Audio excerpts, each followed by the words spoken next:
Good day and good evening, and welcome back to Roulette Live with me, Caetsu Chaiji, but you can just call me Kai. So, as usual, doing some roulettes. The theming tonight is, I thought I would, after we've been playing basically healer, tank, healer, tonight I'm going to be playing DPS, but not just that. I'll be trying to aim for DPS with, one could say less impactful abilities for the party. Which would mean, for instance, Viper or Black Mage or to some degree Pictoman. So you might say, but that's all, they have a raid buff. Yeah, but that doesn't do much if your party's bad. And given that I'm planning to do like maybe 4 or 5 duties with a specific job in a row to not like mix it up too much in a row like we've done previously, I will probably start with Viper, do a few, and then figure out where we go from there. That's the plan. But before I move on with that, thank you so much for repriming Bubumet. Thank you so much for the support. Bam! And also with that said, hey Talaba, hey Mizu, hey Sleepy Vlad, hey Gazel, hey Ceres, hey Bubumet, hey Agent Monica, hey Lana, hey Zaf, hey Tinali, hey Billy, hey Fronatos, hey Rust, hey Brontom, hey Naomi, and hey Sylvia. Hope you're all doing very well.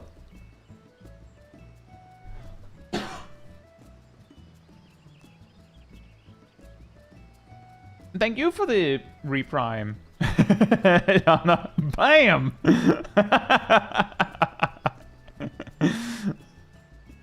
Bam! Hey Mozzarella, hope you're doing well. And good luck with your queues. So, also before I forget, and hey Humble Student, hope you're doing well as well. Before I forget, today is where the current Mogpendium event starts. Thank you for celebrating 18 months as part of the Cult of the Pink Sarahs. Thank you so much for support. I have a big pot of spiced cranberry tea. I'm quite happy. That's awesome. I have, I think it was strawberry and lemongrass tea. It's pretty good. And that doesn't sound very good, Talabar. Hopefully things get better soon.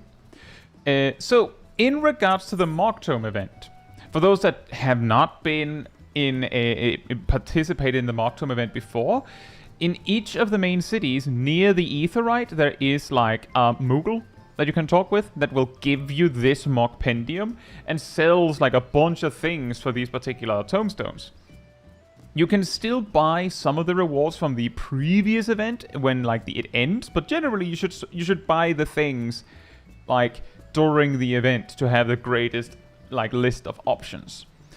The way that it works is that from now until the day where the next patch drops, which will be like 16th of December, this event will be running. And every week there will be a new mini-mog, which is the same for everyone. I'll get back to this.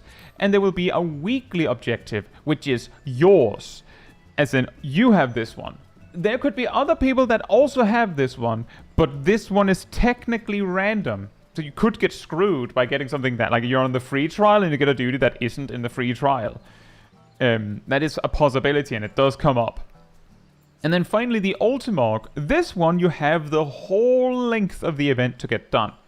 When you've done, like, these, like, limited tasks, all of these duties, doing them synced, it has to be synced, will give you some extra Mogpendiums. There'll also be, like, an icon next to the duty in the duty finder to indicate that it works.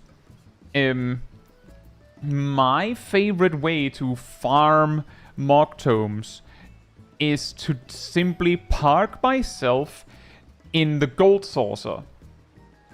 And then I'll just participate in whatever event happens. This is really effective if you're like actually busy doing something else, because the greatest weakness of doing the gold saucer way is that you will spend 20 minutes between each event. So you kind of need to have something like, I don't know if you're watching something or you're working on something else. Maybe you're playing a different game simultaneously.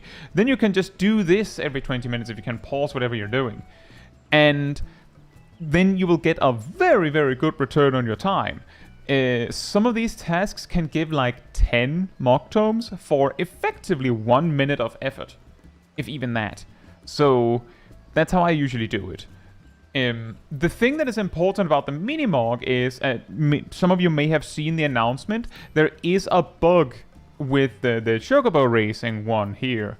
The bug is if there are multiple players in a race, then only one will get it. Like, only one will get the participation credit. For some reason. I think the funniest part about this is that I wonder how this missed in testing. I assume it was tested. But I like, no offense. I know there are some really, really dedicated Chocobo racers, but it wouldn't surprise me that like the amount of players that do Chocobo racing is small enough that they didn't consider this a potential problem.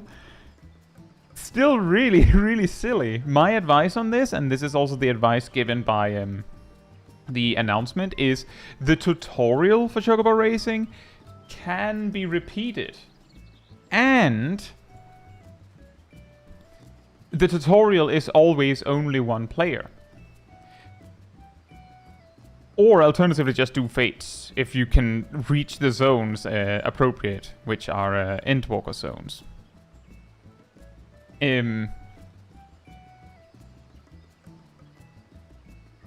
That's pretty much it.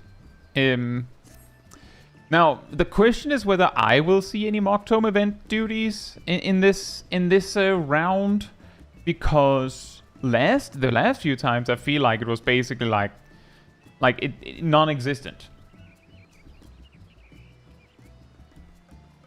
Also, hey Ardell, hey Cat.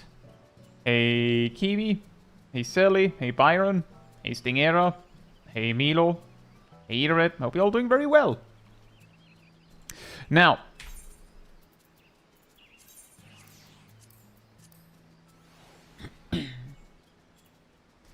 I will queue when it says 28.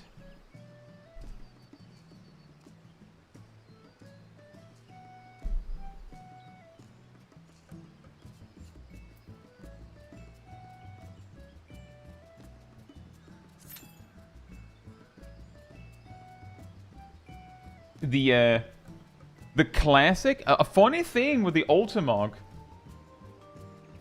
is that I'm pretty sure the first time they had this Mogpendium, the Ultimog was like 50 mock tomes. I'm pretty sure it has then increased to 60, and now it's at, I can't remember if it was 70 last time, but it feels like it's been like increased every season. And I could see why, because what usually happens is that people look at what is the most time efficient way to get mock tomes. And there is often a way to generate close to 1 mock tome per minute. Or close to, right?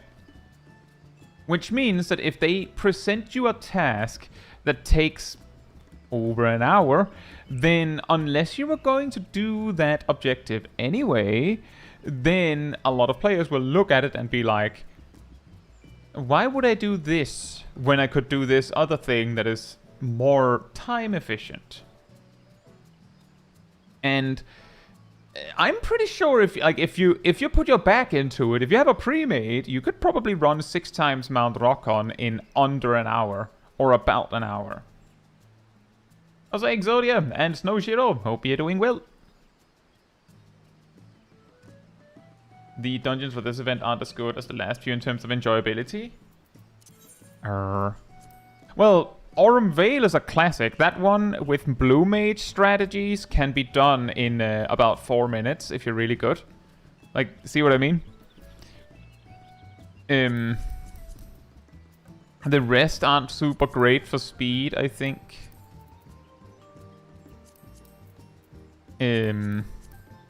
Actually, this one is pretty good. I believe this one can be done in like 3 minutes. Again, with some blue mage help, preferably.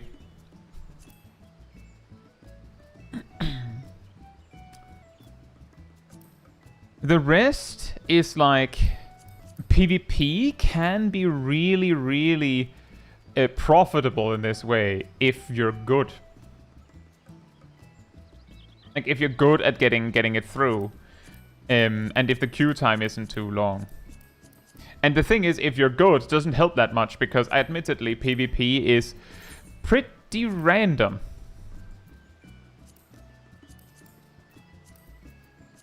But yeah, Aurum Vale has, like, back in the day, Aurum Vale was always the go-to strategy. That you would, like, almost every time there was mock tomes, Aurum Vale was on the list. And the way...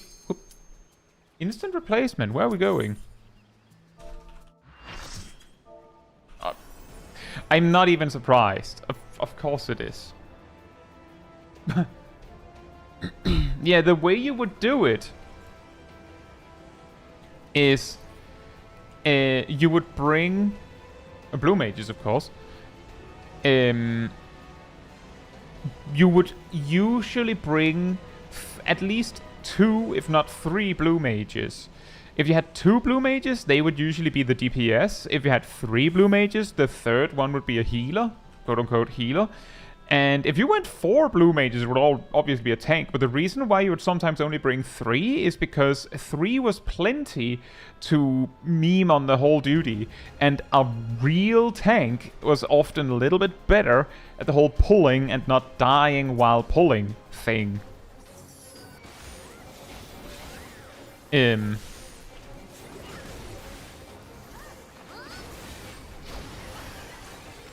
that was pretty much it. You needed specific spells to do it, and you needed to go pretty fast. There was also a time where Coils of Bahamut was on the list. That one was crazy. You brought 8 blue mages, and then you did is it T2? The one where you do with the orbs. You could clear that one in like 1 minute, if I remember correctly, with all blue mages. You didn't need anything else. You killed everything so fast that if you brought a tank, it was basically pointless. They didn't have anything to tank. Zav says someone in Novice Network was so mad that Ultimog is boring and takes forever, while they plan to just spam Praetorium.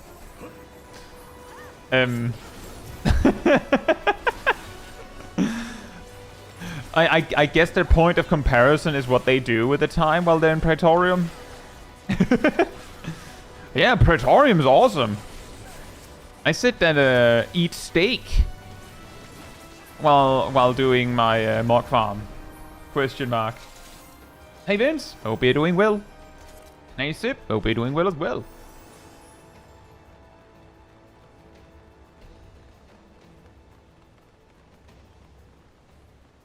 And yeah, when P1N has been on the menu, that one is also pretty good. I believe that one you can beat in about 2.5 minutes or so, and it gives 2.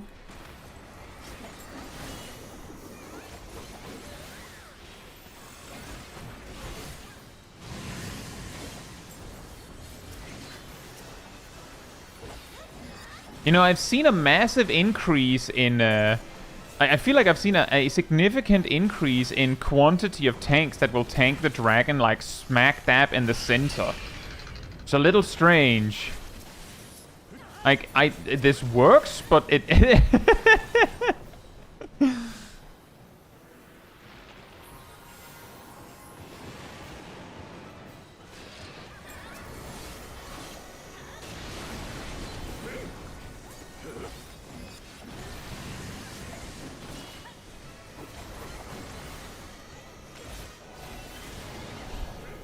Hey, Hazenal, hope you're doing well. Hazenal, I've seen it with 1 tank and 7 DPS. You just have a warrior or a paladin tank it, and then it might be fine. If you push the boss hard enough and you're good enough, then the only heal you need is like 1 Shake It Off or 1 Divine Veil or something.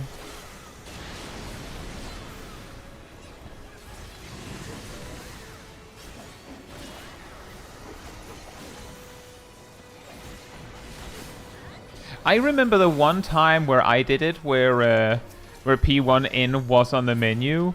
I very quickly got used to, like, I would, 1, host my own parties, and 2, I would tank. And if someone else came in and asked if they could be the tank, I just told them no. And the reason why was that, the thing is, the fight isn't that hard. It's doable with a maniac tank. But the thing is, I met so many groups where the tank was an actual, like, was a lunatic that led to wipes. Because the tank was doing that, and no other reason. That it was just safer to put myself in the one spot where it really mattered. Like tanks that would just spin the boss for no reason. Tanks that didn't actually realize that, yeah, actually you're the healer in this group. You actually have to do stuff. I know, it's baffling. But yeah, it turns out that the tank role is actually the one with... a lot of responsibility. Hey Barry and Nox, hope you're doing well. Sounds like you're not, Nox. It's not good.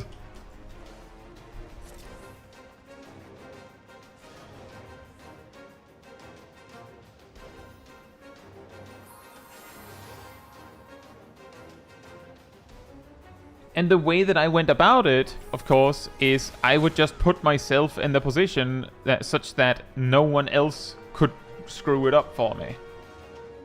Hey Seraph, hope you're doing well. Looks like one of the other parties is missing a tank.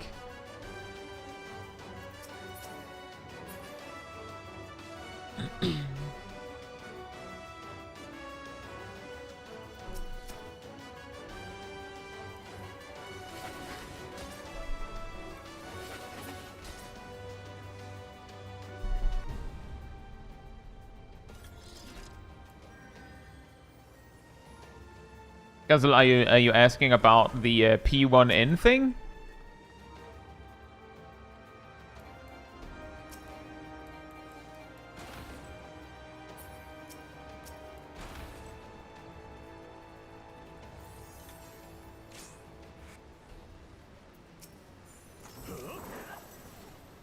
The tank thing, right. Yeah, basically... I had situations where the tank wouldn't use their own mitigation or self-healing and then would die and then be like, how did I die?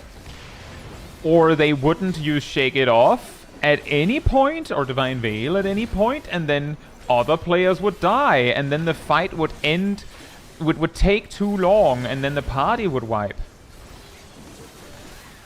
Or the tank would just spin the boss around, which confused the melee DPS, which caused them to slow down, which then had the same problem of meaning that now the fight took too long. Like, it was actually a very important combination of factors that made it possible to speedrun P1N, that you didn't need a healer because you could finish the fight so fast that anything that would require a healer or anything would be over. Or would be skipped by finishing the fight so fast. And my only explanation as to how it happened is that they came to the conclusion that, well, we have one tank and 7 DPS. It can't be that hard. Surely. And then just assumed that the fight was a cakewalk.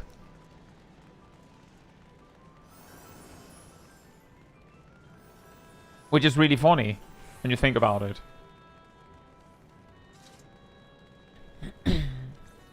It's a bit like how, I don't know how easy it is now, but when we farmed P4S, where we had one healer and 7 DPS, and depending on who was targeted by a specific mechanic, the only mechanic that actually mattered that happened in Phase 1, someone would die.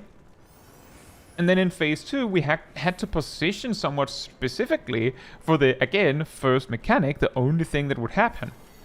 And if you went into P4S assuming that, well, you're just bringing like 7 DPS, you don't even have a tank, it can't be that hard, right? Then you're going to get surprised. And that's what happens sometimes with these things, is that people just assume that, well, because it is easy, it means that it is trivial.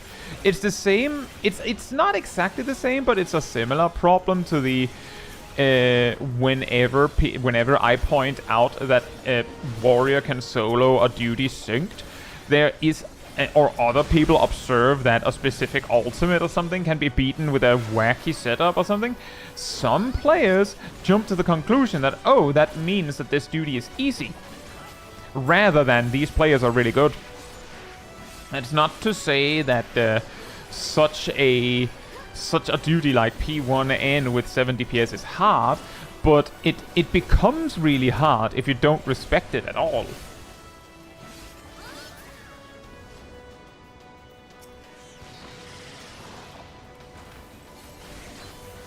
I think that is a pretty funny thing, is that some players that like don't put in as much effort get surprised sometimes how easy some things are when you do put in the effort.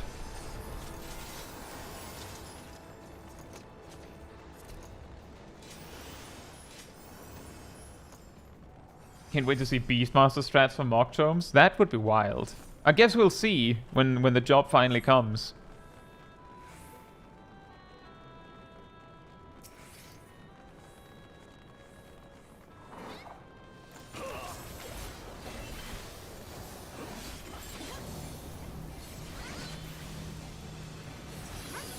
Speaking of wild, this rotation, guys, are you seeing this?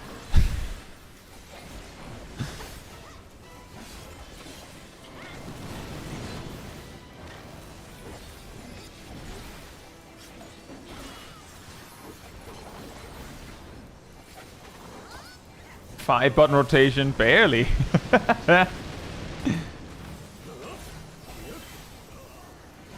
Click the glowy button.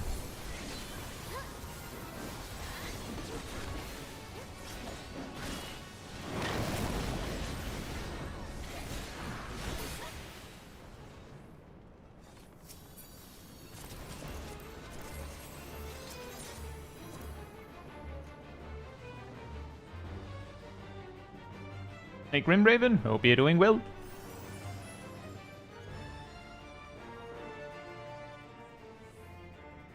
Zip says, didn't we realize at some point stacking shields just let us bypass it without deaths? Yes, that's true. If I recall correctly, that was how it went indeed. That there was a way to save it so that no one would die.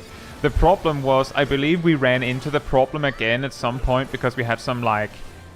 I can't recall if there was a point where Zip wasn't the one healing. And then, like, the healer that came in instead didn't know this trick.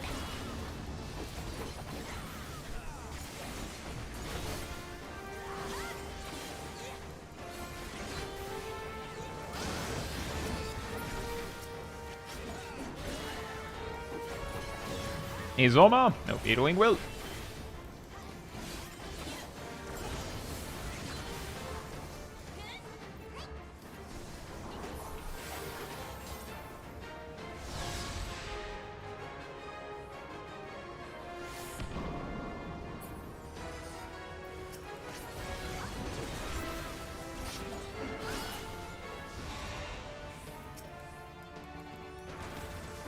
Now, will we skip?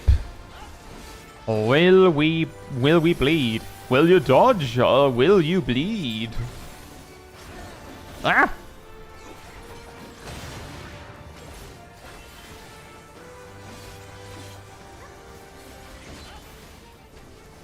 I think the flare is incoming now.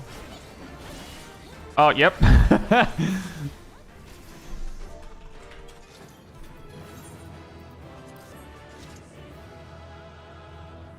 A test of your reflexes.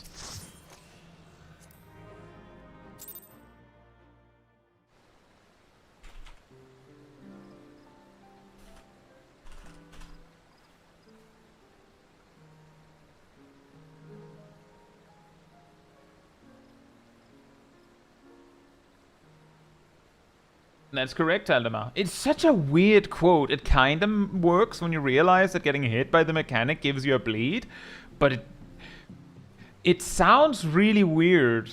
Like it's weirder for the than the like Black Cat going, "Can you dodge this? I wonder." Or, I think Howling Blade says something like that too. They're really thinking out loud, aren't they?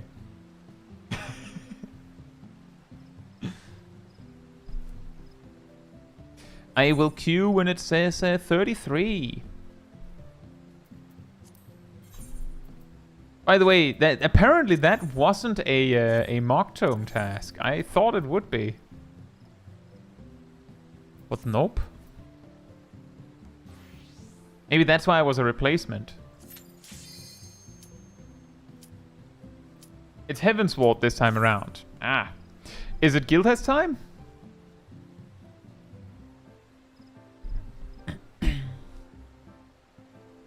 It's Guildhast time. Yeah. Womp womp womp. But Ilana's here. So it's not all bad. I should have started with the other maybe it works.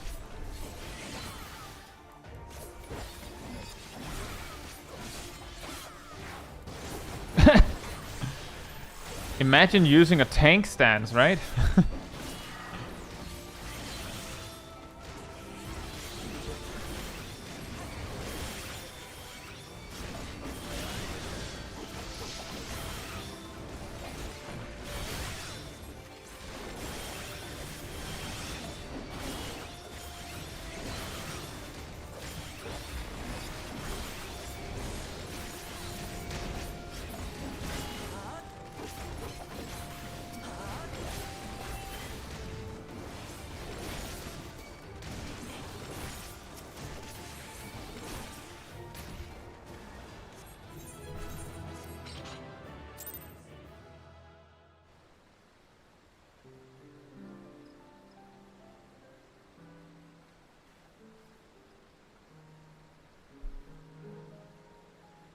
Hey, Asymmetricon and Ridmaster, I hope you're doing well.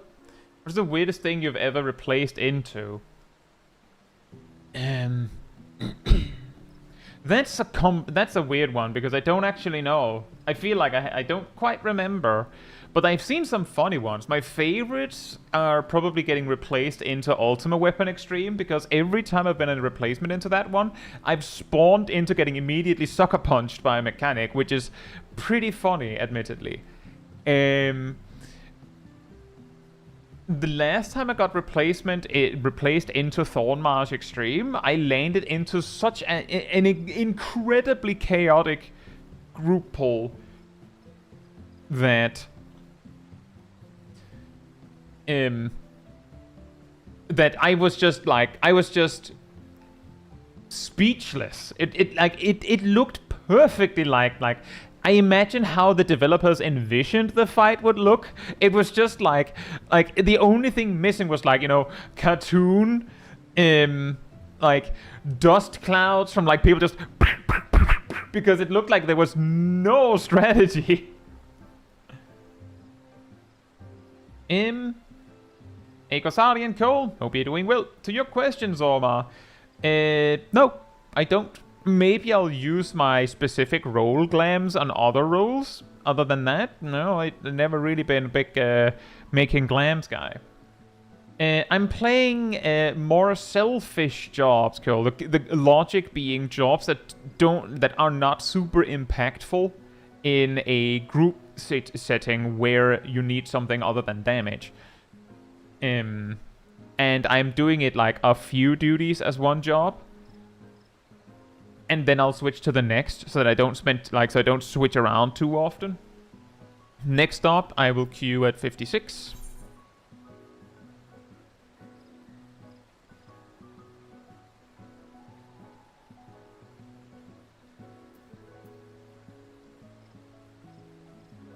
And we're also looking at how many Mogpendium event duties we'll get. So far, 0 out of 2.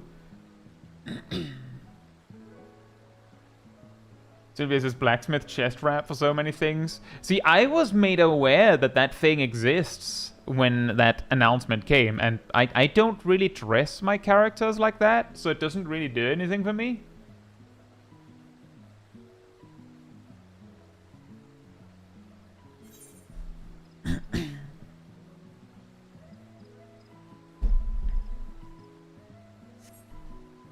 I might use this hat more. It's a really nice hat.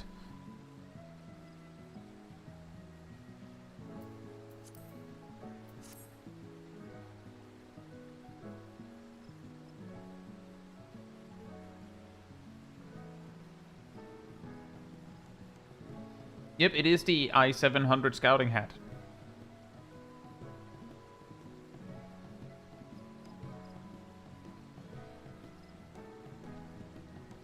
Cole wants the aura horns hidden. It's actually pretty funny that wasn't made an option when they added the Viera ear hiding option. Are we getting an extreme? Are we going to be extreme?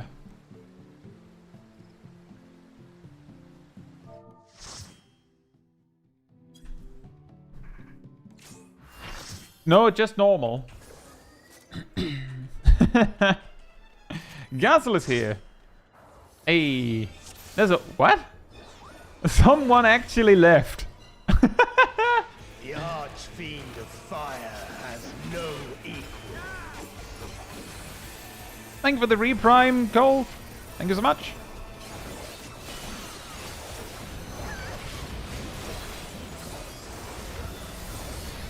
The glory of fire.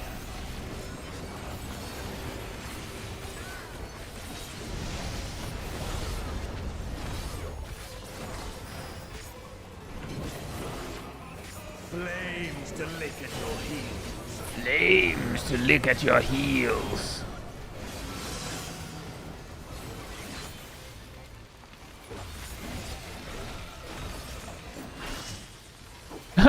Oh no! Oh Nox! Run! You made it!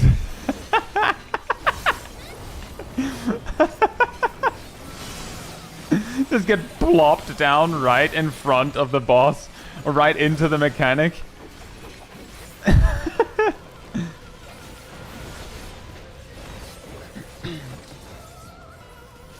Why is BGM off? It is not. It's just quiet.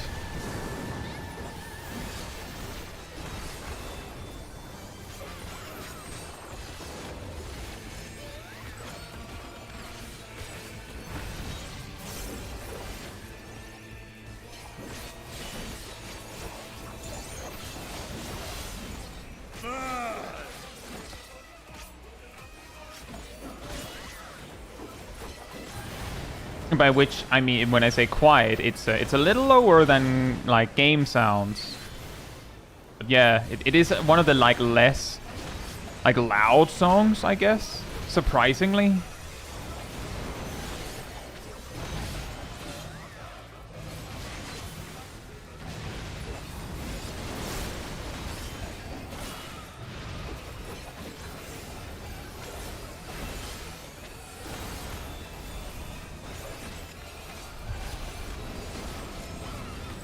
Are you ready for the triple reawaken for the memes? Entirely for the memes. There's like not really much reason to, but it's really funny.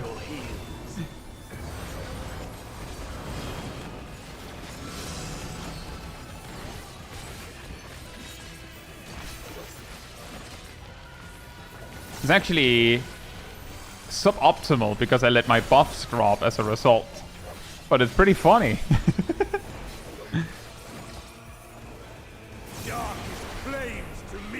Oh no, a healer's dead.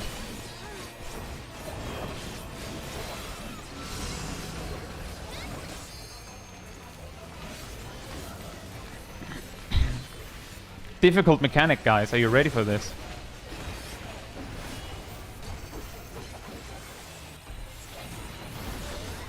He almost had me. Naught but ash will remain. Oh. I'll stab the big one.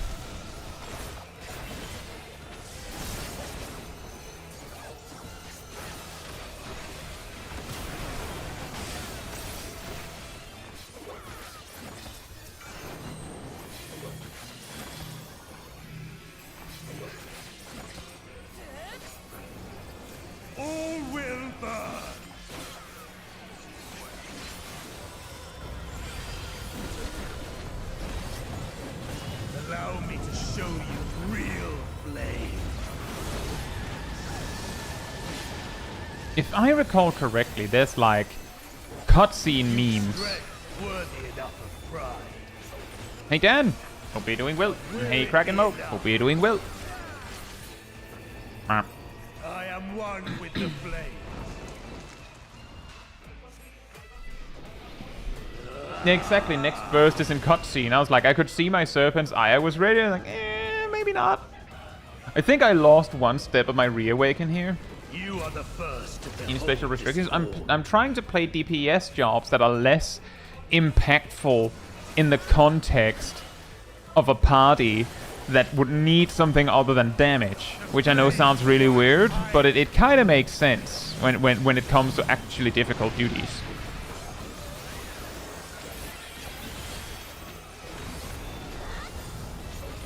Look now on my essence made pure.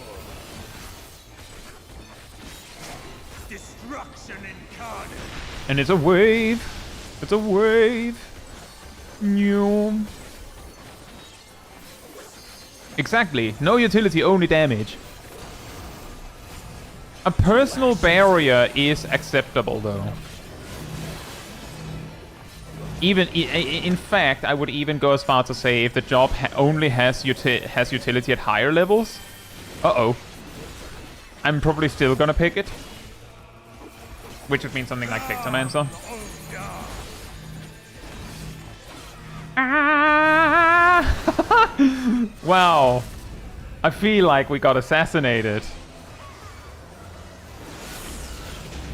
I shall tear you asunder. I just realized Snowshiro's here too.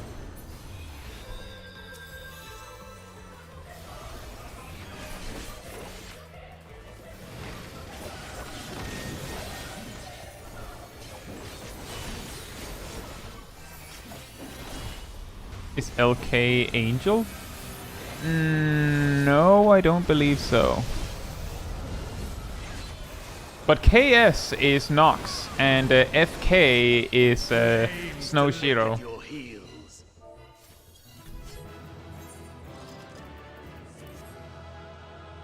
And EG is Gazel. So we were basically all of the DPS.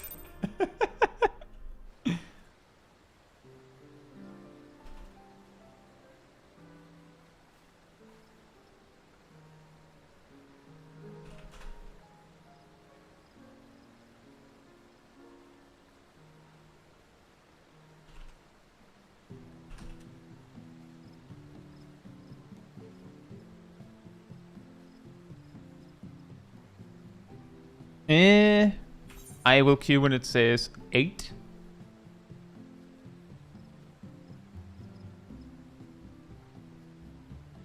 His most powerful attack, preventing you from attacking via cutscene. He went to the School of Sands.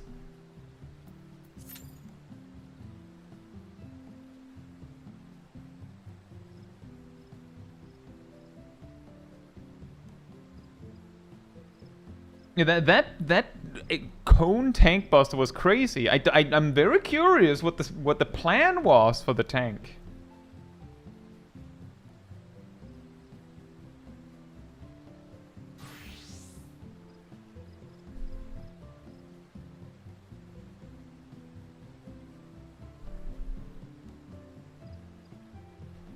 Like it moved about as erratically at that.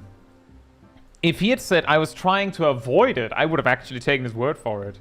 It wouldn't have worked, but I was trying to escape it would have been the most reasonable explanation.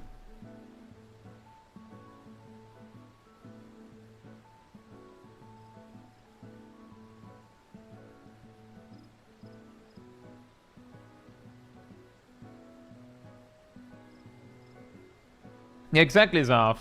And that's also what I'm thinking, that they might have not have realized that it was on them until they'd started moving that erratically.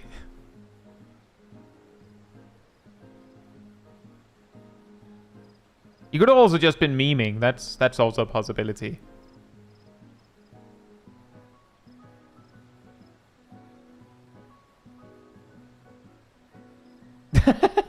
Yeah, I was just thinking, Cole, that would be the way to snipe people.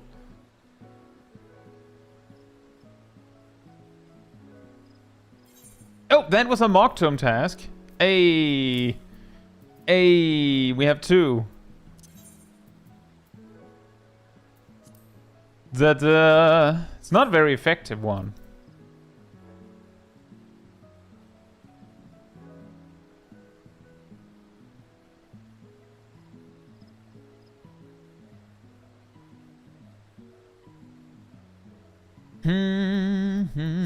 The point where it gets more interesting, I guess, to be playing a specifically not very teamworky job, that in a way, is if we actually do land in an extreme or something. Or in a duty where the tank and or healer is not super great. I think I mentioned this, like, in a mental roulette video back in Endwalker, that I started to look to play less impactful quote-unquote jobs, because it felt like every time there was a party for a duty where something could go wrong, I was there as the tank or the healer, and then stuff didn't go wrong, was my observation.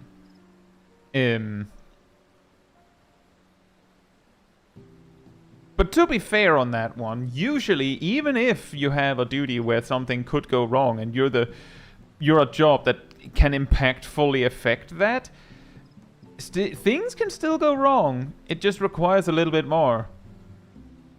So it doesn't have to be that, but it's more so as a contrast to the fact that I think the last 3 weeks I've been playing healers and tanks.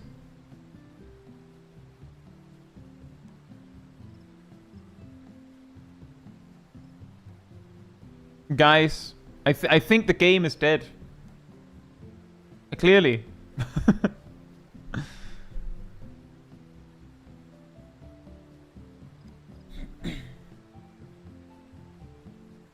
Unfun fact, you can open the Mogpendium guide, or the Mogpendium guide, but button while sitting down, but not Chloe's book. And that is pretty funny. RIP game. It died just now, guys. This is actually like a hallucination. All of these are just like I'm just like caught in this world where I'm hallucinating other players.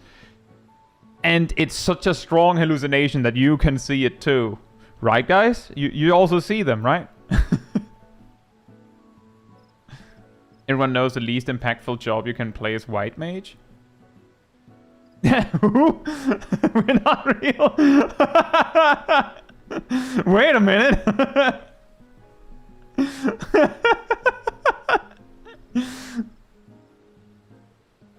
Hey, Janet. Hope you're doing well. It looks empty to me. Is this what it feels like to chew 5 gum?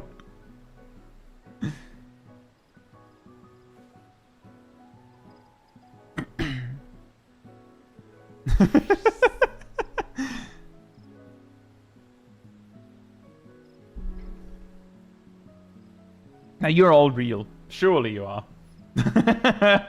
Hopefully. We've all been watching a blank stream for the past 45 minutes out of pity. Hey Peter, hope you're doing well.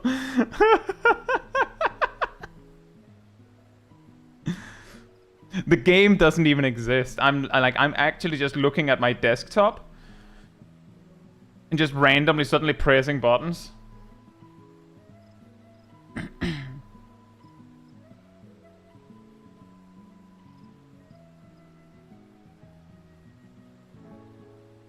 You need to let us go.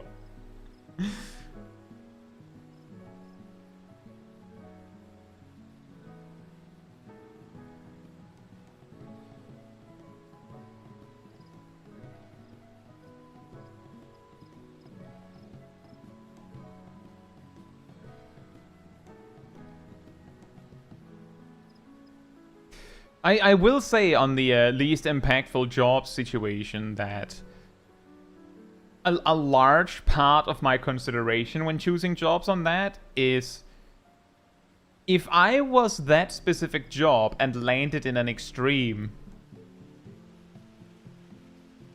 how worried would I be about the other roles being capable? Hey Ellie, hope you're doing well. By which I mean, if I landed in like Ramu Extreme and I was White Mage, I would probably be able to carry harder than if I was Viper.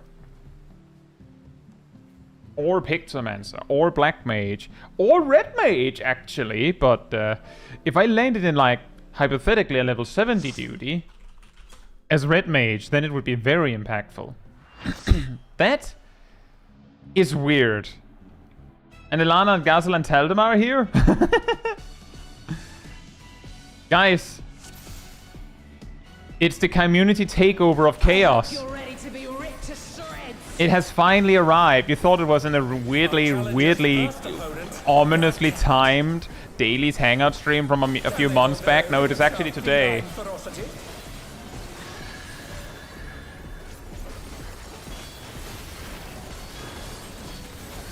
I sharpened these just for you.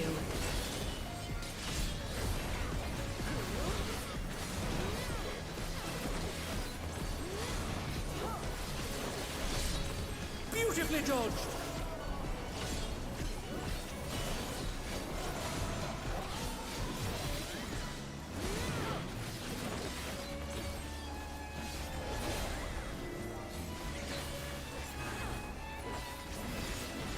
Can you dodge this, I wonder? That's a fantastic question. Let's see about it, Black Cat. Looks like the answer is yes. Now, if this was Savage, on the other hand...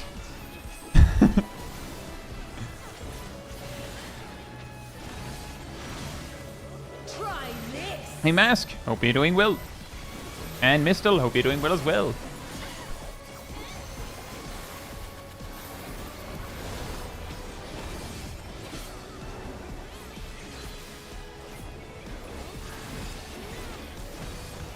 These claws, Grendel. Here it comes. Black Cat's lithe and lethal maneuver.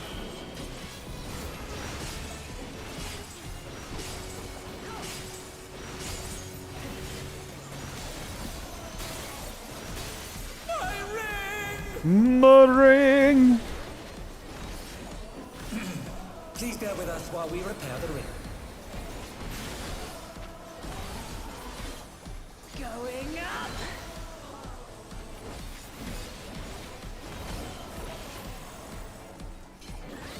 It supports first, it looks like. Fantastic.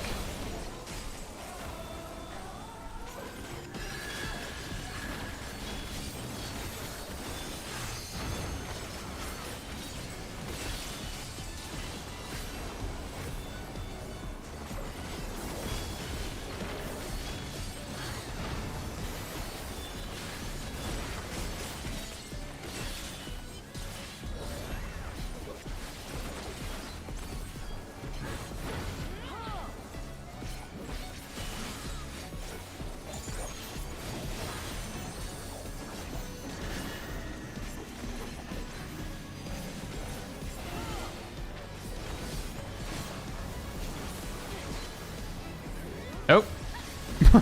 Bye. Oh dear, the challenger's fallen out of the ring.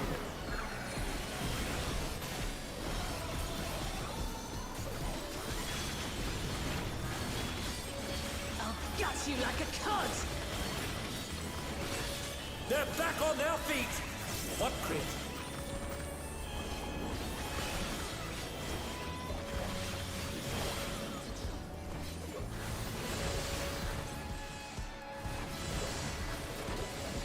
Oh. Ah, man. It only does a dot though, so I might survive. Big emphasis on might. Because it hurts a bunch.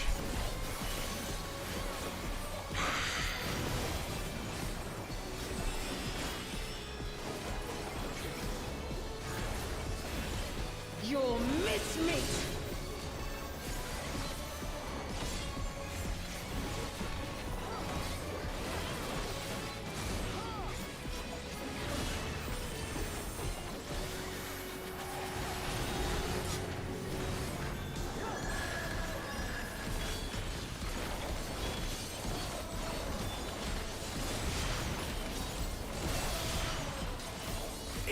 felt that one. Oh, but the challenger's still standing.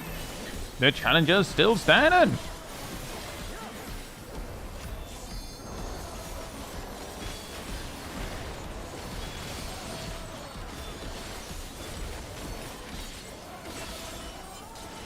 It's funny that I'm pretty sure the last time I did Black Cat was as Ninja. I think. Maybe.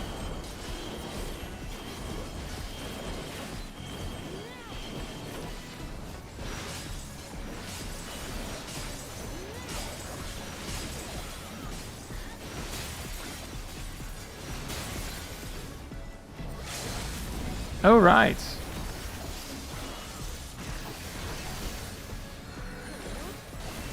To me, echo of my soul. No, no echoes of your soul. No, we don't do that here. No echoes. No echoey souls. Nope.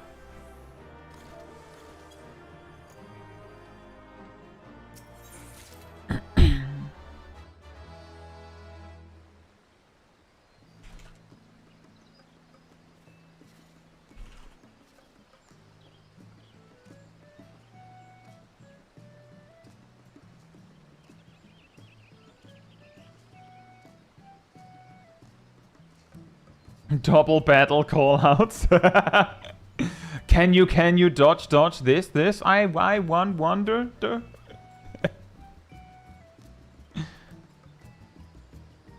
Hey Medusa, hope you're doing well.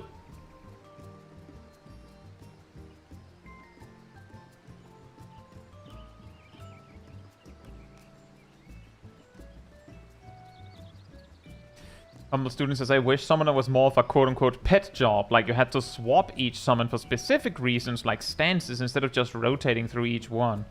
You know, the funny thing is, the first statement of I wish Summoner was more of a pet job usually comes back to, well, it used to be more focused on the pet, but back when it was more focused on the pet, it was more like a choice at the start of a fight which pet you used. It wasn't like you didn't like switch around very much. There's like very, very, very, very specific situations where maybe you would. That has like changed over the years. But for the first few expansions, the summons themselves took like 10 seconds to cast unless you swift casted them, so you probably didn't switch very much in the middle of combat. And when they made it easier to switch, they had basically normalized the pets to be Ifrit is single target, Garuda is AoE, and Titan is like, well, he has a shield he can give you. That's why we have Radiant Aegis now, I guess. And then they've simplified it even more. But I do feel like that there's an interesting point there that if the pets were like more situationally impactful, the choice of what pet to use at a given situation might have felt more interesting.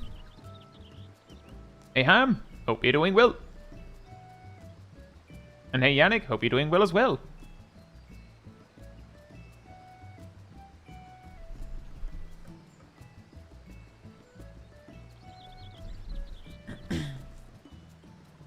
If you're at present, Summoner is like, it's a pet job insofar that it is technically summoning in entities that attack with a separate stat line and stuff.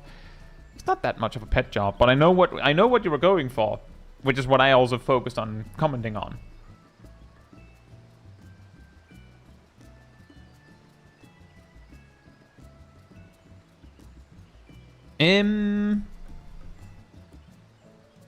Right. I will be right back, and then we will keep going. In the meantime, sanity restored. Boop.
Alright, I'm back.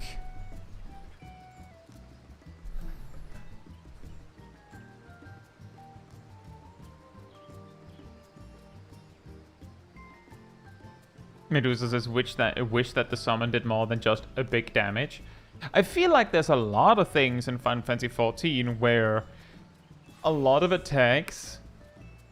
I know it's a little bit of a strange comparison to make and a little bit of a weird thing to like latch onto, but there's a lot of things in Final Fantasy XIV where, like, just reiterating a really weird thing, but the... What's my inspiration for using this button? And every single one is like, oh, it does more damage than the other one. And then you just go down a list of like, well, that one just slightly less damage than that, and that one, well, that one does slightly less damage than that. And that one, like, it has a different cooldown, but what it does is it does slightly less damage than that. Like, a lot of jobs basically have like, I don't know, like a third of their actions, and maybe a little bit of an exaggeration, but like a third of their actions are just like 8 different ways of, well, it does damage and it has a cooldown. Shrug. You know? And that feels a little strange. Like, why do we need that many versions of that? Sometimes there's like some sort of like thematic reason for it. Like, for example, Machinist has the Gauss round and Ricochet, but it feels a little bit like they went and said, how about we do that again? And then made, you know, Drill, Air Anchor, and Chainsaw. And in a way, you didn't need 2 of those, I guess. But I guess, like, that's its thing. But I don't feel like it's the only job that does that.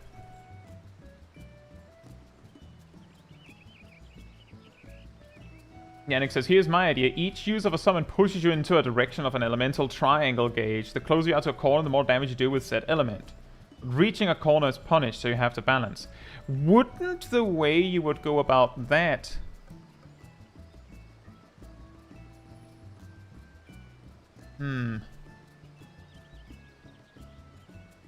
I feel like that would end up being very... Well...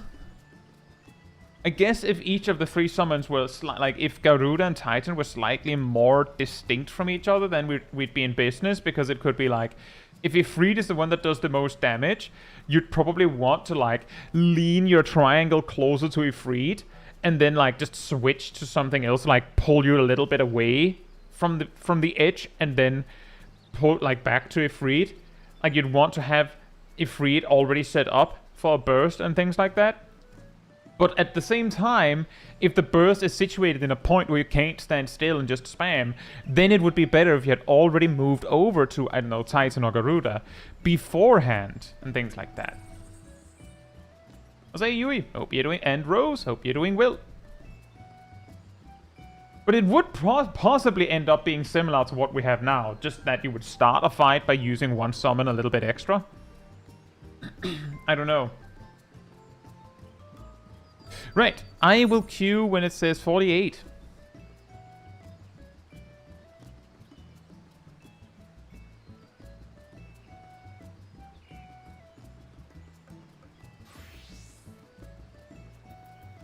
There's actually a lot of these kinds of situations where you think up a pretty unique and distinct idea of how to like control the job, and then when you look at optimizing it, you're like, wait a minute, it's really simple. Just yesterday, I saw this video that was shared to me. I think I explained that on Discord, of a job idea called Harbinger. And one of the things that I saw that was exactly like that, were like, oh, that's really cool. Wait a minute. Was it had this mechanic where when you did specific attacks, it would give you 2 stacks of a resource, and you got 3 different elements of those resources, and then it had 3 spenders that used 2 of those resources, like overlapping in a way. So you had 3 different resources and had 3 different attacks that like pairwise used the resources, and you're like, oh, well, how do we optimize that? The answer is you do one of each. The answer is you do one of each. That's it. And indeed, like the like the job idea also went on to assume that that's exactly how you used it every time, because that's how you use it every time. So it was like, it sounded really, really like, oh, that's really cool, and then it's like, wait, there's only one way to do this effectively. And that's no offense to the design. It still worked at doing what it was set out to do. But it was pretty funny because it was exactly like, it precisely accomplished what it meant to do, making sure that you got this specific result. But it looked more interesting.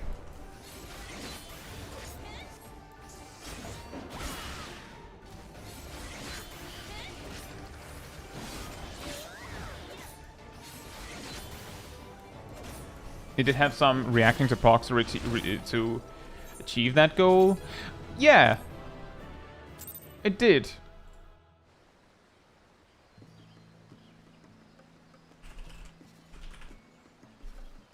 I'll queue at 40. Hey Lotus, hope you're doing well.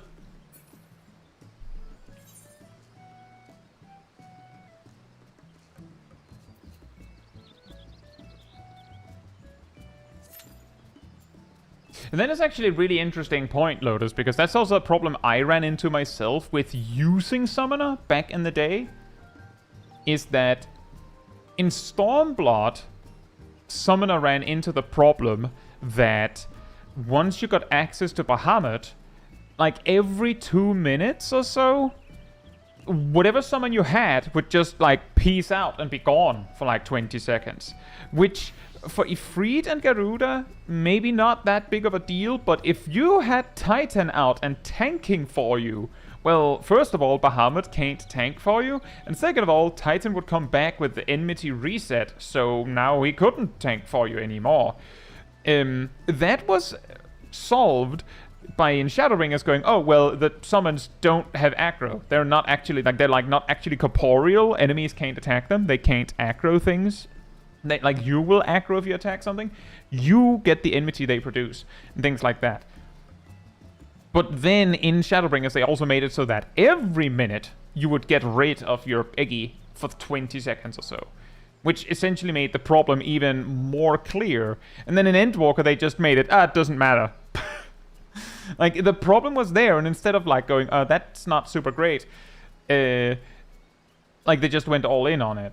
But I agree that if you were to rework Summoner to be more pet-centric, the first thing you'd have to do would be, well, we can't have your persistent pet come and go all the time in this like revolving door design. Like that, it just doesn't work.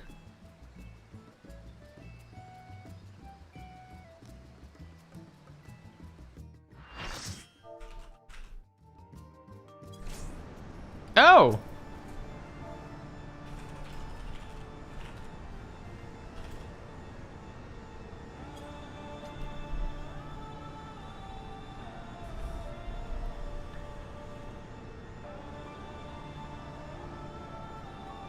Hey Brightstar, hope you're doing well. We have Nox and Snowshiro and Ilana and Taldavar.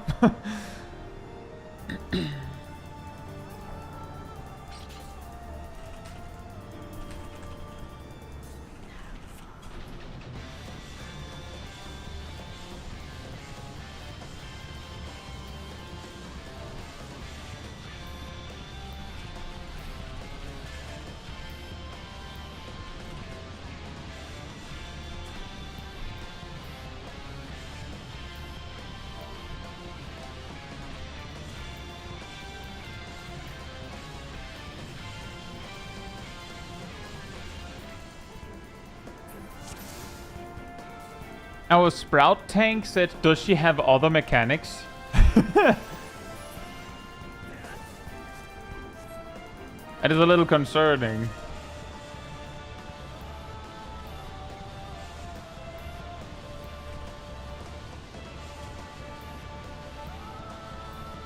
Yeah, a few.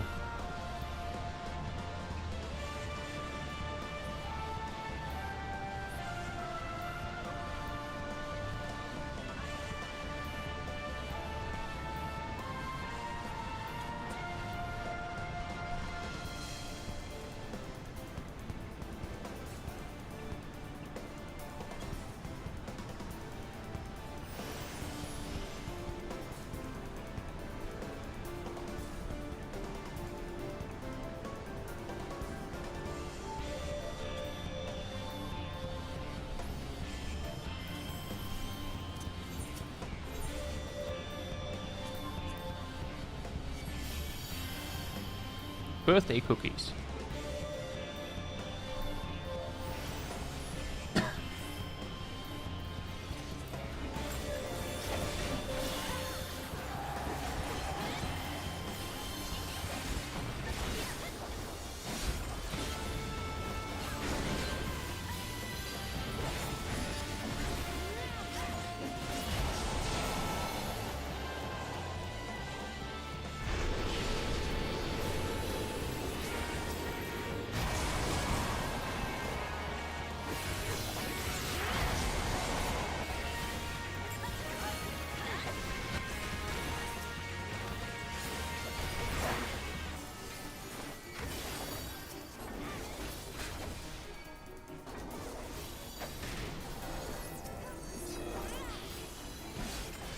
That is bad.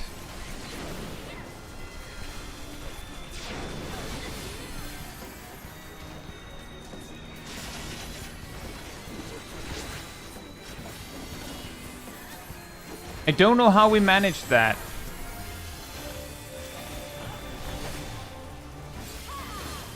But I guess the swap was just enough.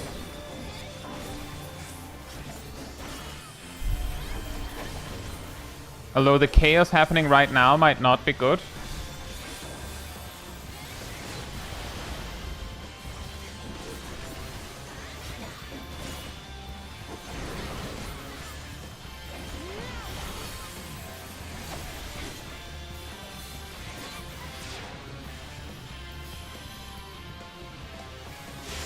Oops.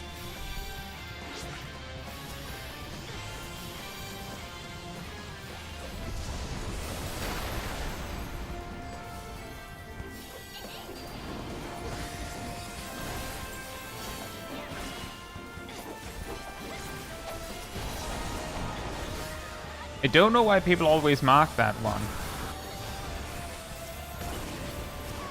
Uh-oh.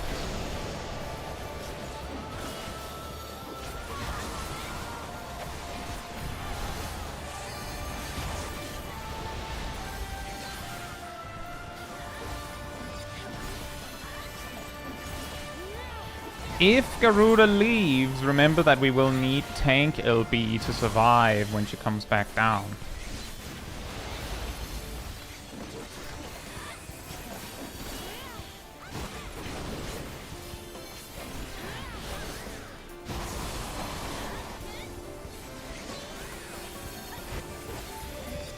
Here it comes.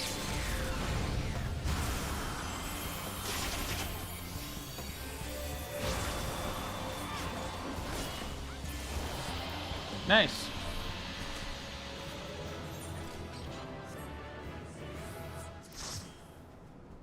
Iku, hope you're doing well.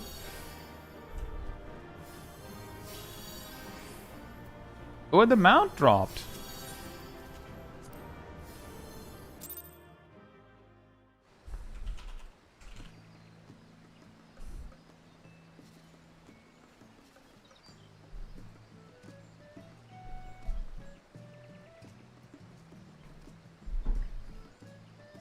Sally says, I think the tank LB was timed such that it just barely wouldn't have worked. I feel like it would have worked, but I was also very concerned. The timing is a little difficult. But the good news is I'm pretty sure tanks can survive without tank LB. So Taldemar would probably been able to finish 1% of Garuda in that short time frame.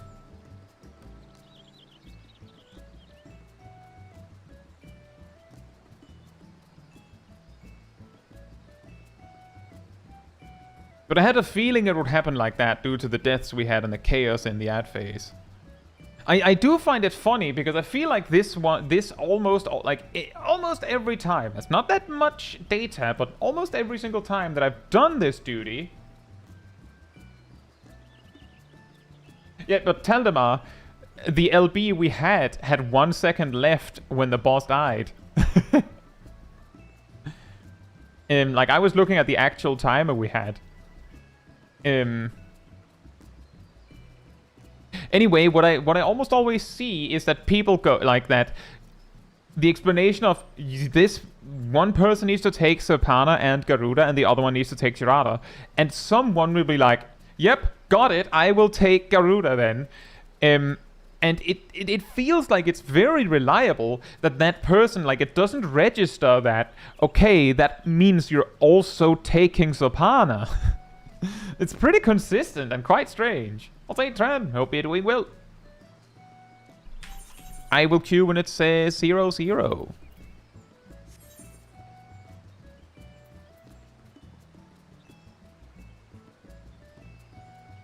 It's also fair, Telema. I'm also always confused on the exact timing, which is all why I didn't even say anything when you use the LB. Is like, well, I don't know either. Like, it's one of those cases where, like, when the timing is a little confusing for, like, oh, you have to use LB, it's very easy to be the guy being like, oh, you idiot, you used it too soon. When you didn't actually remember the timing either, you just know that they did it wrong. Like watching one of those, like, cooking shows and be like, the judge says you're bad, so obviously you're bad. Ah, idiot. Hey, Harry, hope you're doing well.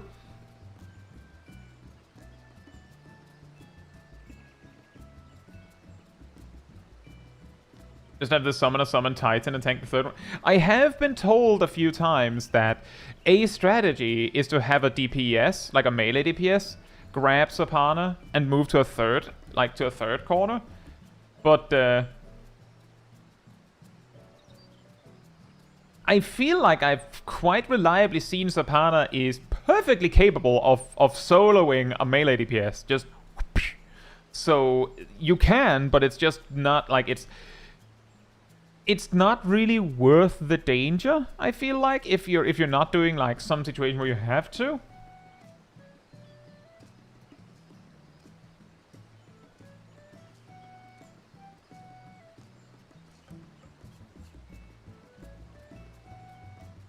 Would you have to be a monk then? Why would it have to be a monk?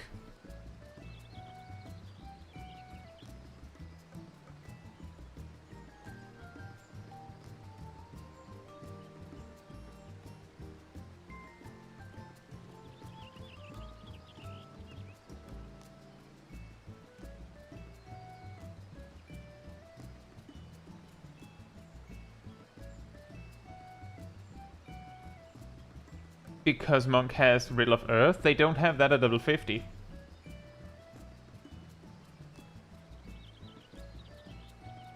At level 50, Monk doesn't have any defensive cooldowns. Ninja has Shade Shift. Samurai has Third Eye. Dragoon has more armor. Reaper has Arcane Crest. It doesn't necessarily have to be a melee, it's just more likely that a melee could be a Reaper or Dragoon, and they have more armor. Hey, hope you're doing well. To your question, I think I reiterate what I've said before. I'll believe it when I see it. Until then, I am playing the Final Fantasy XIV that we have, and I'm assuming that's what we get. Promises don't matter.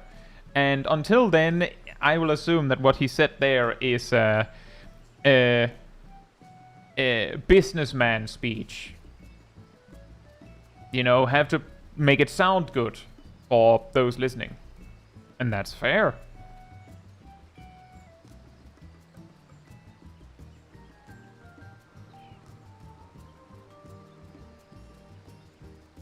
The stack from Chirata is what kills the one tanking Chirata. So what is the strategy if you have a DPS tank something? Is that you have the DPS tank Chirata, have a tank grab Serpana, and then you just have everyone just like dogpile Chirata to deal with the stack?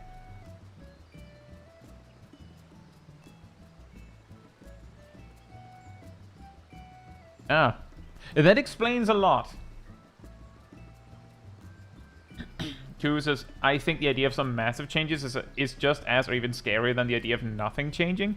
Well, at present, a lot of players are of the mind that they would prefer if the game got some drastic changes. Now, depends, because a key thing that we do need to remember in this kind of conversation is that players have a tendency to not really know what they want. Not really. But they do know what they don't want when they get it. So the players, or a lot of players, seemingly wanting like a cataclysmic amount of changes doesn't necessarily mean that that's what the game needs. And if that happens and the changes aren't like leading to something that people like better, then the players will easily, like those players that basically wanted big changes will very easily be able to be like, oh yeah, but obviously that's not what we wanted. Obviously that was stupid. You should have known. Like, it again, very easy to be the critic, just watching the show and be like, oh, well, like, give me this. And you're like, okay, there you go. We spent hours and hours making this. Do you like it? No, I actually don't. I'm gonna play this other game instead. But we made this for you. Yeah, but I don't like it, so sucks, I guess. Like, if they were to make a game like that, it would have to be based on feedback from players that, like, I don't know how that would work, but are basically, like, contractually obligated to play that what they asked for. But that just doesn't work, right? That's not how the world works. I'll say, hey, On Tempo, hope you're doing well. And Caetsu, hope you're doing well as well.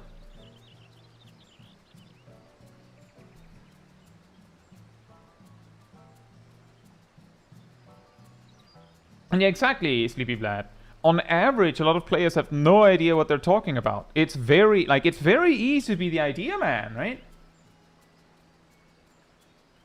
I do know of it, Sleepy Vlad. I also know that there are cases where things are getting downvoted in the OSRS method because players don't want the thing because other players want it. I don't know how bad it is nowadays, but a specific example I've been given in the past is players voting no for PvP addition or change because, well, I don't PvP, so I don't want developers to use time on the thing that I want, even like that I don't want or I'm not gonna play, even though it would be a good addition. Which leads to a very weird relationship, I think. Like, it might be the, like, I'm not sure how they, like, how it's changed over the years, but I've specifically heard that one as a common problem.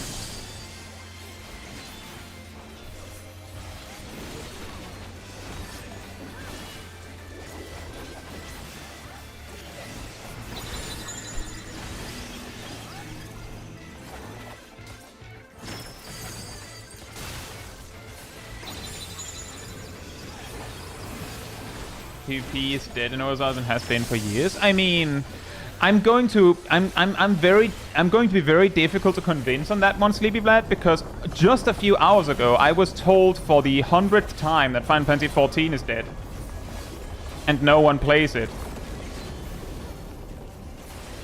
I want you to take that statement and then remember that I know that there are people playing OSRS and presumably also players that do PvP. So, stuff is dead will make me go, like Final Fantasy XIV is?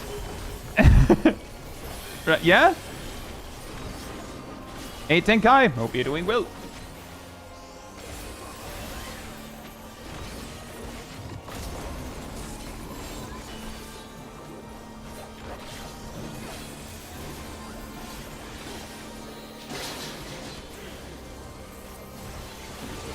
You can actually see the chat just now, Sleepy Vlad. You called them out of hiding. There you go.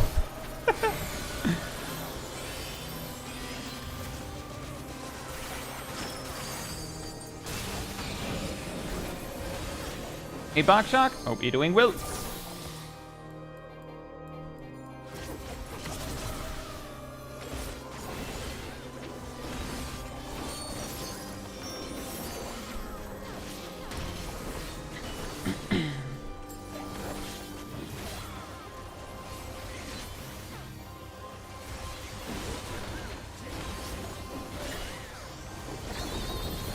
The thing that is important to remember about these kind of things is that due to the optimization of the internet, one could say. If you're not participating in something, it is very likely that the internet will appear as if it doesn't exist. Hey Bimo, hope you're doing well.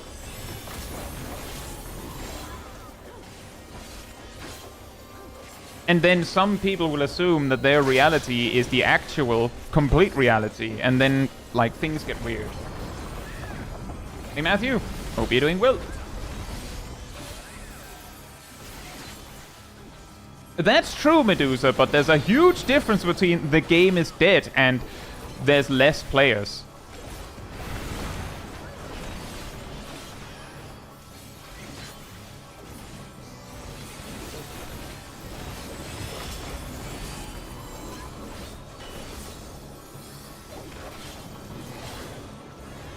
I mean, to get back to what you actually suggested, Sleepy Vlad, I think that it is a good starting point, what OSRS is doing with the voting and such.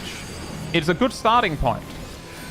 The thing that makes it really hard is that there's a lot of players with a lot of opinions that might not have the knowledge to participate in the conversation very effectively, if that makes sense.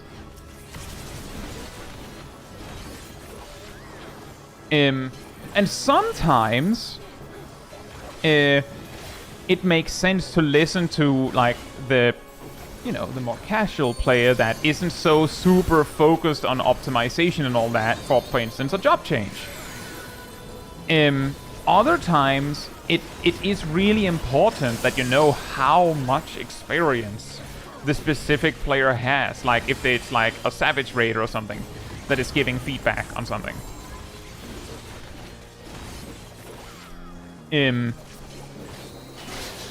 And you could probably work with that by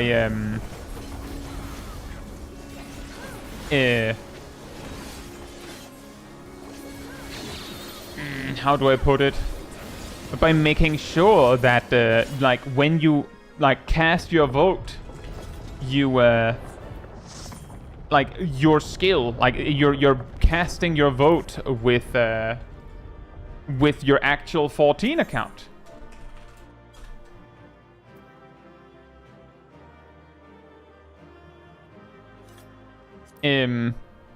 Because then, you know, the developers would be able to see on the feedback, oh, this player has done this content and they seem to spend a lot of time on this job, if they actually need that information. If they can, you know, sort the data, they would also be able to be like, well, this choice of vote leans heavily towards this kind of player, and this kind of vote leans towards this kind of player. Like, if they had like a vote on changes for Black Mage, for instance, players that are like using Black Mage in Savage content probably have a very different opinion than players that would have a different opinion than players that play Black Mage in more casual content, and would probably have an even more different opinion than players that don't play Black Mage. But getting some data, like some opinions from the players, might matter if you're trying to make the game the players want.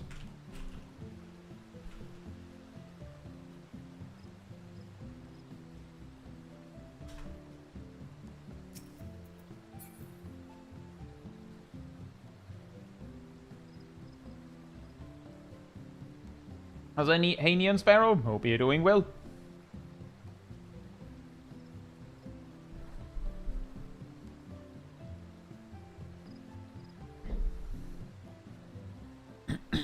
But it is a difficult one, because I think something that is important is sometimes people act like the casual player's experience is irrelevant, which I don't quite agree with.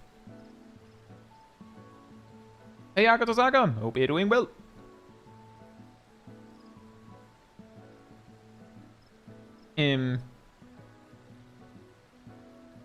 Because sometimes the hardcore players will have an opinion of like, oh yeah, this would be great, but it's not that great if you're not interested in that.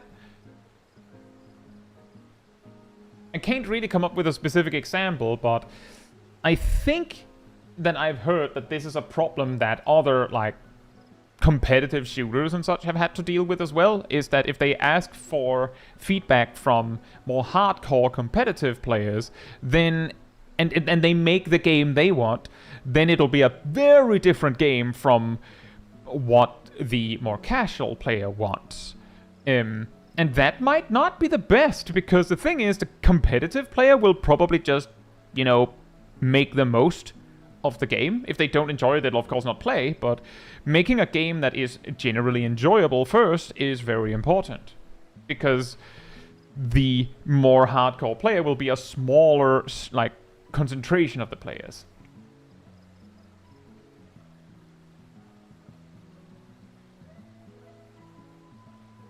Sleepy says, for the influx that RS got from WoW, you shouldn't be able to go out in the wilderness without seeing people. Oh, that is an interesting one, Sleepy Blad, because while the average WoW player, quote-unquote, from Classic, like, it might sound like, based on, you know, what people say, loves world PvP, and wilderness would be, like, exactly their jam.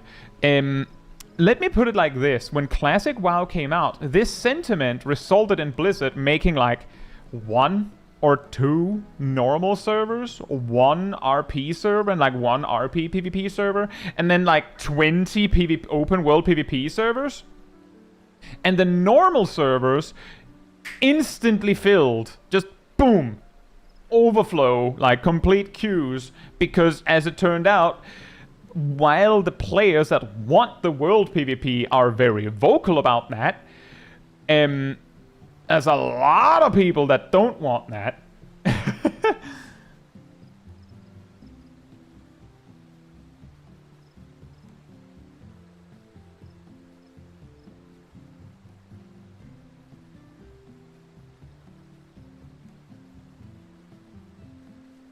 Yeah, that does sound very annoying, Shaq. Is that not something that can be automated at all? But yeah, also, like, this is also the reason why it sounds like, if you just follow what players say, Wilderness should be amazing, right? But, like, the amount of players that want world PvP are not as many as it sounds like. It's just that they're very vocal about it. If you have an increase in the N value, it should get some distribution to everything now? Maybe? I really don't know. I feel like PvP in the context of RuneScape is something that people get into like later down the line. I get what you mean, but it's exactly what I mean is that like the average WoW player is actually not super into PvP. That's why the retail version has like opt-in PvP, and the reason most players use it is because it gives like a slight bonus. They don't actually want the PvP, they just use it for the bonus, and then some of them get outright annoyed if someone PvPs them, even though technically they, you know, said yes please. Let's switch to Pictomancer. I will queue when it's 7.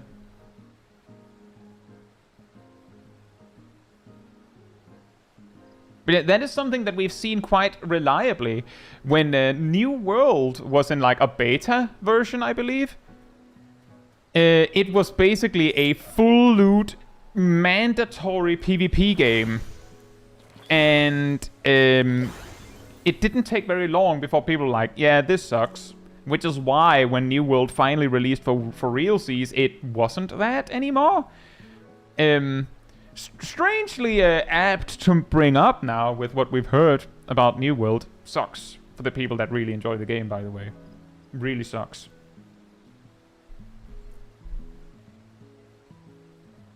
Yeah, exactly, Saab. That's also why that is part of the reason why I quit Black Desert. That's also part of the reason why I quit Albion Online. Turns out that a lot of players that love themselves an MMO that is like more sandboxy don't care for PvP in the slightest. But the players that want this open world PvP experience partly rely on these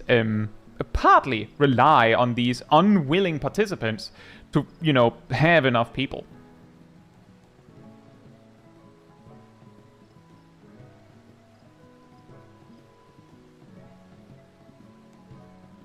And yeah, Lotus put it pretty accurately that a lot of players that want the open world PvP experience, and a lot being a little bit vague here, want that experience, viewing themselves as, you know, the king of the jungle, and will step off when they realize that they are not.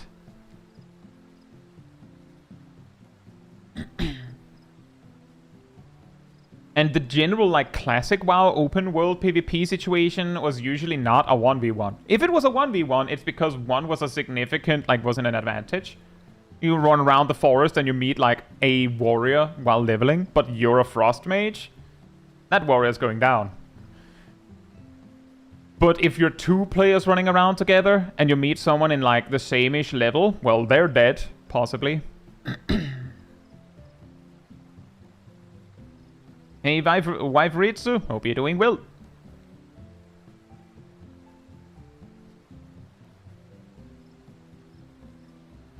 I mean, basically, the whole PvP experience is really weird in the MMO context. But to get a little bit back to what the, like, how did we end up here? To get a little bit back to what Sleepy Vlad originally suggested was exactly the idea of voting for what kind of content you want added to a game.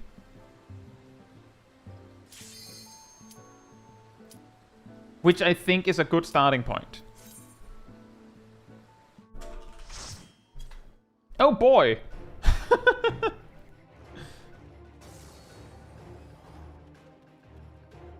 Didn't they add some of the, like, Series 1 things yet, Zaf? Or do I remember that wrong?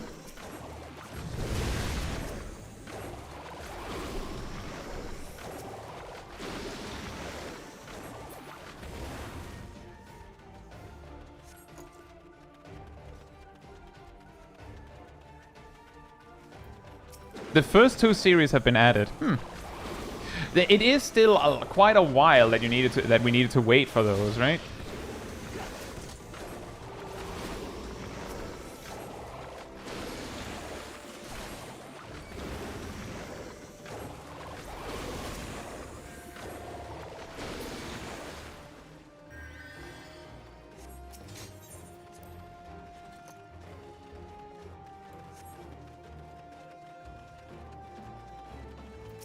How do you get a new player to vote or know that they can? One way you can have it is have it pop up in-game. Have the voting itself take place in-game. Maybe, like, see, this one is the really scary one, but, like, some players might just not cast their vote at all if there is nothing to be gained from it. Like, if they conclude that, like, well, I'm not getting rewarded for this, then they just won't, even though they do have an opinion. One way you could do it is have, like, a very small reward of some sort. I don't know what that would be. The problem is that if you make the reward too valuable, then people will just go in and just click something to vote, and then you have a problem. And then you have to, like, maybe make sure players take their time by, like, having, like, you can't actually cast a vote until you have given it a couple minutes or something. I don't know. But there's a lot of stuff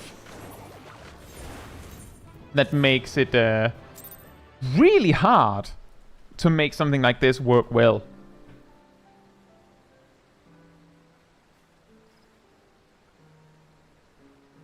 I'll queue when it says 0-0. Then you have something similar to our commendation system? Possibly. Exactly.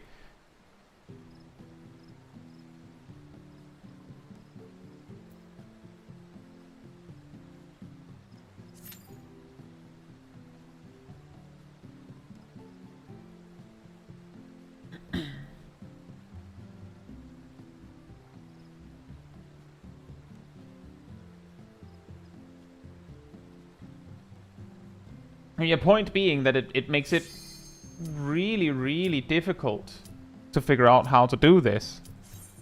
Because you want to make sure that people are voting, but if you make it too good, like, if you make it too lucrative to vote, then people will just vote nonsensically.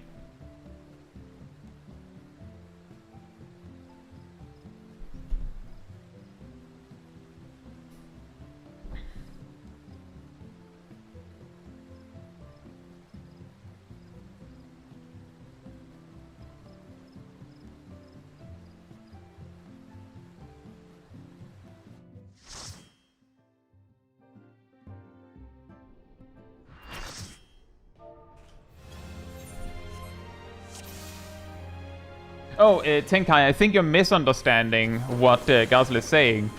Guzzle is not saying that it is like actually effective to do what they're suggesting. They're basically saying that it isn't unusual to see some weirdo go and like try and solo another team in their base, and just like essentially what they're actually doing is feeding, quote unquote feeding.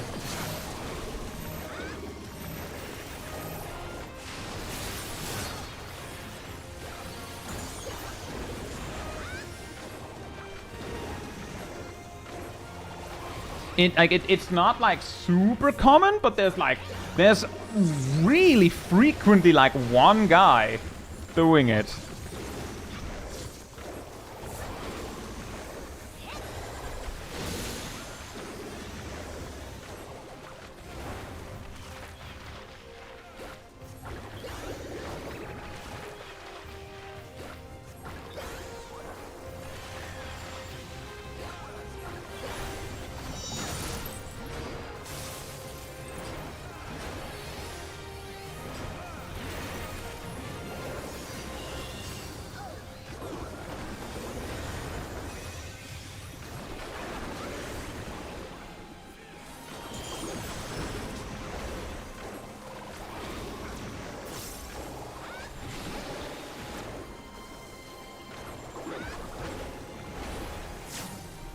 Yeah, I get that, Tenkai. That's why I said I think you misunderstood.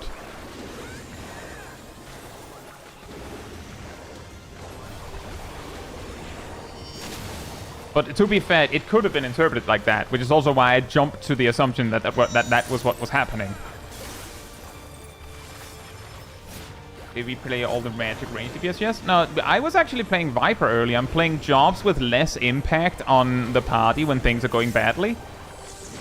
Which is a really weird definition, I suppose.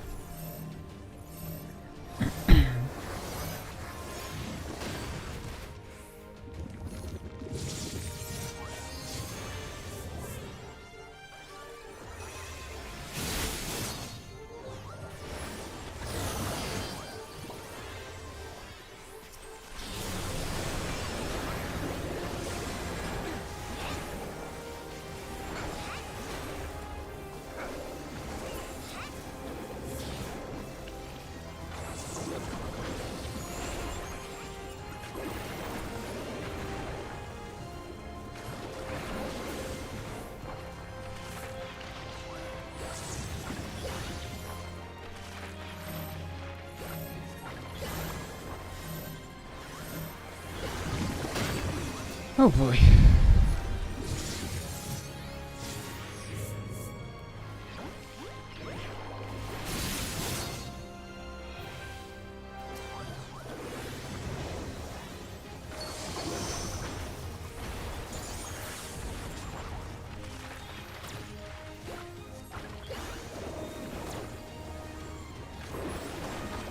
It's a lot easier to do that mechanic when the stack goes out to the edge.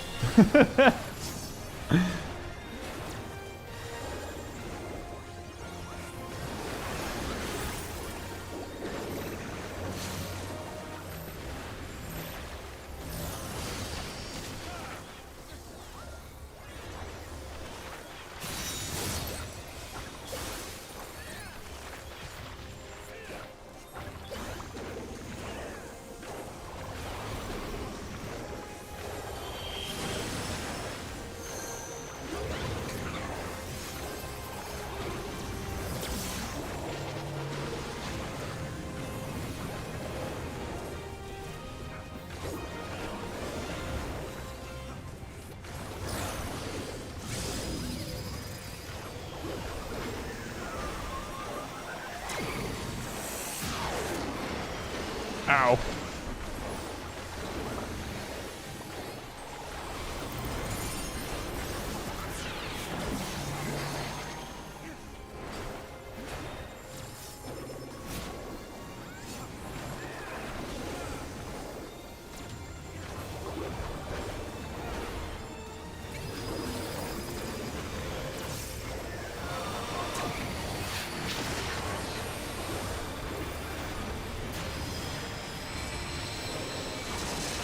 Uh-oh. I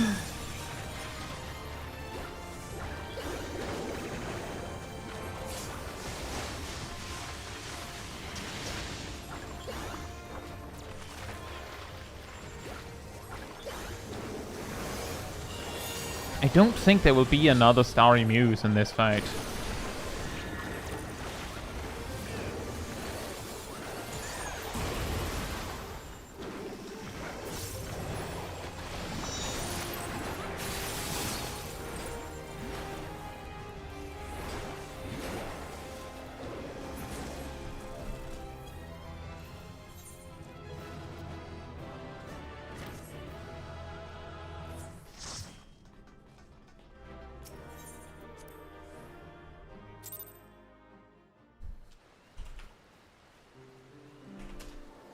Nice.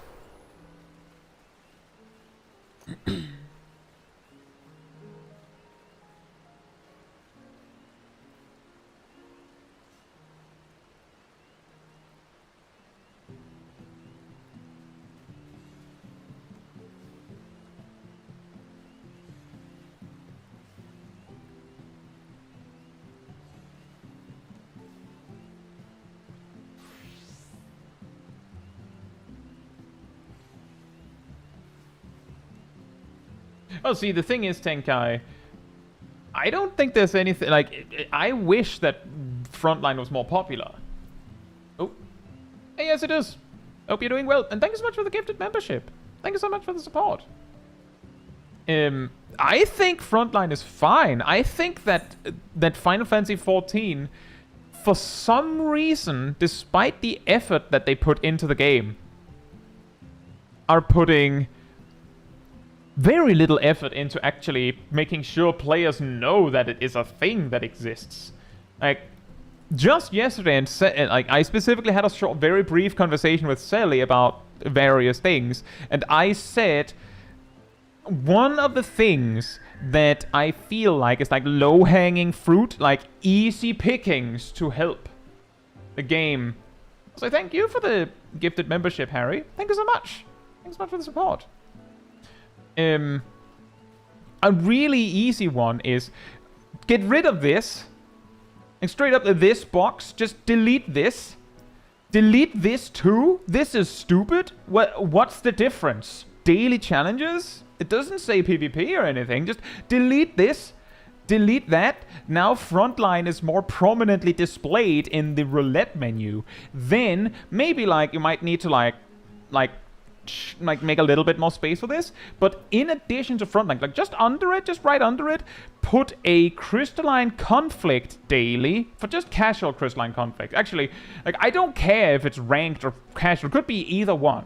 Like that they give you like a toggle where you can choose, but that's a little bit more work. Just make it casual Crystalline Conflict, and then right under that one, put a Rival Wings daily. And also, while we're on the topic, delete this. Like, just delete this option. Like, don't delete the map, but just don't have it there. It has looked like this for 5 years, I think, if not more. Like, don't... Like, it just looks bad. Come on. Clean it up. And don't hide PvP away like it's like you're ashamed of it. You spent, like, Squeenix, you spent so much effort on PvP, and then you just shove it under the rug like that? Why?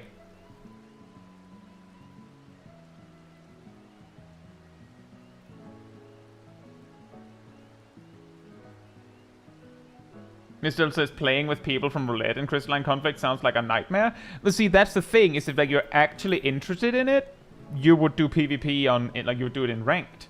So that's why I'm saying probably do it casual as a daily. So like as a gateway, people will try the game mode and be like, oh, this is actually awesome. And then they find out, oh, there's a ranked mode? Oh, sweet. And then they get interested. But at present, Crystalline Conflict is hidden away here. Rival Wings is hidden away here. You have to scroll to even see that it exists. Like, I don't understand. I'll queue when it says 50.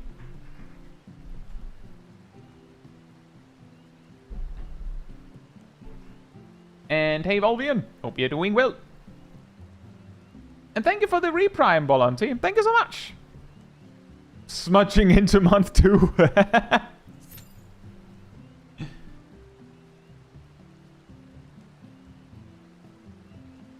Bam! Yeah, exactly. Bam! And like that's just a random example. The context of this conversation I had with Sally was like, there's a lot of things that we can be like they should do this thing better, they should do that thing better. And some of those things are like, it's really hard to see whether, like, how much effort it would actually take to make that thing. And it's very easy to be the person saying, they should make this. But there are some things where I feel like, that can't possibly be that hard. Can it? Like, I'm just saying, a daily crystalline conflict would basically, like, I assume, I don't know how it's coded in the background, but the way I picture this, it's basically this button, but just as a daily. That's it. And a Rival Wings one, at present, because there's only one Rival Wings map, is basically this button, but as a daily. And it's just moved over here. And this line doesn't do anything, and this line doesn't do anything. Just, they're meaningless. So like that's the kind of thing where I'm like, that would be an easy improvement, and it would improve the game for some players, and it wouldn't hurt anyone. I'll say that, man. Hope you're doing well. You could also just delete the guild test. Yeah, that's actually a good point. If it's a problem that they've only made a certain number of daily roulette slots and it's like hard coded, then hey, you could replace guild test to have one of them. Did you bring your weather vane to this duty? No, unfortunately I haven't, Belanti. And yeah, part of the problem with Rival Wings is that so many players don't even know that it exists. And then, every time a player learns that it exists, they learn that no one does it. And then, no one does it. Chaiji, hope you're doing well. And that is true. Absolutely. That these things that I'm suggesting are like, they might not be very high priority. So even if it's like, yeah, it would take Steve like an hour and on some random day to get it done. Steve doesn't have time to do that. Jose Azil, hope you're doing well. Lotus says, any general advice for PvP? I'm not new by any means, but I don't feel like I'm getting better, just more frustrated. If you're doing frontline, the best advice I could give you for improving in frontline is try to pay more attention to what works, like strategy-wise for the team at large, because the most effective way to improve your win rate in frontline is to lead. And you have to lead well, by the way, because obviously, if if you have a bad leader, that just means you're going to lose even harder, which is why you should look at that. These things will also teach you like a lot of the strategic positioning to make yourself play better and what things matter. Like for instance, if you're always winning on damage, but you're playing Scholar and your kill count is very low, I mean, yeah. If you're dying a lot, focusing on playing more, carefully is more effective because Battle High's existence means that you get punished hard for dying. So it would be better to die, even if it means you're doing a little bit less damage, you should, avoid dying more because it's better in the long run. If it's Crystalline Conflict, then my knowledge on it is very dated. I got Crystal in the first season, and then I have barely played Crystalline Conflict since.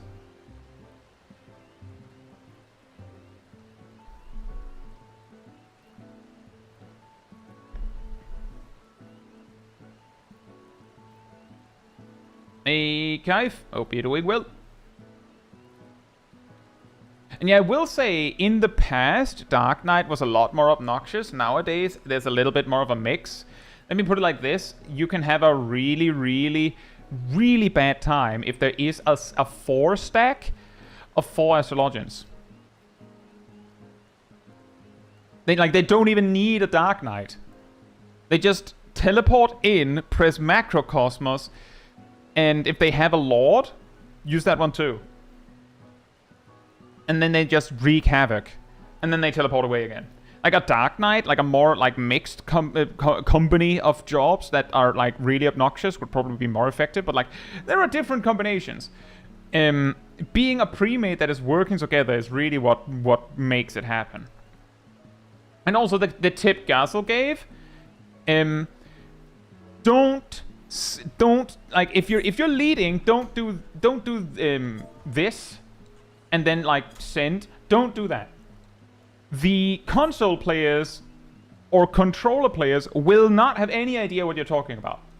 They will not click your coordinates. And me personally, I will put my map over here, place it so that I can see the whole map, and then not touch the map at all. So every time you send coordinates, the only way I will interact with your coordinates is I will click it, see where it is, fix my map, and then write the cardinal direction for everyone else to fix your mistake.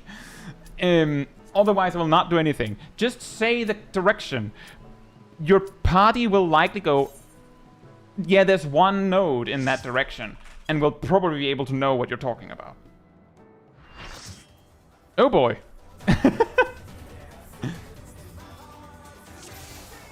The key is use cardinal directions instead, because it's easier to read those for everyone.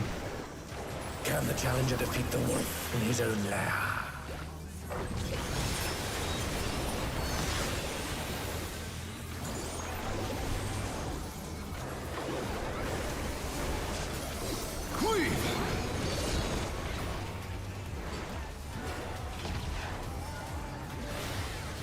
I wonder if you can keep up.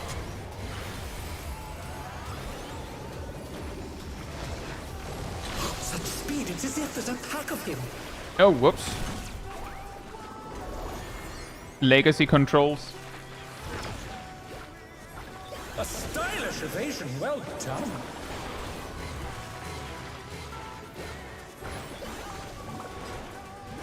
Good luck, Ceres.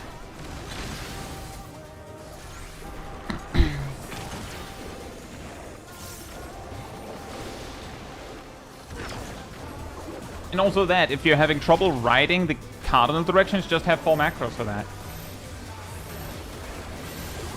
Like, any excuse you can give to be like, nah, but I wanna use coordinates, can be solved with cardinals as well.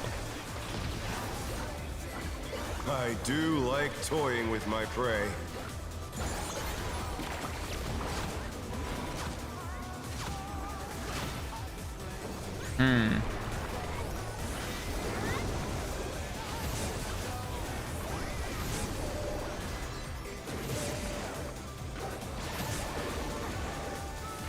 Can you fend off a pack of wolves?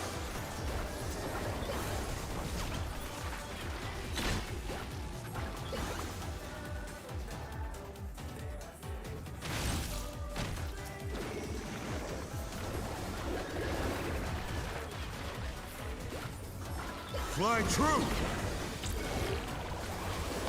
The earth is mine to command!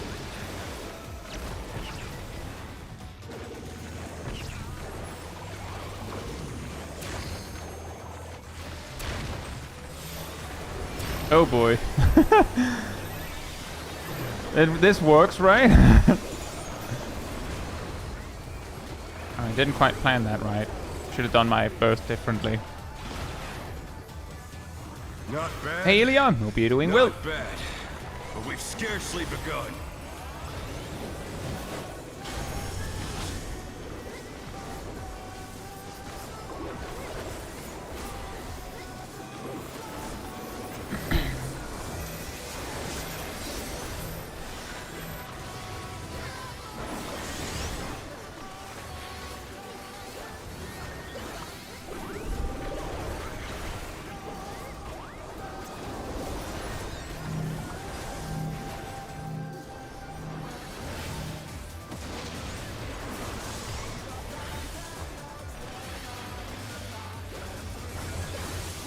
Bear my biting wings!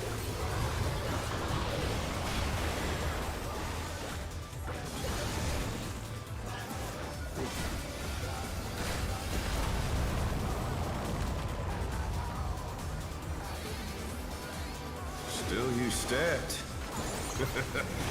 How delightful.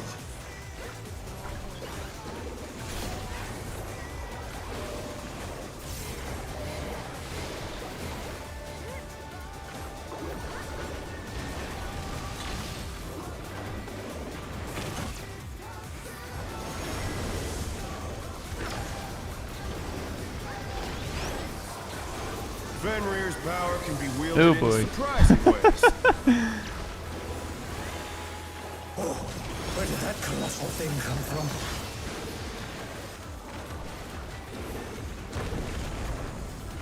He's put the Colossus to the sword.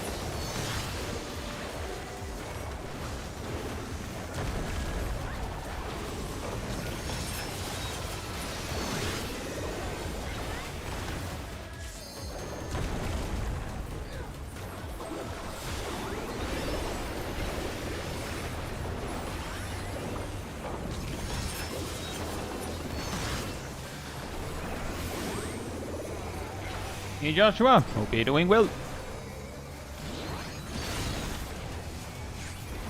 Must have heard, but they're not out of the fight yet.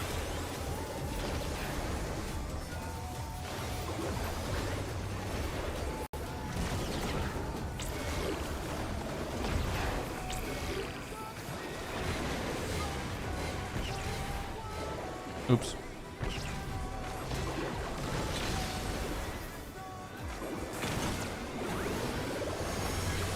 You're mine!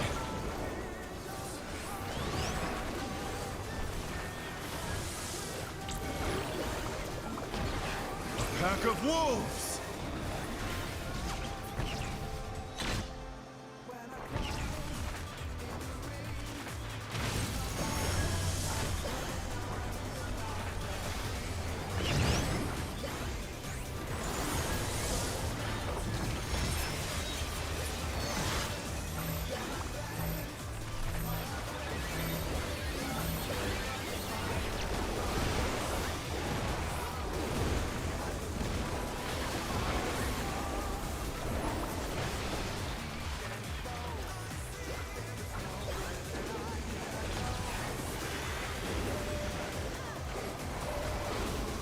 Try this!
You know, last time I was here, I think was with the Red Mage run. So on account of that, taking it a little more seriously, even though it is normal.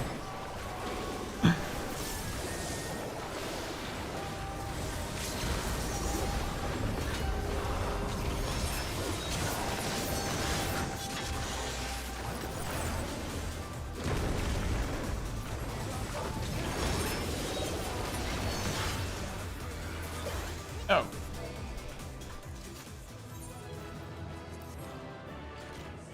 It's all over. Until next time.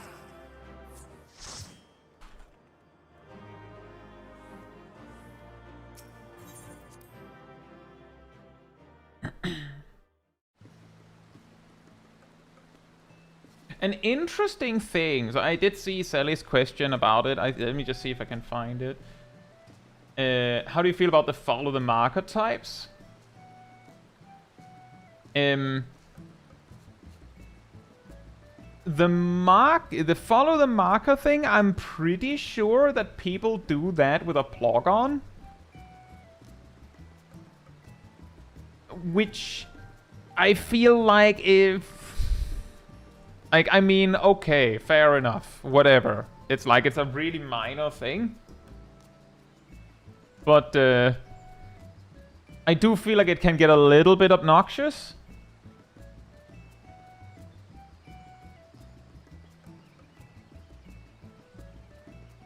Just a little bit.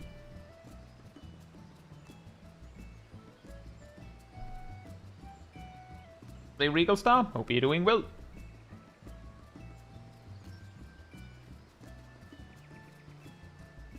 Yeah, exactly, it's a pain to do it without. Thought it was a mouse up. It could be, but I do believe that there are plug-ons to do it. And that is generally how they do it. I'll say Faco, hope you're doing well. Anyway, I will be right back, and then we will continue.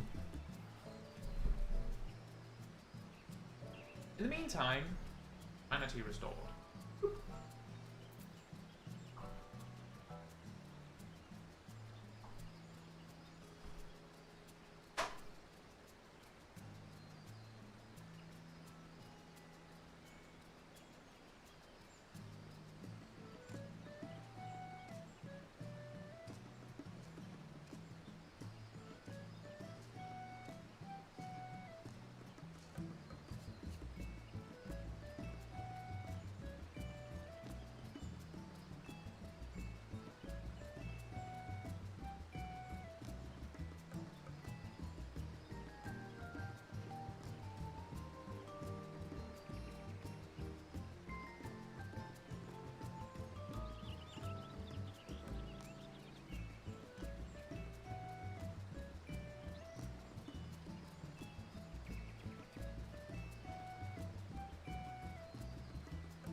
When I climb in the ring.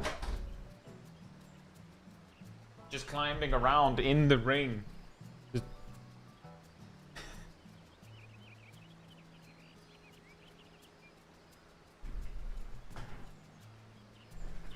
Right, I'm back.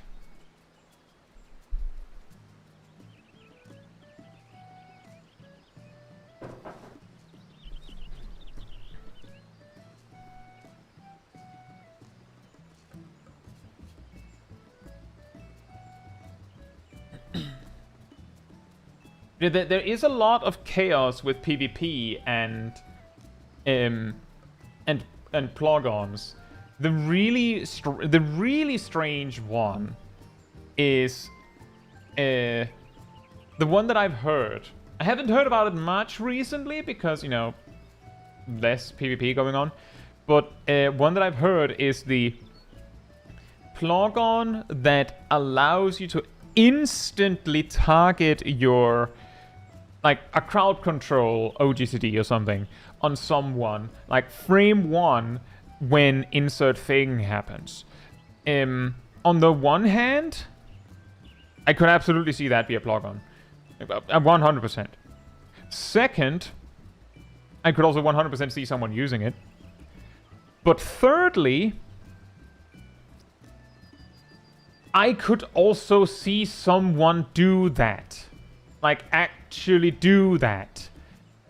With skill alone. Maybe not frame 1, but when you're like, they did it frame 1, they might not have been frame 1. It might have been like their human reaction time against yours. They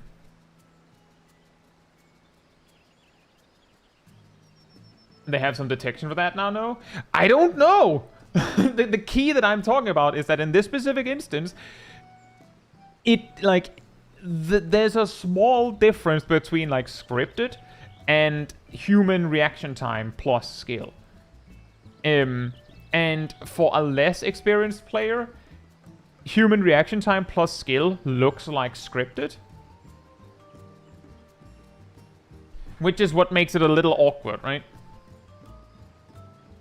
You can spam buffer. Oh yeah, the instances that people are thinking about in these cases are things like, well, I was using guard, and then on the exact frame that I took down my guard, I got stunned. Or the exact frame that my guard, like this one is funnier, when my guard ran out naturally, I got stunned. Like that one is predictable. Those kinds of things. Like it was like in response to someone doing something. Another one is players start to use LB. White mage uses Miracle of Nature. Just cancels it.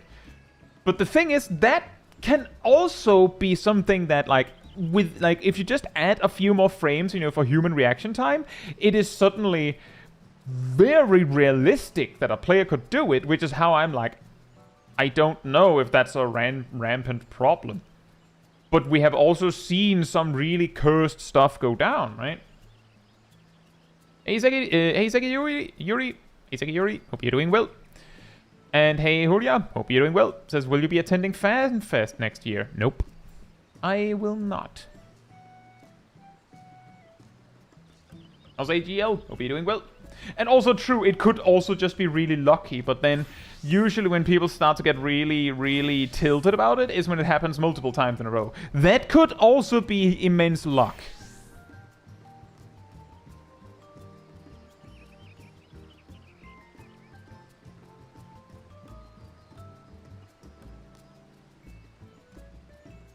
I will queue when it says 29.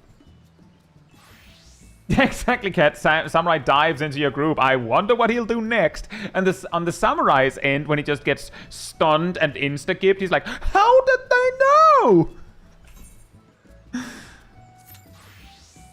How could they have known?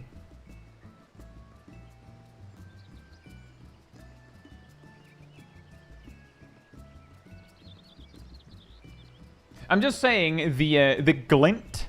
Like the emote that we have on the channel here with the small Kai with the red flash in her eye, its original name was Whoopsie Kai because it's supposed to be her using Samurai's limit break from PvP. We call it the Whoopsie because how does Samurai kill you with their limit break? You accidentally hit them at the wrong time. Whoops. Thank you, Erdl.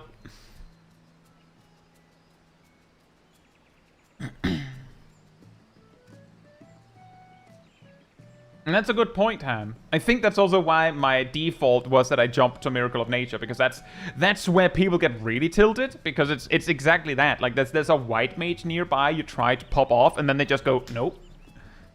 Just nope. You don't. No, you don't. You don't get to do that. Which is surprisingly frustrating.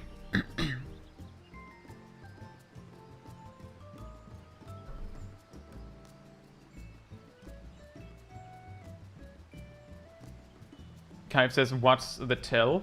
I believe Samurai now, after a somewhat recent patch, when they use their I think it's called Shiten, you know, like the thing that you need to hit to be killable with LB, makes them like have like a big red glow that makes it really obvious.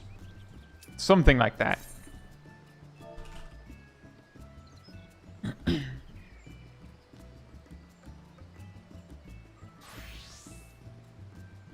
It's blue. Fantastic. Well, you can see how much I've paid attention. I just look at their buffs. It's normal. Well, it's hard.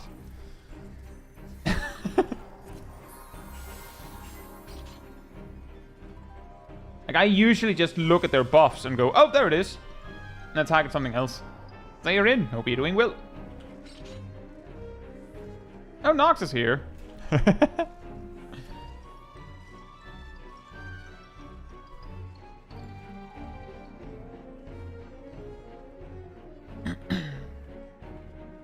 All of the counters are blue. Well, there we go.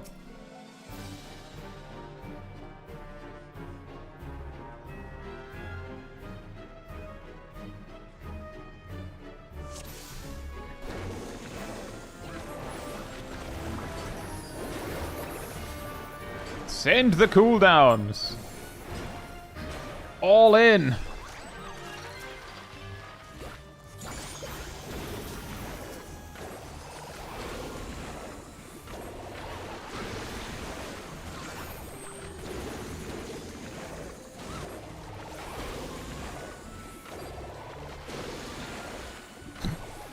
And the mechanic didn't go through because they were dead. Oops.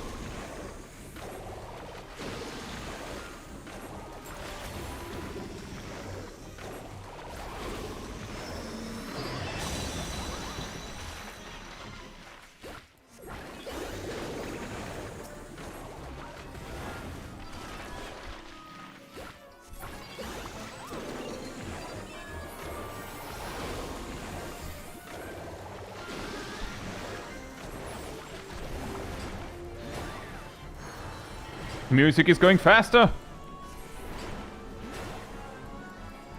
Oh boy.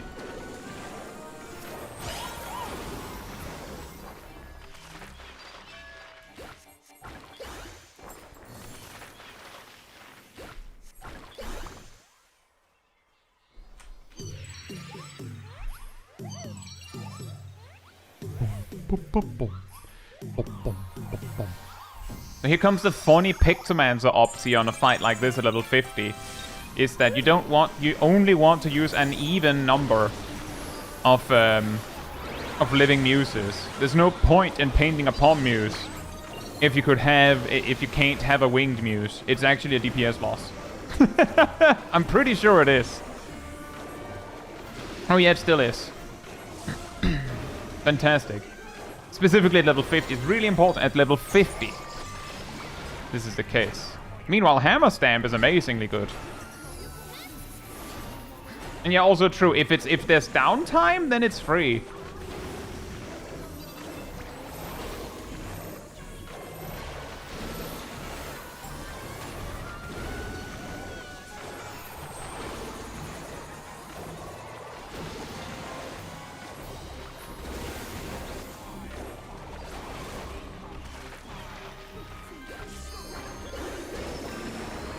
Well, see, the thing is there, Arctosaga, it's very simple.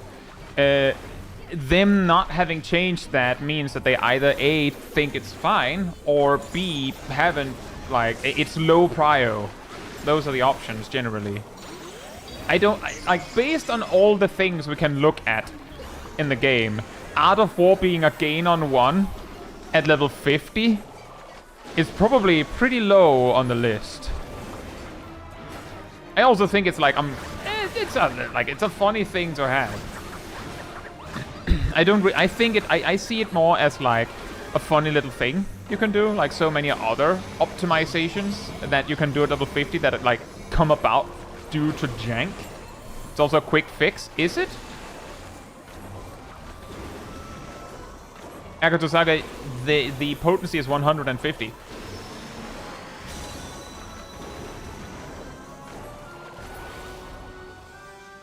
But yes, reducing it by 5.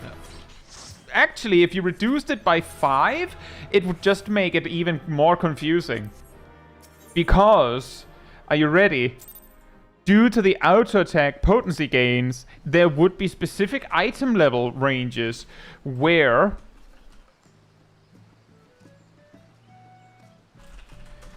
Art of War would still be a gain on 1.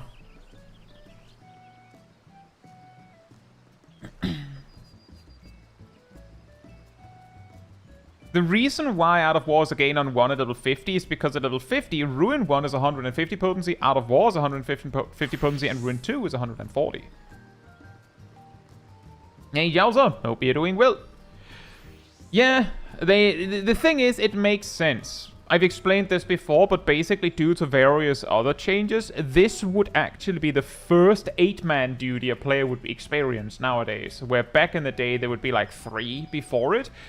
Additionally, if you use the duty support system, this would be the first duty you have to do with other players. Could you imagine if that was old Thornmarsh hard? Could you imagine how bad it would be? The first time you play with other players, it's like, oh man, like, it would be like the Cape Westwind memes, but real. I will queue when it says 20. Which job gave you the hardest time learning its basics? Its basics?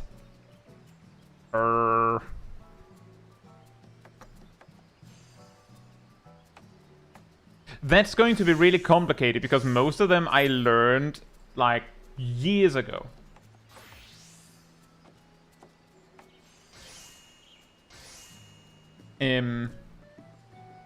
So a lot of the jobs would be like for a lot of players, it would probably just be, well, the first job you learned, like properly learned the basics of the game on would be it.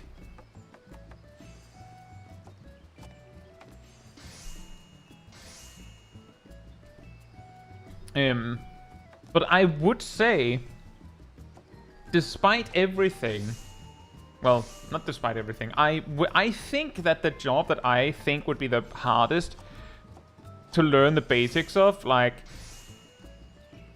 just in general,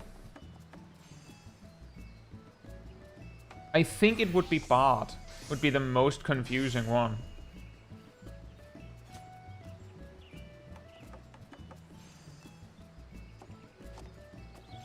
In my opinion.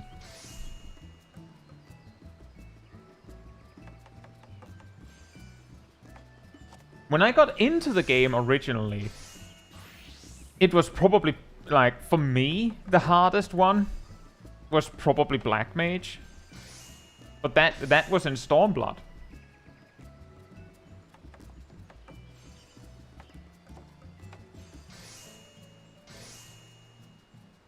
When Dawntrail initially came out, and you can probably see evidence of this, because I recorded my initial impressions of, like, my first stream in Dawntrail was me basically picking up Viper, picking up Pictomancer, going here and showing off all of the changes, like all of the Dawntrail changes, and then showing off how Viper seems to work and how Pictomancer seems to work. And between the two, Pictomancer, shockingly, was the one where I was like, actually, I'm not quite sure how to do this. Like, it took me like 15 minutes at a different point, like after I had leveled Viper, to go, oh, that's how it works. Old school Astrologian was probably also really, really complicated. Yeah. I remember Stormblood Astrologian was really, really difficult. So I just didn't play it. I preferred White Mage.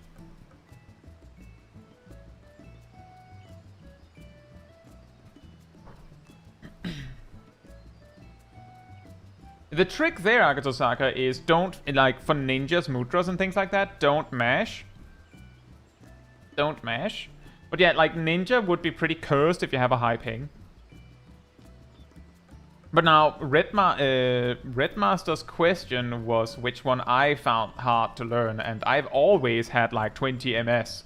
So, Ninja for me was, like, really jank, but I just wasn't that interested in Ninja. So, when it was the most convoluted, I didn't play it. AZPox, hope you're doing well. Old Summoner Jank was also difficult to understand. Yeah, that's true, but if you're learning the basics of a job, the jank didn't really come up much. My first job in 14 was Summoner.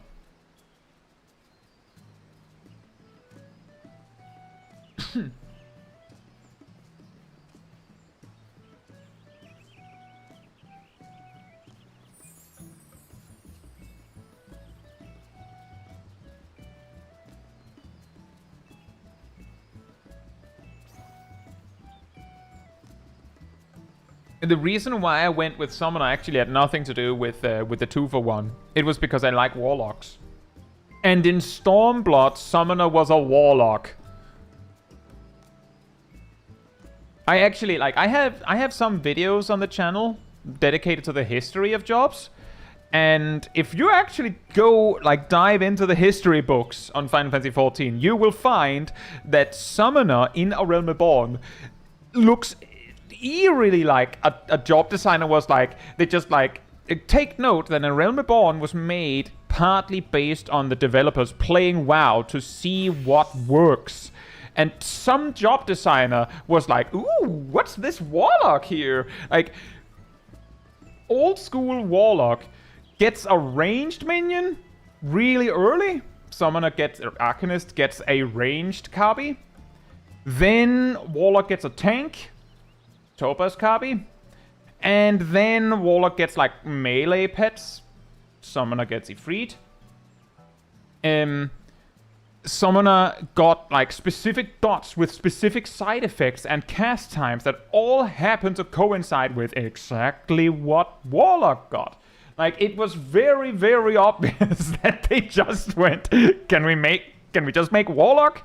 Like, can we copy your homework and just change things a bit? Yeah. And then they did. And the thing is, I don't mind. Like, I picked it because it was like, oh, sweet. This is kind of like Warlock. I'll play that.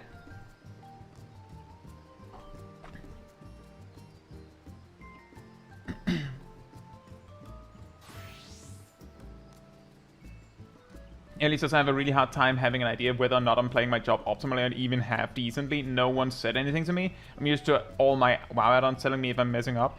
If you're doing the rotation that, like, people teach, like, for instance, if you... A way to, like, check, like, how crazy you're going is, for instance, compare what you're doing to, for instance, what I say in my guides or what Balance says and things like that. Another way is, as Sleepy Vlad said, if you go to Stone Sky Sea, I have a video on that. It doesn't cover the Dawntrail zone, but you can look that up, I think, and it'll be fine. But the guide explains everything. And then test some of the like, specifically the high, like some of the more recent ones. Your ability to kill that striking dummy is like, it's like a speed test. If you can't kill it, then you're either, like, if it's like a high Savage boss, oh, it's Ultimate Weapon Extreme. And Naomi's here. Thank you, Ardell. If you can't kill it, it can either be a skill, like a gear issue or a skill issue most of the time. Most of the time. Not all the time, because there are definitely some of them where they're a little unfairly balanced to a point where like the most recent Savage can be like, for some jobs, straight up be a little bit of luck. Have a good evening, Rust.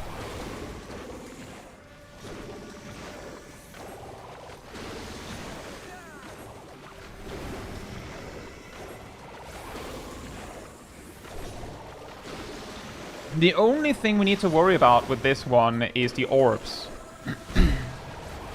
We just need the orbs handled correctly, then nothing else matters.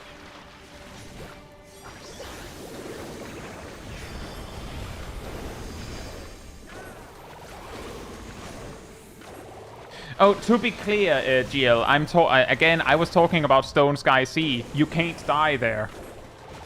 Like, you literally can't die there.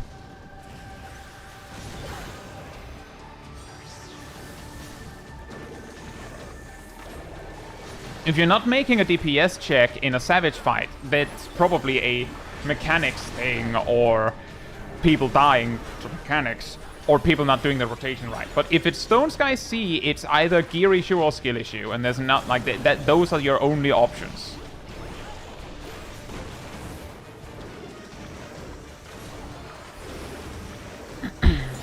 Hey, Titus, hope you're doing well. Ponder the orb with a friend. Ponder together. Unless you're a tank, then you can do it. Then you can ponder alone.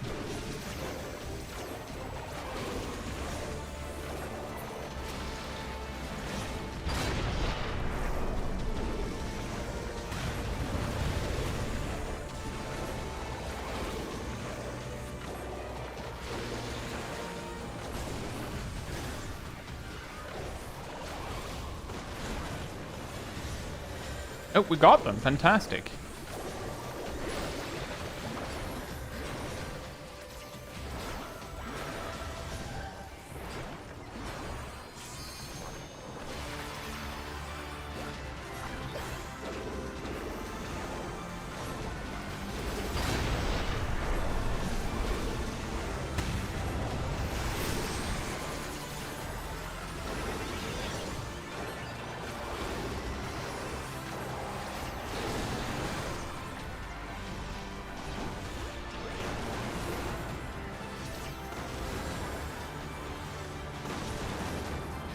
Yep. That was a very good move from the tank. They needed to take both orbs, I'm pretty sure, because they were too close. The other orb would have resolved anyway.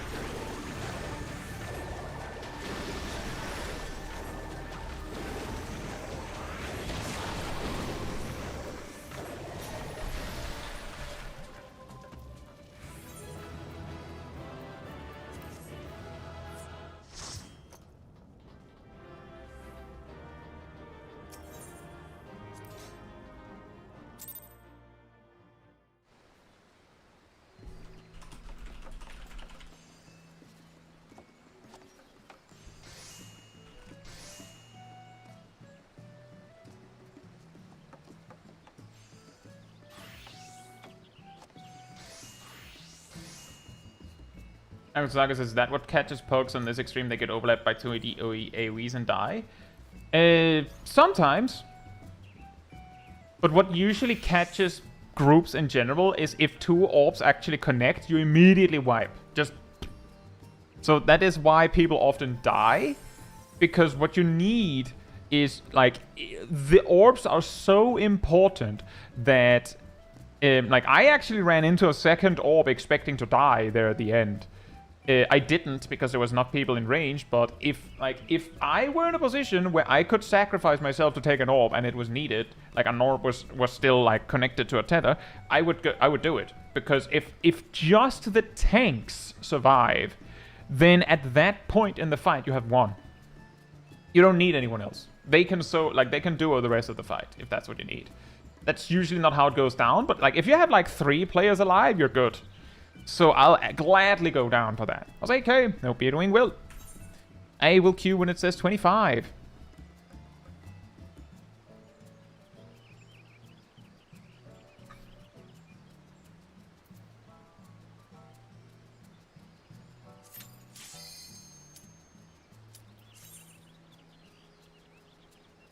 But yeah, the orb AoEs, if you're alone and you're a DPS or a healer, you will probably die. Which is why you usually do it with a friend.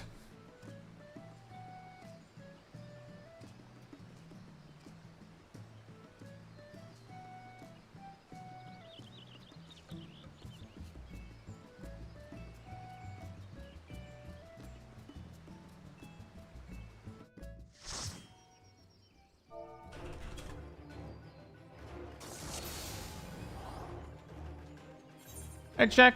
Enjoy Pilgrim's Traverse.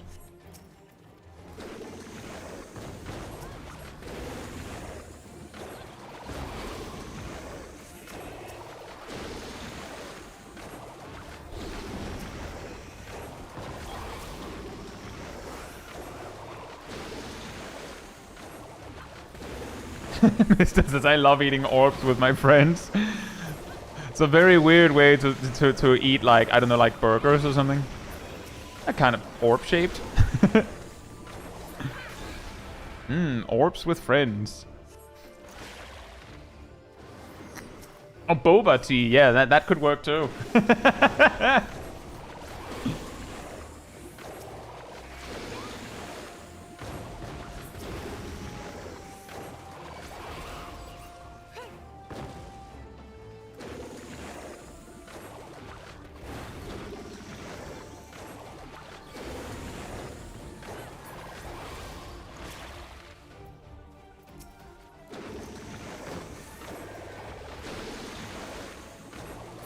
Yeah, you could say that, Titus. That is a fun way to put it. Painting your picture. Oh no.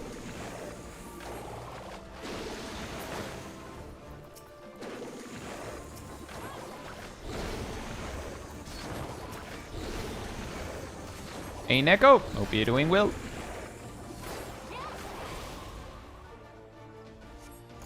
And just for anyone wondering, the reason why we're meticulously killing everything on the way up is because while many of the other guild tests are like kill this specific guy, this duty says eliminate all targets, and you saw some of them can reset. So you could end up killing the boss and then be like, oh, you actually have to run like a minute-long run back down to find like Johnny who decided to reset. What's the point of this guild test? I think it's dodging bombs is the lesson? Question mark? I don't know.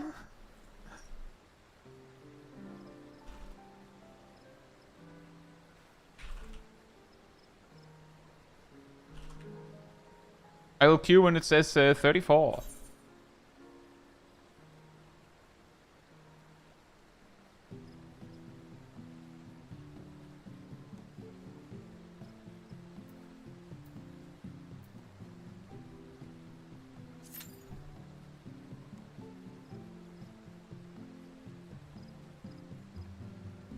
Hey Kyrios, hope you're doing well.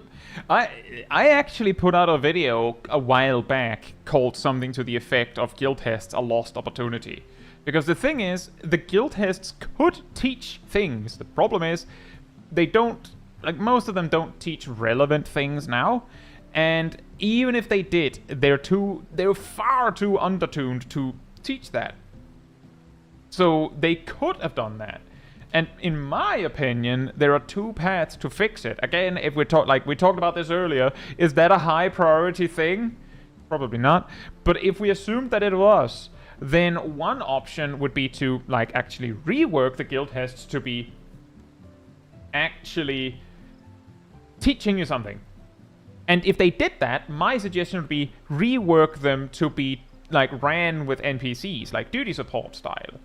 And be like an expanded version of Hall of the Novice to teach specific things out in the field. And then make sure that they're actually teaching something. The other path, and the thing is, if you do that, then it takes less to make the duties balanced, because the NPCs can just be really, really, like, they can be balanced so that they help you a bit more with the damage if you're slow, and if you're fast, they'll just do less. And the other path is to go, no, actually, you're right, these don't teach anything, and just make them harder. And if they make them, like, just, like, give all of those duties, like, a big heaping helping of an HP boost on every unit, so that they're, like, they're actually challenging. Like, or rather that, so that they can stick around to be challenging, and then, like, increase their damage output, like, make them actually challenges or something. And then, like, repackage them as that. Like, don't sell them as a tutorial anymore. Just be like, this is a duty that exists. We've rebalanced it to actually be a challenge. And then call it a day. Like, those would be ways. But I think the better one is, like, rework them to be, like, an expansion of Hall of the Novice.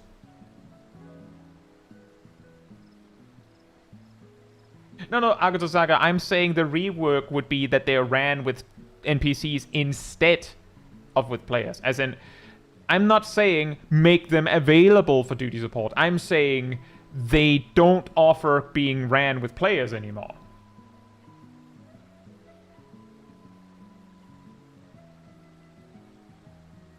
Yes, as in only.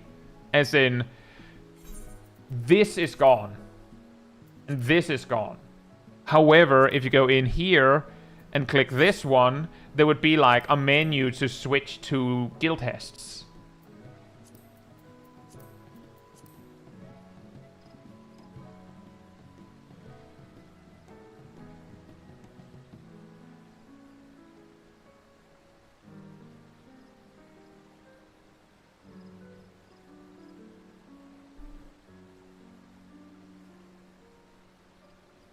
Now, actually, speaking of which, Regal Star, Sastasha is also a dungeon that introduces some sort of mechanic and then doesn't really do anything with it again. By which I mean, it's not Sastasha's fault. The very first dungeon in Final Fantasy XIV, Sastasha, introduces a mechanic wherein you can find items on the floor that tell you what to do for a future thing in the dungeon. No other dungeon does that. And it's not because they got them, like, that they got reworked out. It's just that they just didn't do that again. Like, it's just that they didn't. That's all.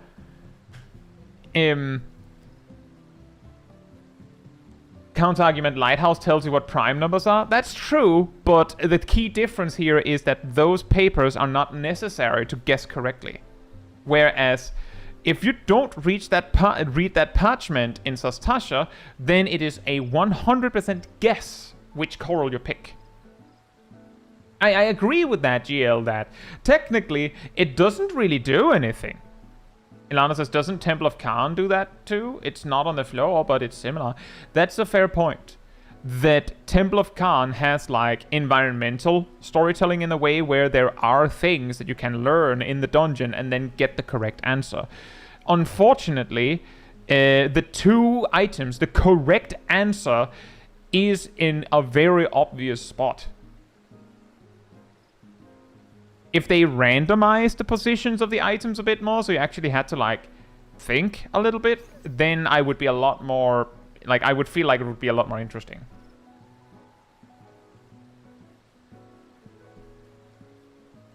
But yeah, you're right, that there is that as an exception. And Lighthouse, in a way, is also a bit of an exception. The big problem is that Sastasha introduces it, Temple of Khan doesn't, like, if you just tip the scales, then you get attacked by a pack, and then the door opens anyway. Whereas with Sastasha, I believe if you try and click the incorrect coral, you get attacked by a pack, and then you get asked to try again. I think.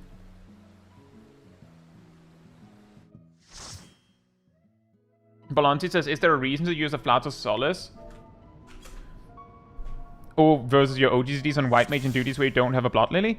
If you don't have Blood Lily, then the only purpose that a Flatus Solace serves is to be used instead of... Oh, Nox is here too. Fantastic. Instead of Cure 2. If you were going to use... Regen... then there's no need to use there's just no need to use Afflatus Solace, because Afflatus Solace is straight up just Cure 2 but free. That's what it does.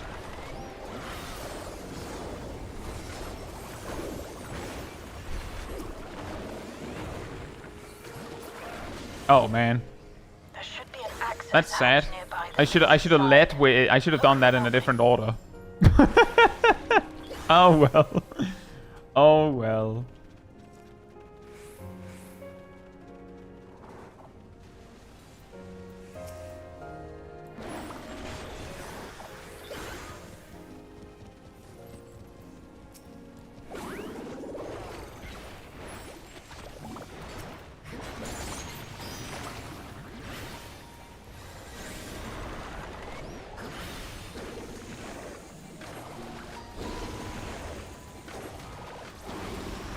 But yeah, basically, because regen actually heals for more, if you needed regen, hypothetically, then you use regen.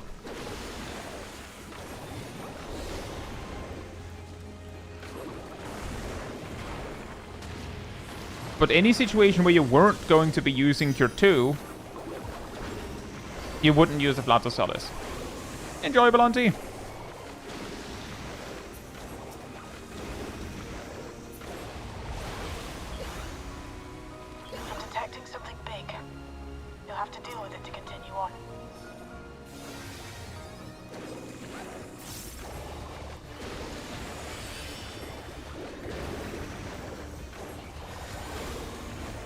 This one is so awkward. I am not going to burst here. Because you straight up, like, the boss will leave in, oh, whoops. In, like, 2 seconds. There it is.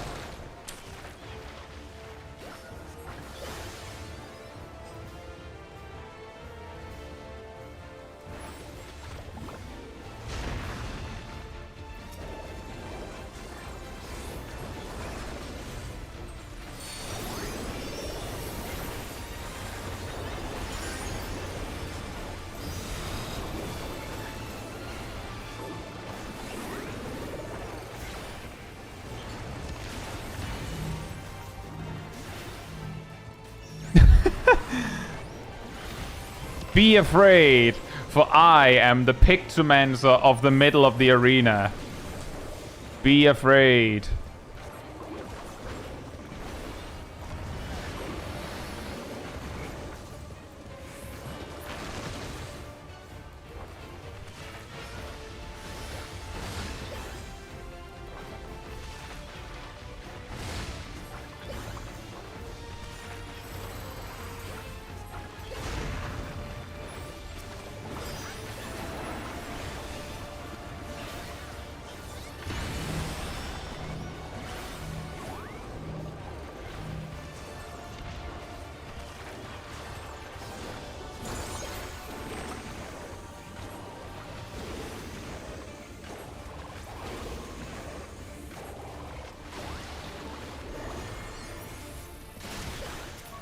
Good work.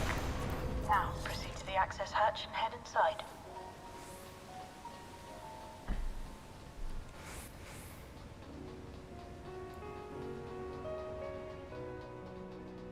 Yep, I think I mentioned this in a Mental Roulette video. My estimate is that the first boss there leaves at almost exactly 28 seconds into the fight. And if you paid really close attention as we approached the boss just now, I entered the boss room with 28 seconds on Starry Muse, which is why I was like, I'm not gonna burst here. I'm just not.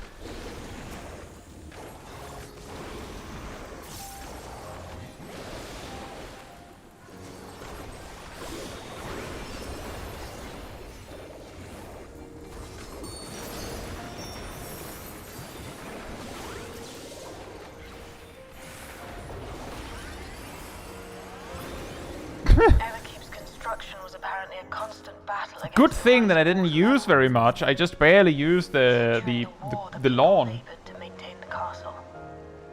It meant a lot to them. It's upsetting to think that I think that's correct also that the Sunken Temple of Khan is the first time they do their Doom with some sort of gimmick. It might actually be the first duty with Doom in it.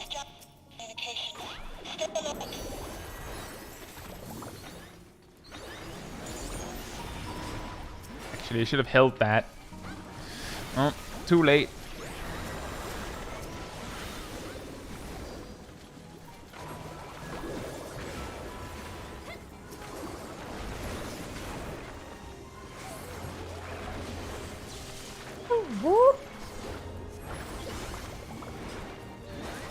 Speaking of held,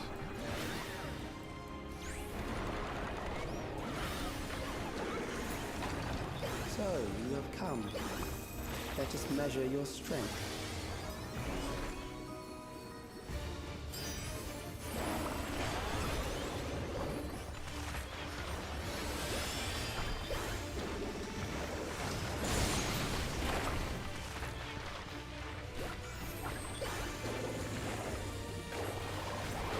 gotta hold the hammer here.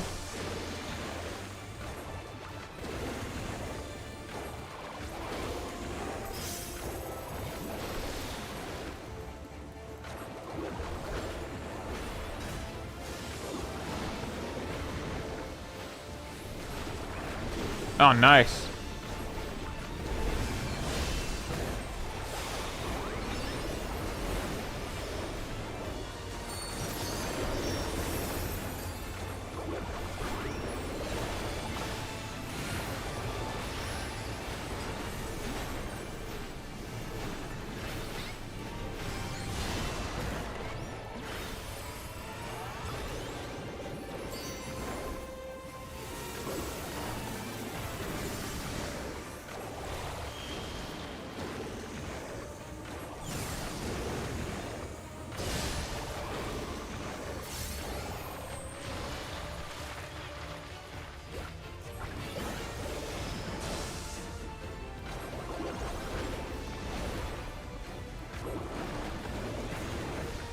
Nope, I don't think it would be a necessary change, Akatosaka.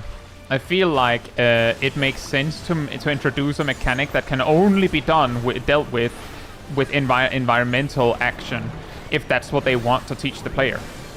Then it would be good to teach it there. And giving you an additional out would simply mean that you don't learn it. It has to be, that's the only solution. Otherwise, the players will just not learn it. I don't think. You will show me more. I bid you press And unfortunately, I'm also very strictly going to say, okay, then the first timers will have to die. Then they have to die. If that's what it takes for them to go, oh, there's a debuff on me, aha, then they have to die.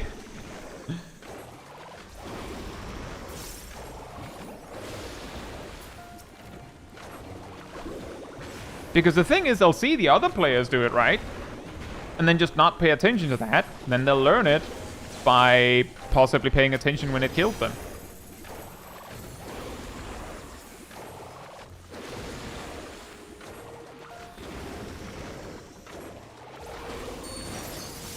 See, I was here thinking these guys will take a moment, and then I realized that we all had that thought, and then they didn't quite take a moment. As a Metricon says, I think it would be neat if they put like a Doom timer over your head. Yes, that! Do that! Just like that would be good. 100% like that one? Yes, do that. On all Doom mechanics, like nearly all Doom mechanics would just be straight better for having something like that. So do that.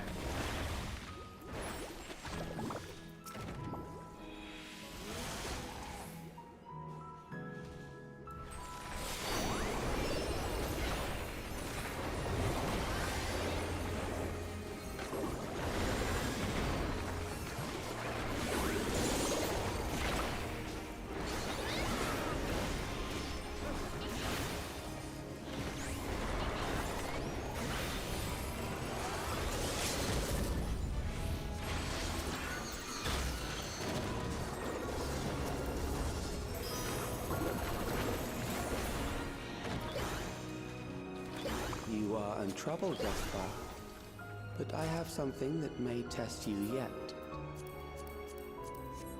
And yeah, exactly, Berlanti. If you just let the experienced players like hold the sprouts by their hands and feet, then they're like they're much less likely to learn these things. Even if it would be nice, there's just no need. And I do think that there has to be a first time for something like a mechanic that can only be solved by stepping on the correct thing, and Sunken Temple of Khan might as well be that first time.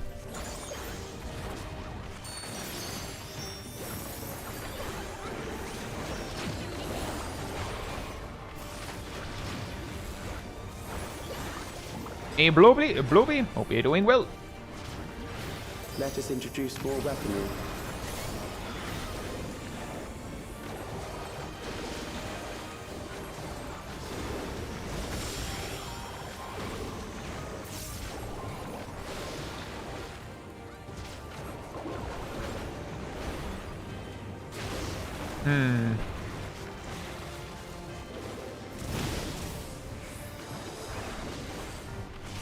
Let us see what this feels.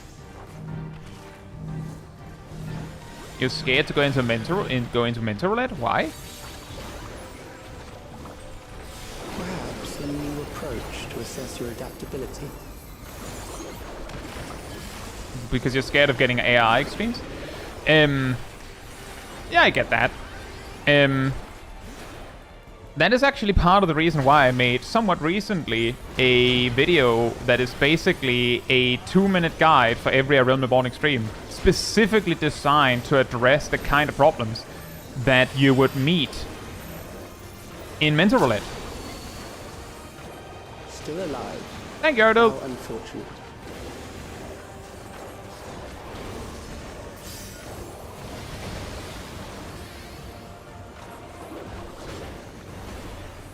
But the worst that can happen is that it doesn't work out. Save me trouble later. It's not that scary, although I do understand that it can be frightening. The worst that can happen is that it doesn't work. And then you wipe. Oh no!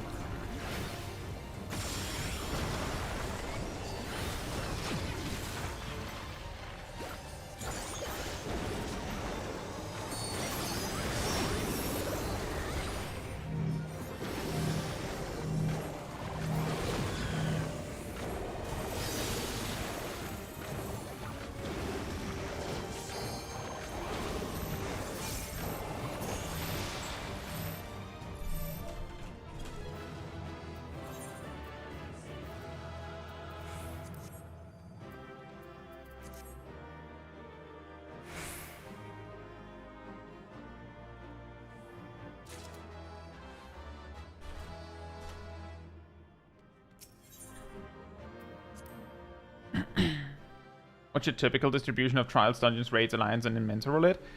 It varies, and it depends on the role, yeah. But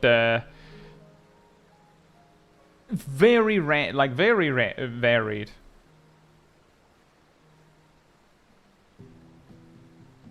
My I would say the way that I go about it has given me a higher percentage of extremes than normal. But let's just say that a third of my mental roulettes are guild tests.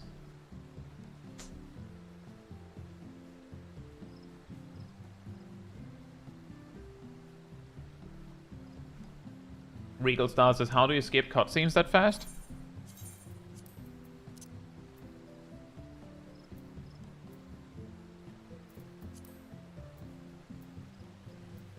Here.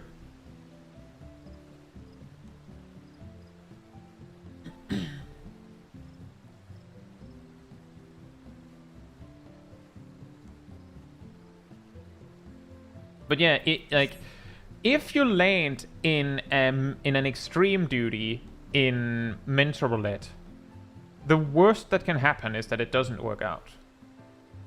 That's it.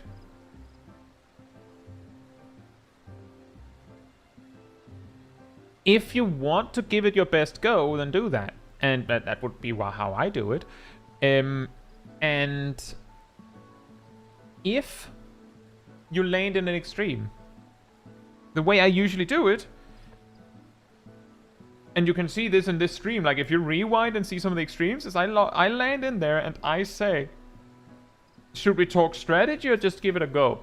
Most of the time, at least recently, people just give it a go. Like, someone will pull. Sometimes people ask for, like, yeah, can you tell me how it works for this role? Or I don't know how this thing works. Or they'll ask for the long version.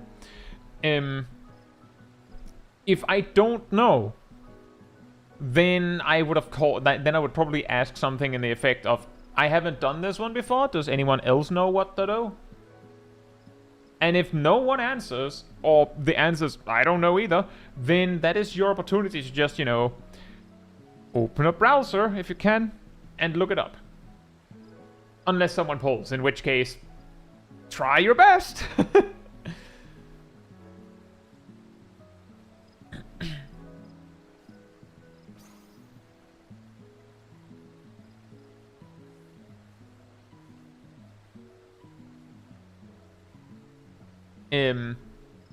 And just the A Realm Reborn extremes, I'm telling you that guide that I made, every single one of them is 2 minutes or less. Because, like, that's the important bits. There are points that I just straight up don't explain or don't bring up because they don't happen in a synced group, like 99% of the time. If they happen, then you have bigger concerns than that guide. Where, like, if you look up a guide for the boss normally, you'll probably have a lot of things to worry about that will not happen. Whereas my version is, the like, really cooked down, concentrated version of this boss does this and this and this. Like how I said when we did Ultimate Weapon earlier, I said the only thing that matters is that you take the orbs. The only other thing that matters, aside from that, is tank switching. Because Ultimate Weapon has a tank switch mechanic. Sometimes it doesn't come up, but when it does, it's crucially important that it is dealt with, because if the tanks have trouble with that, then they're not helping with the orbs, probably. And if they're not helping with the orbs, then the orbs get a lot harder, and if you don't do the orbs right, you wipe. Like that. Which means that Ultimate Weapon, ultimately, boils down to one mechanic. That's it. He also says, it seems like there's a percentage of the population of this game that isn't okay with letting themselves hit their heads against the wall.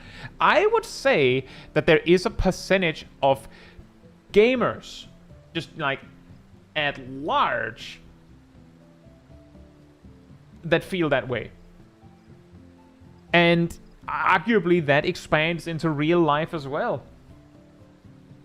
The kind of person that will, like, maybe pick up a hobby and then they fail once, and they're like, nah, I'm not gonna do that anymore. No, I don't do that anymore. No thanks. I don't like it anymore. That's the kind of person that would do that.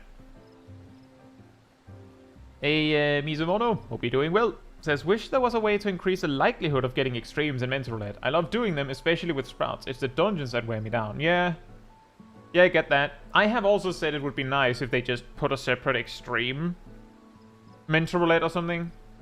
See, a key thing about how Mental Roulette works, everyone, is Mental Roulette, as far as I know, will never, ever just produce a duty for you to do.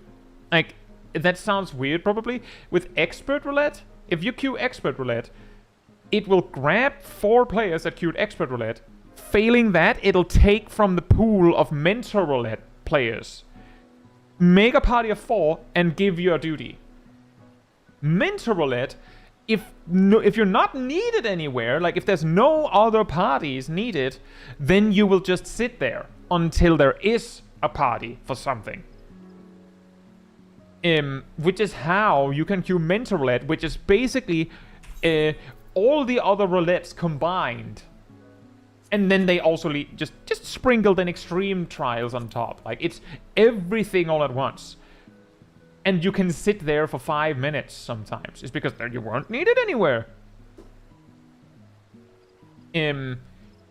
Which means if they made an extreme Mentor Roulette that just did extreme trials, and you could just queue for that as a mentor, it would just sit over there. It'd be like, yeah, your average wait time is I don't know, more than 30 minutes. But the moment someone queues for an extreme trial from ARR or something, you just it just yoinks 7 mentors from the pool and just goes, hey, gamer time. That could work. And there is there might not be as many players as you'd think that would be interested in it, but there are enough players that it isn't a pointless addition, I would say.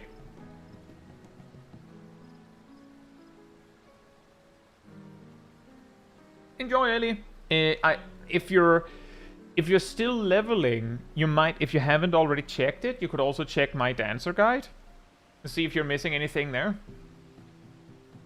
My guide goes level by level.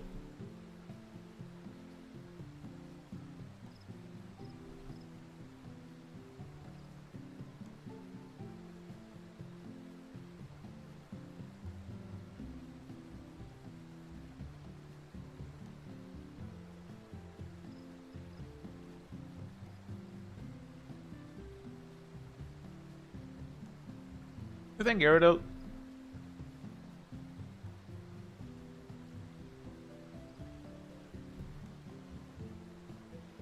And yeah, if you're if you're going to queue for an see, here's the thing. Important thing is, if you're going to queue for an extreme duty, and you know what an extreme duty means. This is the important detail, right? Which is often where people get lost in the conversation, I feel like. If you know what extreme trial means, then you should probably do your homework before doing the duty. Is my suggestion. That would be the considerate thing to do. It is a public queue. You are technically expected to pull your weight. Otherwise, the duty is not going to succeed. Unless it's in a Realm Reborn extreme, in which case it might succeed anyways, because all of them can be beaten with a light party. But your inability to play correctly might actually make that impossible in some of them, such as if you're a healer on Ifrit. Or if you're duo queuing as healers for anything. Or if you're duo queuing as tanks for anything. You could actually cause problems then. But if you know what an extreme is, then you know that an extreme is something that shouldn't be taken lightly. Do your homework. Check what the fight is about. Just have a general idea of what mechanics are going to happen. And I would also recommend double checking if you know how your rotation works.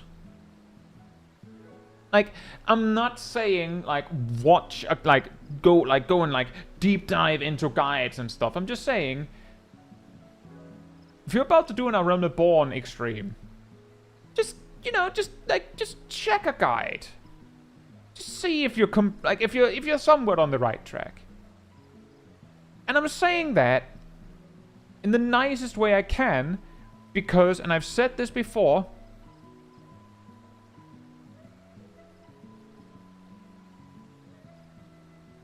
the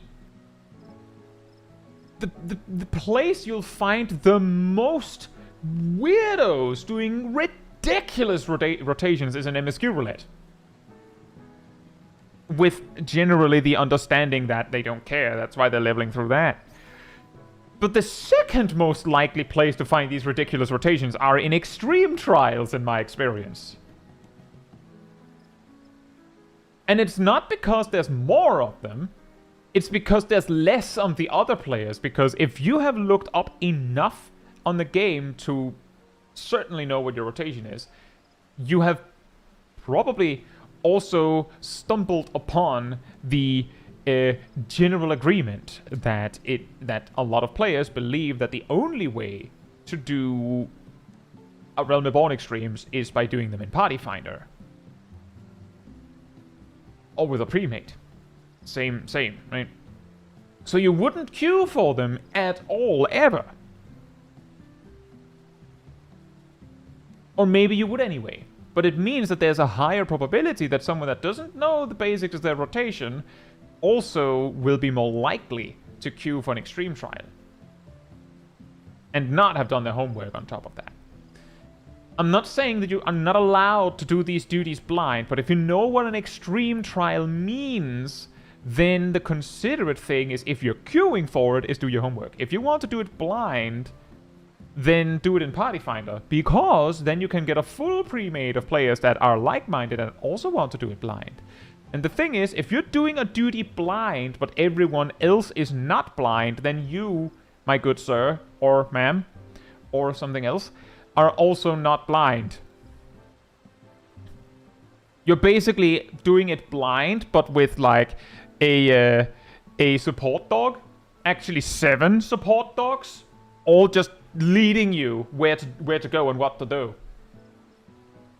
So you're basically cheating yourself. If you wanted a blind experience, then you're cheating yourself. And if you wanted to get carried, then you're a bit of a jerk. And I want to reiterate that this whole spiel that I'm giving you here still comes with a very strict requirement that if you know what an extreme trial means, then you don't have an excuse anymore. But if you don't know what an extreme is, then you kind of have to have your first experience of that. Christopher says, so I wasn't supposed to farm mounts on Duty Finder? My advice on that one, Christopher, is if you want to mount farm this, makes it way easier. Although then, if you're low level, you may need to round up a friend. And I said a friend. If you have someone that is like a few levels above, then they can, like, a significant levels above, then it would be very easy. That takes away all the fun, though. See, the thing is, Christopher, is the duties are interesting, but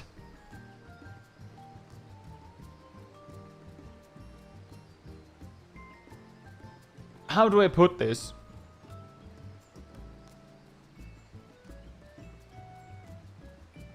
The mounts are random.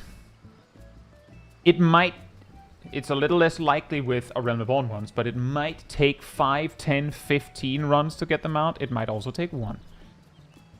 A way to make that more reasonable is to do it synced for the initial experience, maybe a few times if you think it's really fun, but if you're doing it specifically to farm the mount, just do it unsynced. Unsyncing is the more effective way to farm the mount. Whereas, if you want to have fun... Like, see, here's the thing. If you had said, I just think it's fun to queue for a freed extreme, then it would have been like, okay, weird, but fine. Like, how else would you do that? Right? Like, if you did your homework, and you want to do Ifrit Extreme, then a way to do it is to queue for it. And that's fair. But if you say I was mount farming, then it's like, that's not a very effective way to do that. I'll say, Yadra, hope you're doing well.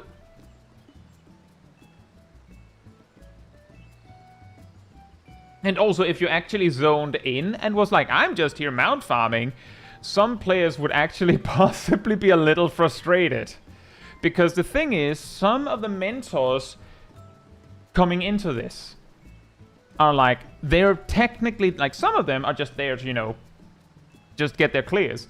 But some of them, the more likely to stay for an extreme duty, by the way, in my experience, they are there to help. And if they see the same person queuing the same extreme over and over again, they might get a little exhausted. Like, maybe not. Like, maybe it goes faster than a leveling dungeon. But it like, I have seen this happen with Rathalos Extreme. And the thing is, it kind of depends on how problematic it is, right? So that's why I'm having a little bit of difficulty explaining it. Is like, if you want to mount farm, the best way to do it is just do it unsynced. But if you want to have fun with it, then do that. Which means if you're doing Ifrit Extreme, I'm just using Ifrit as an example. It could be anything. It could be Ultimate Weapon. It could be Sephiroth, technically. The game allows you to queue for them. And if you have fun doing that, and you did your homework, then I don't think it is inconsiderate to queue for them. If you did your homework, you looked into a guide on the fight, and you're pretty prepared for this farm, and you know how to play your job, you're essentially an above average player for this fight. Then I have no reason to give you that you can't queue for it. Or that you shouldn't queue for it. And as you said, you did those things, and then you're good. The main reason why I'm then suggesting that you do it unsynced is simply because it's going to save you time. And it might be a little exhausting to do that extreme a lot of times in a row with randoms, especially if the queue time is long. But thinking about it, if I queued Mentor Roulette, hypothetically, and you were queuing Ifrit Extreme, or whatever, and I queue, boom, Ifrit Extreme appears, and you're there. And we go and do the fight, and clear it first pull. And then we exit. And then I queue Mentor Roulette, and you queue Ifrit Extreme, because the mount didn't drop, or you at least didn't win it. Instant queue pop, boom, Ifrit Extreme again. Approximately the same players. We go beat it first try, and then we go out. I queue again, you queue again, we go into Ifrit Extreme again. Me? I would find that hilarious. I would find that hilarious. But I could imagine some other players would be mildly annoyed. Although, if you beat it first try, then all the extremes from A Realm Reborn are arguably ranked second or third place, I would say, in clear speed relative to a guild test. Rince's Mentor prioritizes first timers, yes? Nope. Mentor Roulette prioritizes getting duties on the road. We don't have any evidence to suggest that Mentor Roulettes prioritize first timers. But there are a higher likelihood that the kind of duties that would have first timers more frequently would be missing players, leading to mentors taking that one.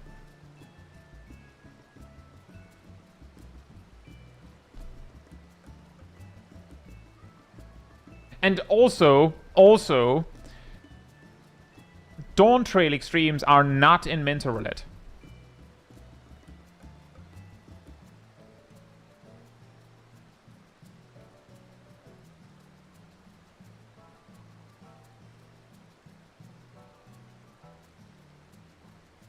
So indirectly correct? In a way, yeah, Telema. In a way, Mentor Roulette indirectly prioritizes first-timers because they're more likely to need mentors.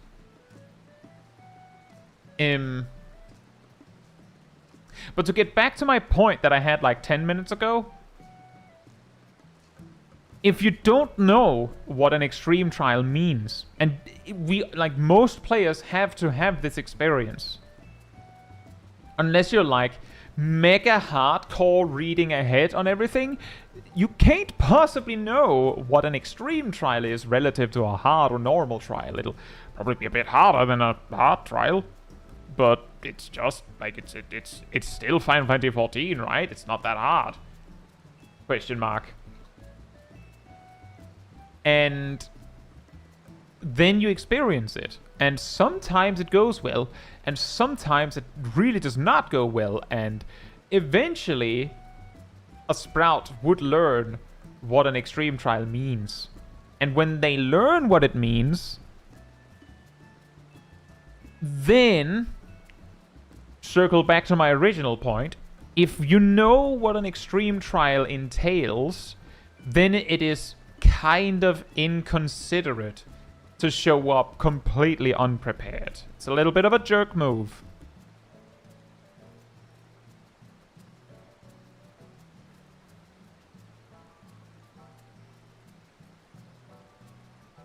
Not Serious says that they learned not to queue from a mentor being considerate. Yeah, the way that I have gone about it is when I land in an extreme trial, as you can see in the chat bubbles on the stream, I typically don't even mention that, oh, you shouldn't have been queuing for this. If the individual should not have queued for this, then they will probably learn that right now. And I don't even need to tell them. They'll learn it practically, and I don't have to say a thing. And if I did say it, that you shouldn't have queued for this, that is an amazingly effective way to make everyone feel like they're a jerk and then be confused and feel bad right at the start of the duty. An incredibly effective way to like just take a mallet to the morale meter, just congratulations, you're a jerk. Oh.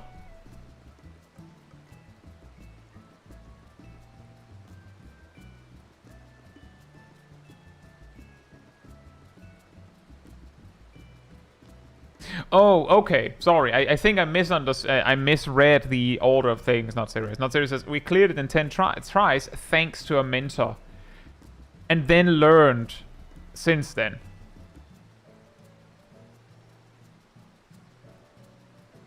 Azamia, hope you're doing well.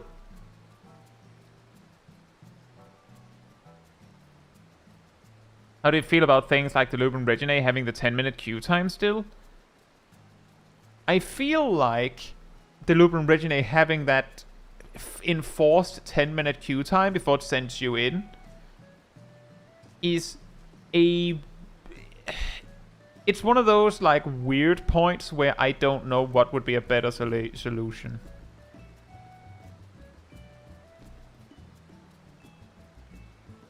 I think it's like, it's a decent middle ground because it means that if there are people queuing for it, then they have 10 minutes to like get into position. And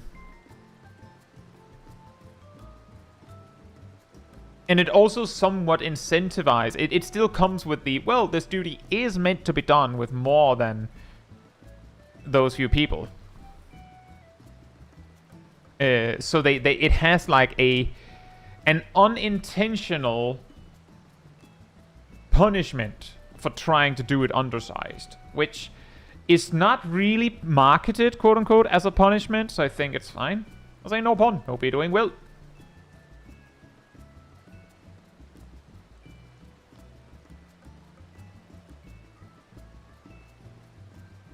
It took me one extreme queue to learn that it was hard.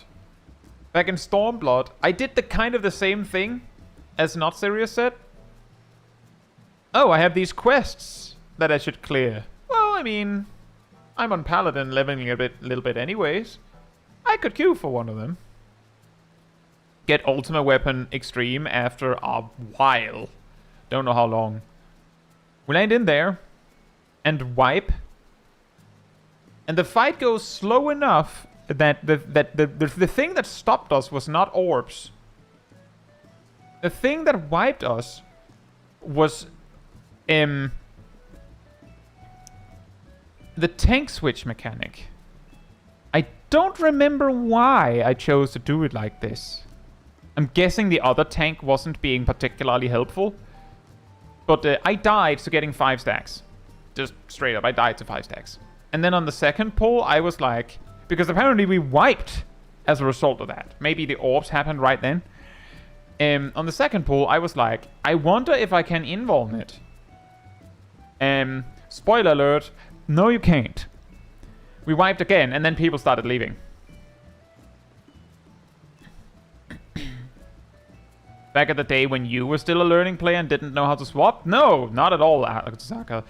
I had a decade of World of Warcraft raiding experience before I played Final Fantasy XIV. I knew exactly how to tank switch.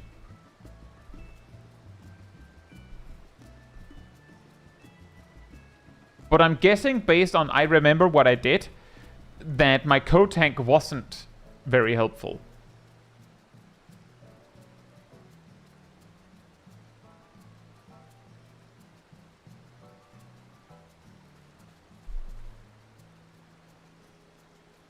I was a tank main in WoW.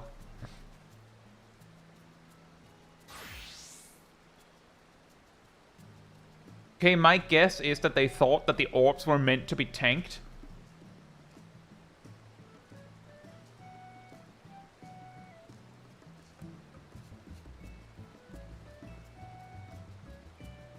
Like, as in just be eaten with your health. It could also be that the tank LB was used to help with soaking the orbs, which I believe it would. But that is generally my advice on extreme trials and queuing is... If you know what you're signing up for, you should do your homework. And that both includes the knowing how to play your job and having looked up the general idea for the fight itself. Know what you're getting into.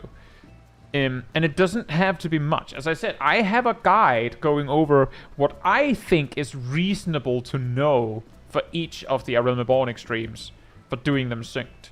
And each of them is under 2 minutes. It's straight up just this one does this and this and this. On to the next one. Because they're not that complicated. Not really. They're a lot more complicated if you do the minimum item level. But what you're going to meet if you queue for the duty, or if you're a mentor doing the duty, is about 2 minutes of explanation. Then you just go for it. You can kind of wing the rest.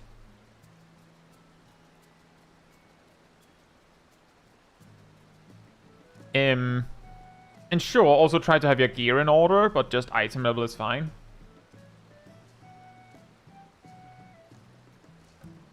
And the reason why I say do this homework is that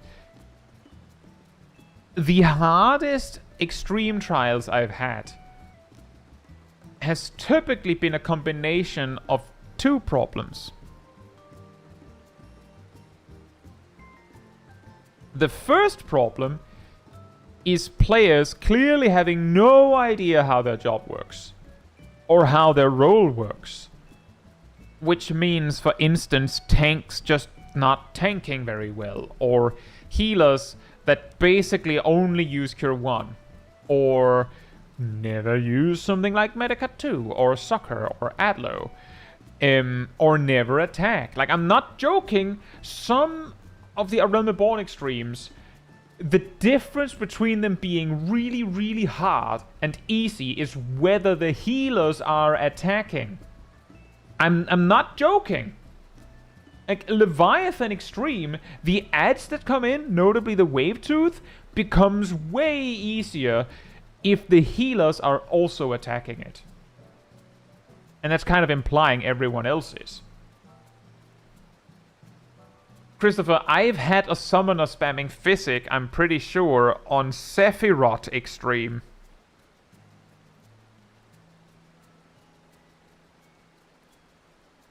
We eventually beat it, isn't that right, Taldemar?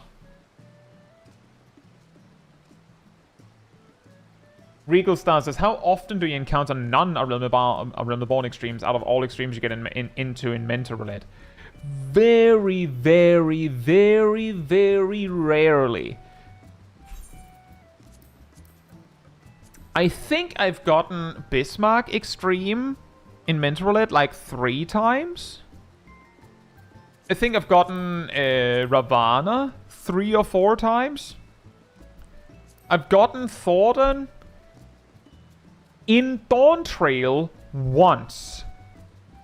In Endwalker, I got him like 2 or 3 times in a row, quote unquote, because I landed in a party and someone in the party whom others had seen underperform previously, apparently, said they were just there farming the mount. Like, they straight up just up front with it.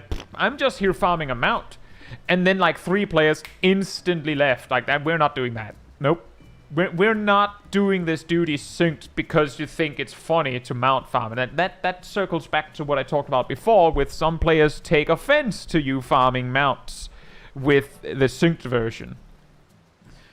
I didn't really care, but I saw that the duty was not filling. Then I left and I queued again, landed in the duty again because I have join party in progress on. And then I left again, queued again, landed in the duty again, left again, and then I just took like a 30-minute break. Instead of turning this off. I don't know why I did that. Didn't think of that, I guess. But the one time I landed in Thornton Extreme and we actually did a pull, yeah, exactly, Kay. We pulled it, and then we learned. Or half the raid, apparently, which were mentors, learned that it was the extreme version. Like, halfway through the intermission, they were like, oh, wait a minute, this is extreme. And then we did it first pull anyways. I believe it was one of my mentor relates as summoner. I have seen Nidhogg like twice in a day, if we count that as a single time, because it was technically the same group. I was machinist. I had a whole spiel about that. You may remember this, some of you. And I think I've seen him like twice before, and I'm pretty sure we've cleared it once or twice. I've seen Sephiroth like a total of like 3 or 4 times, maybe 5 times. And I think we've cleared like half of them. I've seen Sophia once, and we cleared it. I was monk. I've seen Zorvan, including both Dawntrail and Endwalker. I think I've seen him twice. And the time I saw him in Dawntrail, we didn't succeed. In Endwalker, it was one of the first episodes, by the way. We cleared so close to timing out that just before the final pull, I was saying, like, by the way, for any of the people first timing this, if you would like to get it done for like a clear, or like you wanted the mount or something, we can like meet on a world together and then like farm it unsynced for you, because this might just not happen. And then we beat it on that try. And in Stormblood, I've seen Susano once, and we cleared it first pull. I was ninja. And then I think I may have seen Rathalos Extreme, I would say 30 plus times.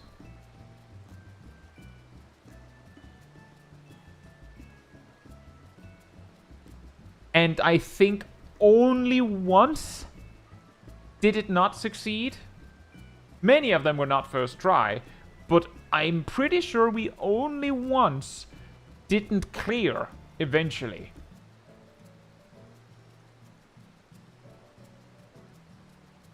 And that is very likely, Agdosaka, That is also the reason why... Like, the thing is, if you're on the free trial, you can still unsync farm bosses. You just need someone that isn't on the free trial to do it for you. And based on what I've heard, there are like mentors in Novice Network and mentors in general who are like, if you just walk up to them like, hey, can you help me with that? Some of them will just be like, yeah, sure, I'm just standing here anyway.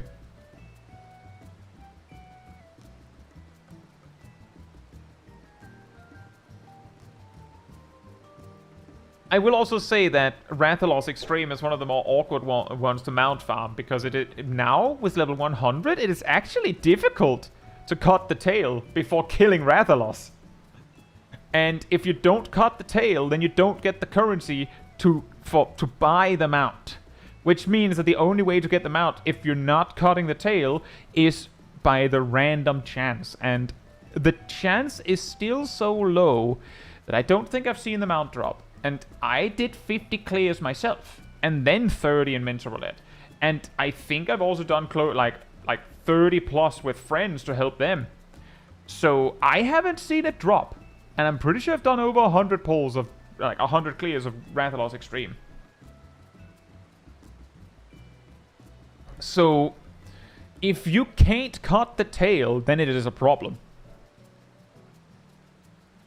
And that is like, I'm just saying, I reiterate that when I land in an extreme, my only problem is if people aren't trying. I'm not going to question why you queued for this. We're here now. And if enough people stay, we're gonna give it a go. But if you're clearly underprepared and are not, like, working together with the team, then I'm going to get a little bit mage, a little bit tilted.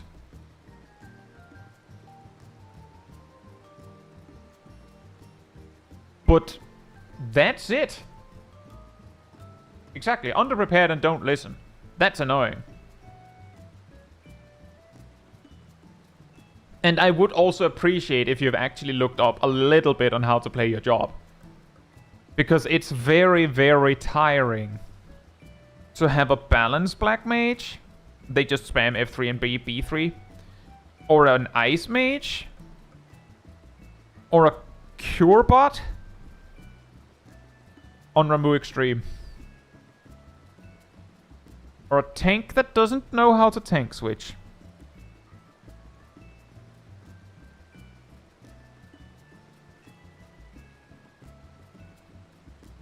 Or a summoner that is only using Ruin. And so on and so forth. Like, I'm not asking for much. Balanced Black Mage is optimal for Rathalos Extreme, yeah? No. Nope. You still do damage while it's in the air. Yeah, for unsynced, then you probably would.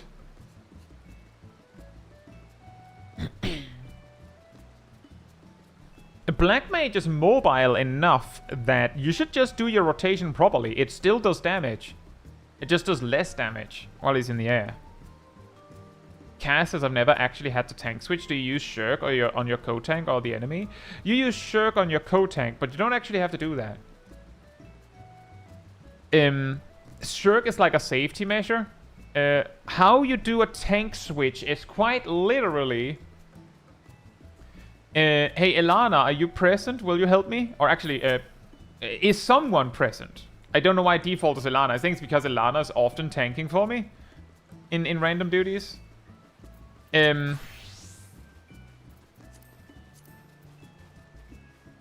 Switch to a tank.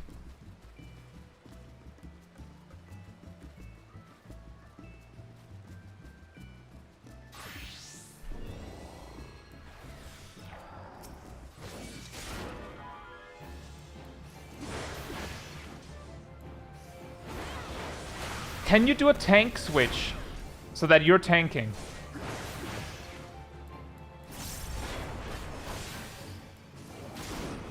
Boom. And what you do as the second tank is, for instance, do this. See, tank stands off. As long as everyone is attacking, that's all you have to do. If you don't like to do that, and you're a little scared that you're going to over-aggro your co-tank, then you shirk. Whoops, I didn't mean to do that. Then you shirk to push them further ahead. But that's all you need to do. And you just, like, all you have to do is, if the other tank is tanking and you're meant to not be tanking, just, like, glance over at this. This bar here, this yellow bar, is how much enmity you have relative to your co-tank. And if you're not meant to be tanking right now, then it is very important that you have less enmity than them.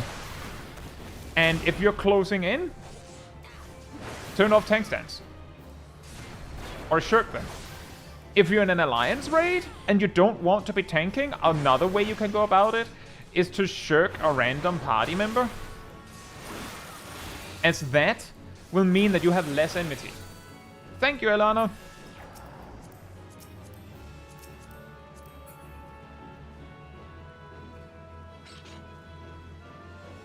And yeah, you can also use a macro. A fun fact on that one, Arctosaka. The second player might actually not be a tank if you've touched these settings at all. But you know, just keep it in mind. Regal Star says, I had a vault run last week when I saw Black Mage just alternating between Fire 3 and Blizzard 3. When I talked to them, they first tried the 290 potency is more than 180 argument, then just went, I don't feel like trying when synced down.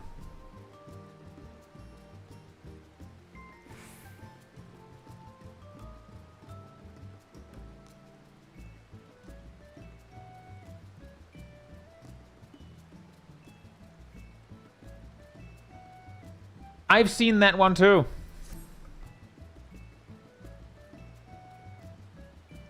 Some of you may remember my when the black mages get a little too creative mental roulette video, which featured an ice mage in Skydeep Shinolti. Just for the record, for those unaware, this is Skydeep Shinolti. Check the level.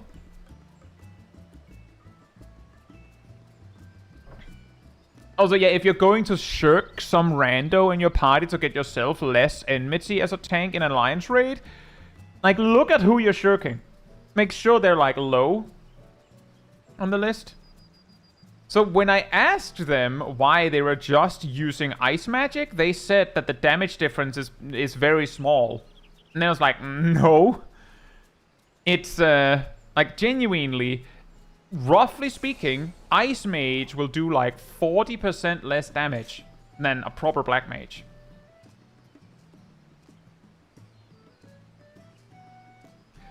And when this was pointed out to them, they basically used the excuse of, I'm just leveling the job, I'll never play it again when I've maxed it out.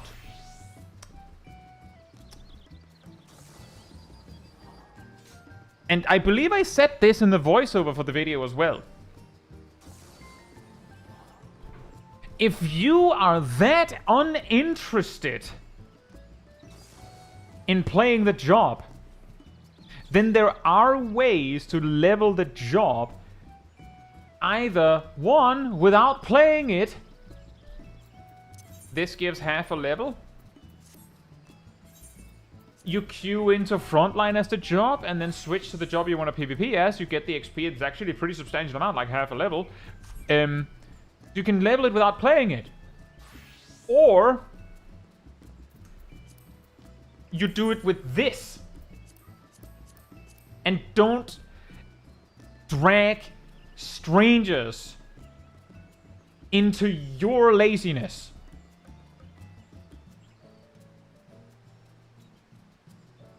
Because the excuse to not do it this way is like, oh, but this takes longer. Yeah, imagine it would take less time if you did a proper rotation and did like double damage.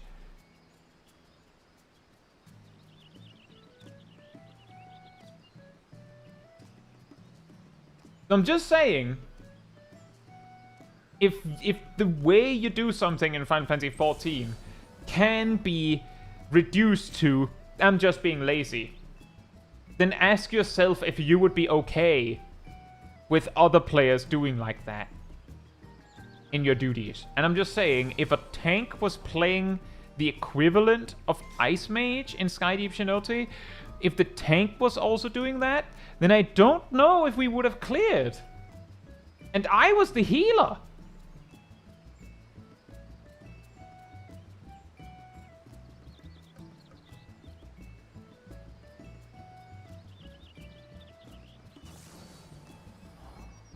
And so speaking of Black Mage, is Paradox worth using on AoE? Just got to 90 and wasn't sure. If you've seen my guide, you know the whole blanks thing for the optimal AoE.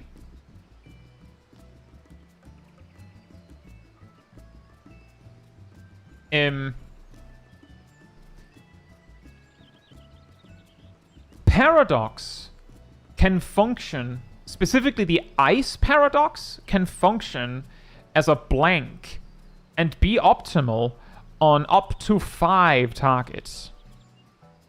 After 5 on more than 5 targets, it's actually better to use Thunder 4, at least a level 92. But if you are on enough AoE that Thunder 4 is better than Paradox, then I kid you not, an Umbral Ice High Fire 1 is actually the better move, because it will make the first flare in your Astral Fire state do enough more damage to, combined with the slow high fire cast, do more damage than Thunder 4 or Paradox. When the tank is pulling stuff, I think I mentioned this in a Mental Roulette video, when the tank is pulling stuff, Paradox is also really nice, because it does like decent damage, and a lot of the time, while the mobs are like moving there, they're spread out enough that you will not hit all of them. So Paradox, again, 5 targets, right? Ice Paradox is free, so it's just straight up a good instant option while you're running with the tank, just that one. Fire Paradox can be used on AoE. Either you just use it at the start of the dungeon to like set up Firestarter for, you know, single target later. Or if you already have Firestarter, like you can just like, as you start an AoE pull, you go like Thunder 4, Ice Paradox, Transpose, Fire 3, Fire Paradox, and hopefully you're there. Or you do triple cast, Flare, well, you don't have Flare Star yet at level 90. But basically, they're really good to run. But technically, once you've reached your destination, Fire Paradox is not good for AoE, because you won't have the MP to use it. But Ice Paradox is a decent blank. Maybe Nox. I say Caetsu, hope you're doing well.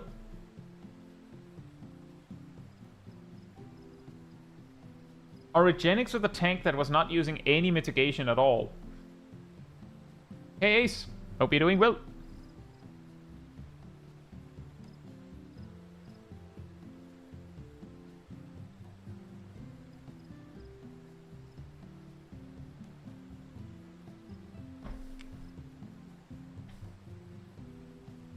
But yeah, basically what I'm getting at is, if you're being lazy,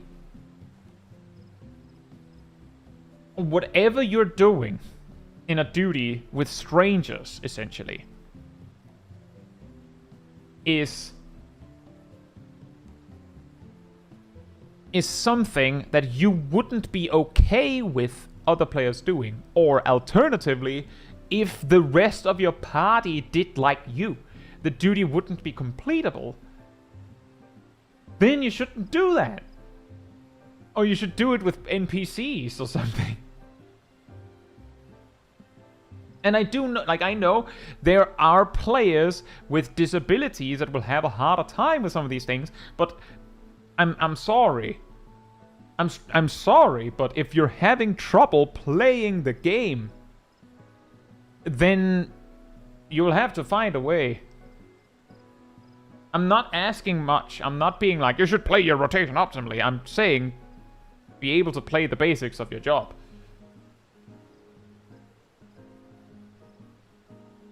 Jose Zen, hope you're doing well. That's basically what I'm trying to ask, is just do the basics of your job. I'm not asking for optimization.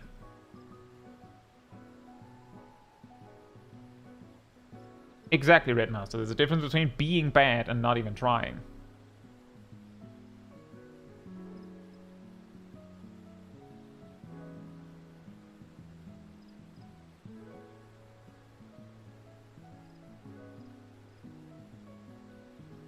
And that's kind of what I mean, is like... Kaiv says, this dude in my free company is a one-armed combat vet. He caps out at Savage and likes the color purple. Ha! Kirio says, how do you feel about the people who don't equip a jobstone well past a level where it becomes a concern? I had a level 60 Marauder tank yesterday and everyone immediately left. My opinion is that the game has a function to specifically block specific jobs from queuing specific things. They use that for Blue Mage. Classes shouldn't be allowed to queue for duties, in my opinion. Anything that requires level 30 or above. You can say what you want. You can slam the desk as much as you want to be like, but if I don't do the MSQ, I could technically be level 40 and have a level 38 Cutter's Cry optional dungeon that I can't queue because I don't have a job. Yeah, well, then you should do the MSQ more. And then do your job quests. And I do recognize that this might also affect players' ability to do the speedrun, because that requires a Conjurer. But, oh well.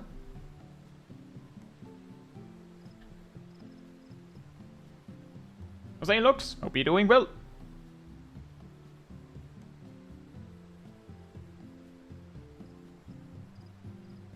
Like,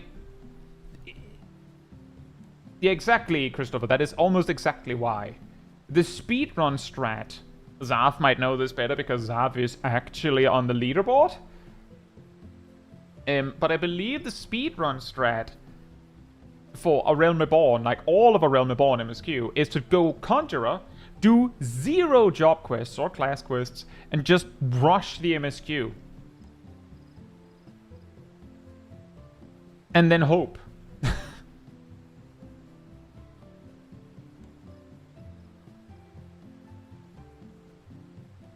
But yeah, in a way, this kind of a expectation is the same as the Extreme Trials thing.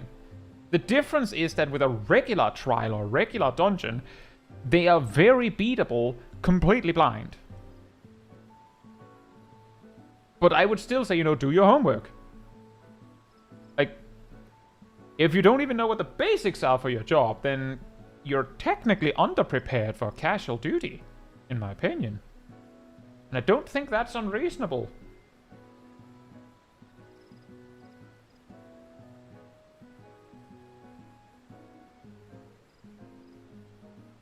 And to add to this, nowadays, if I meet a quote-unquote cure bot in like a high-level duty, I will usually just sigh loudly, just and then say nothing. Because, and I've talked about this in videos as well, if you have reached like level 90 playing healer, and you don't believe attacking is part of your job, it is, then me telling you that it is not going to sway you, because your brain does not like being told that it is wrong. And a lot of people don't handle that emotion very well. And if you're level 90 and you're not attacking as a healer, it's just an example. If I tell you that you should be attacking and that was correct all along, then you have been playing this game wrong for a lot of time. It's a lot easier for your brain to accept that, no, actually, that stranger is stupid.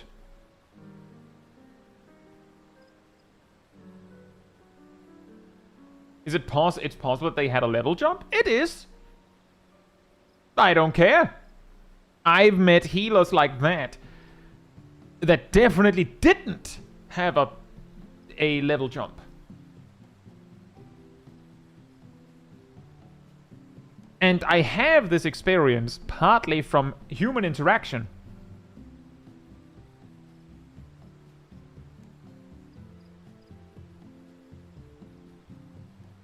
The reason why I don't bother is because the players that you meet that high up, explaining to them what they should be doing, and it doesn't matter if it's a tank, a DPS, or a healer, what they should be doing, unless it's like something really simple, is too far removed from what they are doing.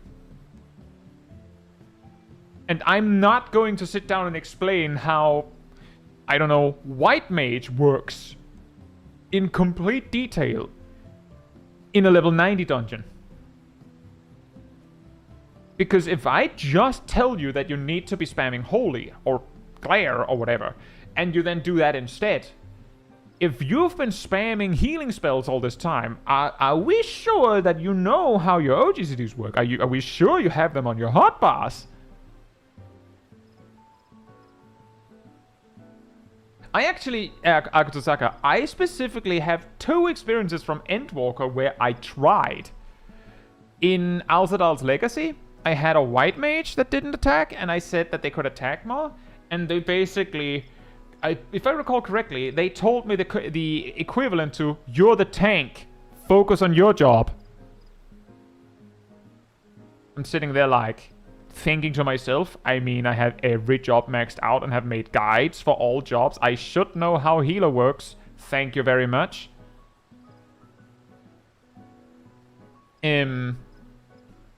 Lost and Confused says, I feel bad. I have a friend that only heals.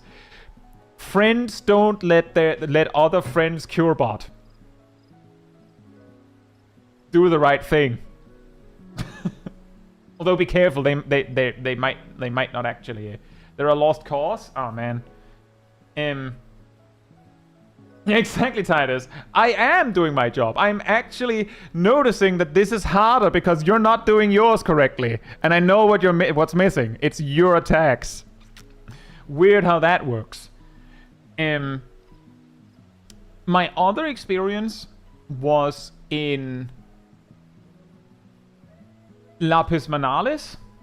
I can't remember what job the healer was playing. I was playing warrior, and they were not attacking. They were just, the moment I was missing 1 point of HP, they would start queuing up a basic healing spell, and they were going crazy with it.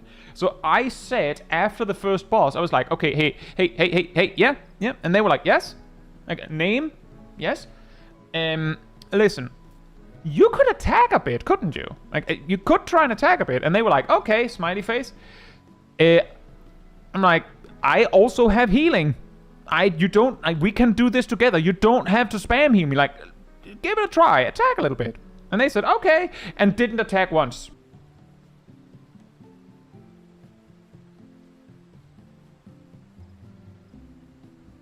Speaking of speaking past each other, am I back on YouTube?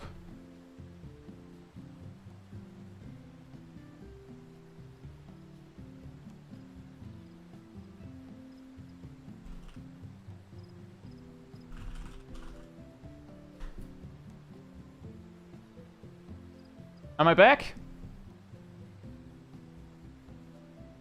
Okay. Let me try that one again. We do the first pull, or rather the first pull after the first boss, and I'm like leading up to it, I'm like, okay, listen, you can attack a bit. I can also heal. like, we can do this together. You don't have to spam heal me like your life depends on it. Like, calm down. And like, okay, smiley face. I pull, they don't attack once, they just spam heal me. We finish the pull, I'm like, oh, hold up, time out, stop. Okay, listen, I don't think you got the point. On this next pull, try and not heal me at all. Just, I'll figure it out. If I die, that's my bad. I told you not to heal me. Just, on this next pull, just let me do the healing myself. You don't have to heal me. Just attack. Just attack. It doesn't have to be much. Just attack a little bit. And they said, okay, smiley face. And spam healed me for the whole pull.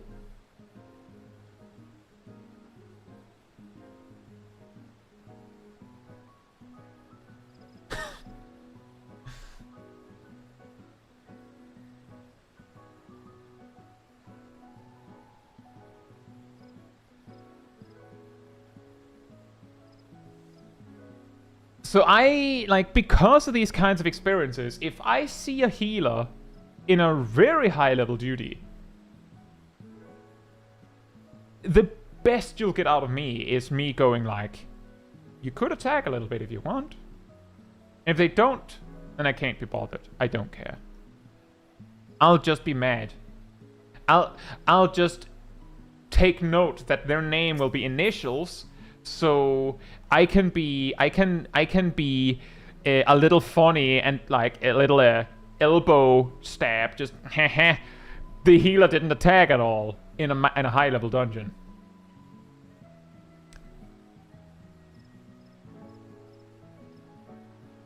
And that'll be that.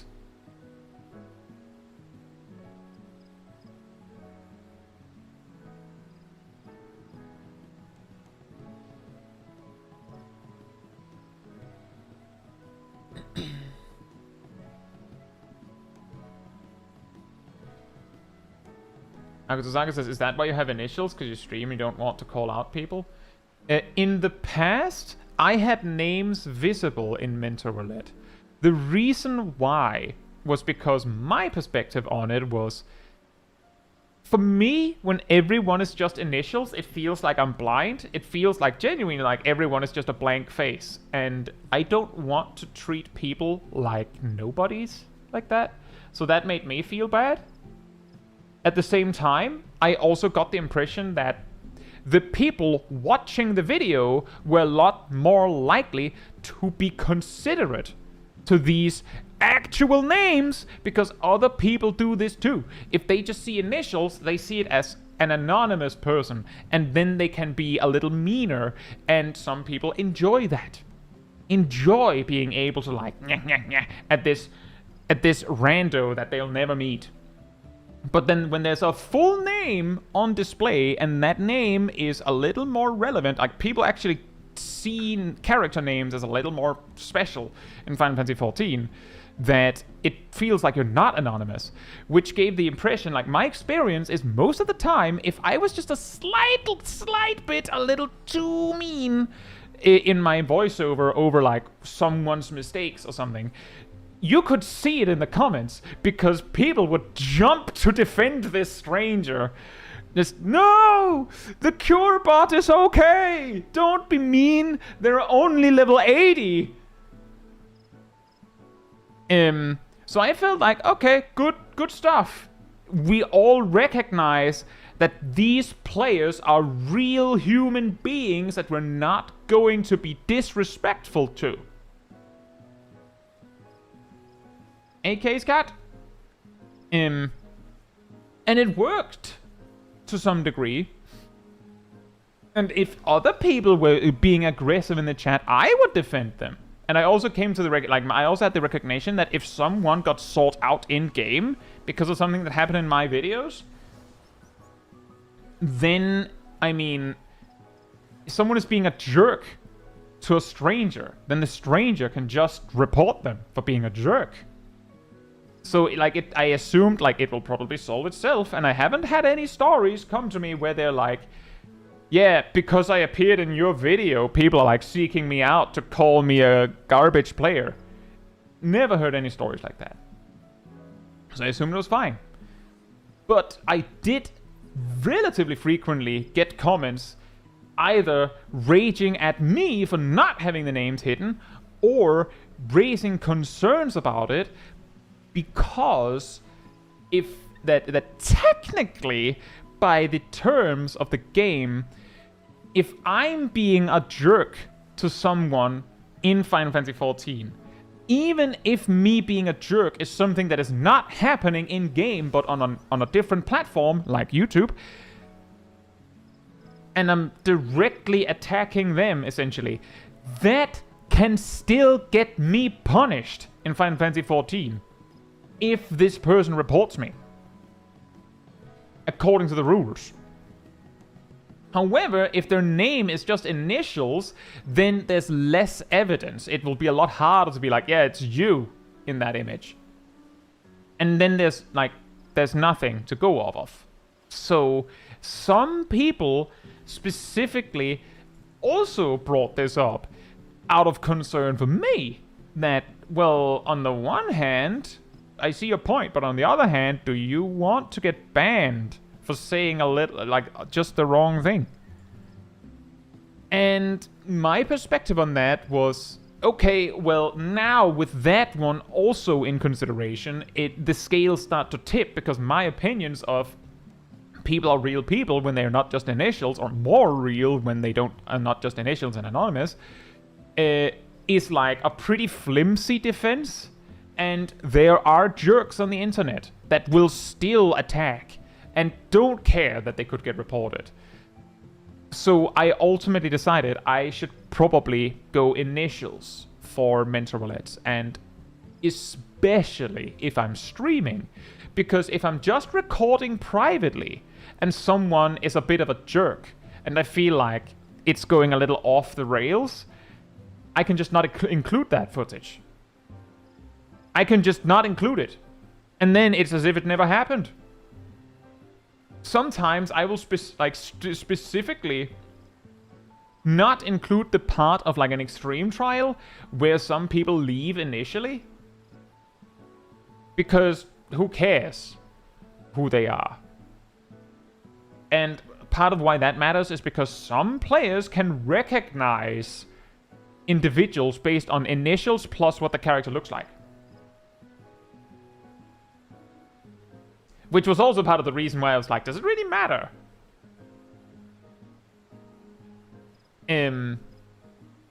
But because I don't have this control to like remove any bad situations when I'm live, I do that.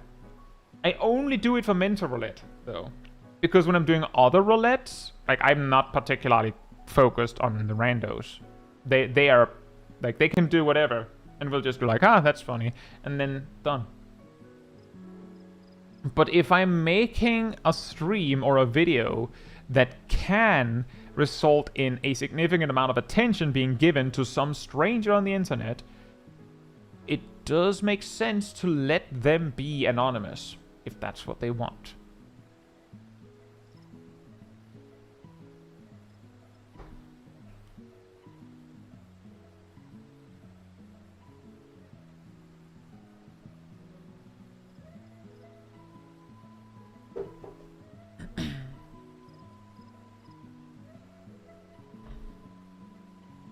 Zoe says, I had one mentor DPS pull the mobs before the tank and kept dying because the healer wouldn't heal him. I feel like it's simple manners just to not pull. That one is really complicated. I have a whole video on this. I believe it's called something like the bad and the worse of Final Fantasy XIV or something like that. It specifically features the kind of jerk things that some players do, covering DPS, tanks, and healers. The key thing I usually point out from the key thing I point out for DPS in that one is ninja pulling. It has nothing to do with playing ninja. It's just something that it's called from olden times. Ninja pulling is when you pull out of turn. I'm saying it like that because pulling instead of the tank is not ninja pulling. Ninja pulling is pulling deliberately out of turn. I don't quite agree with that, Kay. I feel like that one might be a little bit of bias showing, or being specific bad luck. Either way, there are cases where it's perfectly fine for the DPS to pull. The key thing, a good example of ninja pulling, is if the tank is clearly stopped at this pack, and the party is fine with that, and then a DPS runs off to pull the next pack too. Then you're going out of turn of the party at large. A lot of the time, that is enough if you pull and the tank didn't mean to pull it, because most players will just let the tank choose. But not everyone. If it's only the tank that wants to single pull, then it becomes a different story. And that's actually why it's a whole video with like where I'm basically just like going from the roll to roll, just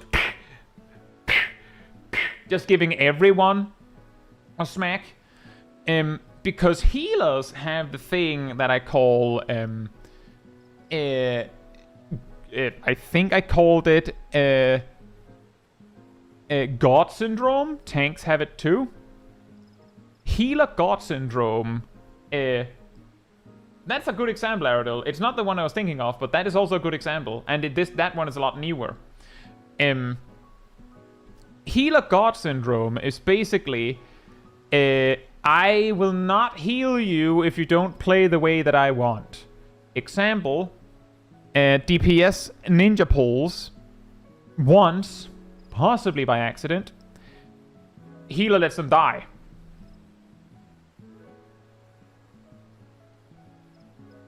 Or the DPS deals with the mechanic in a way the healer doesn't like. Thank you, Ardell. That's the one. And then the healer just doesn't heal them and then they die. The healer's basically using their responsibility as a bargaining chip. As if it is negotiable whether the healer's job is to heal or not. It is. And let me put it like this. Ninja pulling, which is, you know what, the healers can also ninja pull, to be fair. Ninja pulling is itself not necessarily reportable, but if you do it repeatedly, then it can fall under a category that you can be reported for, which is basically actively playing against the party's success in the duty. Like, you're basically trying to screw up the party deliberately. And if you repeatedly ninja pull and it leads to wipes, then you are the problem. And that is a problem. The healer not healing someone falls under something called lethargic gameplay. You're intentionally being lazy about your job. Arguably, a DPS not really attacking also falls under that category, but it's a lot harder to catch that one. And a lot of the time, it's not something you're going to wipe over, is it? Which is why that's really rare that you'd be reported for that. And then the tanks have you pull, you tank, YPYT. That one is straight up reportable. If you, the tank, are going to you pull, you tank, I'm just telling you, don't do it, first of all. But if you are going to do it, take it from me, don't admit to it in the chat. Don't say that that's what you're doing. Because that's an easy punishment. That's not allowed. Straight up. Don't risk it. But don't do it. Just don't do it. But don't risk it also. Don't do it. But if you're going to do it, don't admit to it. Similarly, if you're healing and you're choosing to not heal someone as punishment, don't admit to that either. Because, again, chat evidence is really, really damning. Don't say it. Don't do it. Also, hey, money. Just don't do it. And don't say it. And if you are going to do it, don't admit to it for your own sake. And Tank God Complex is similar. It largely boils down to you pull your tank. But essentially, it can also appear as, oh, the tank doesn't like the way you did a thing. So now they're going to pull less as punishment. Because I, the lord of everyone in this party, have decreed that you are deserving of punishment. If you're going to do that, then I'm just going to... If I'm the healer, I'm just going to pull the next pack too. I don't care. You do that. If the duty is long enough and you don't get back on track fast enough, then we might just kick you over disagreements in the party. And yes, that is a gray area where you can in fact be kicked over simply playing weirdly. And that is totally justified. Like, I'm just saying...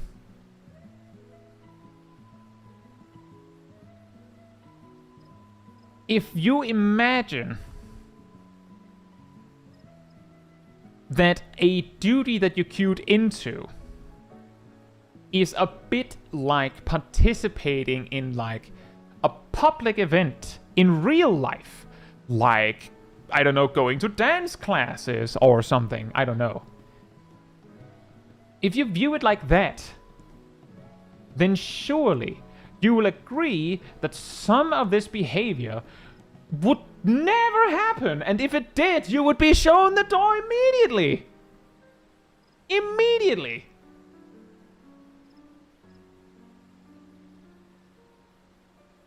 And that is also why my general advice on this is, if at all possible and someone is acting weird like that, is stick to your guns, play your role, don't retaliate. If you can get them to admit, and yes, I'm saying that, if you can get them to admit that they're deliberately doing this in the chat, do that, and then report them afterwards.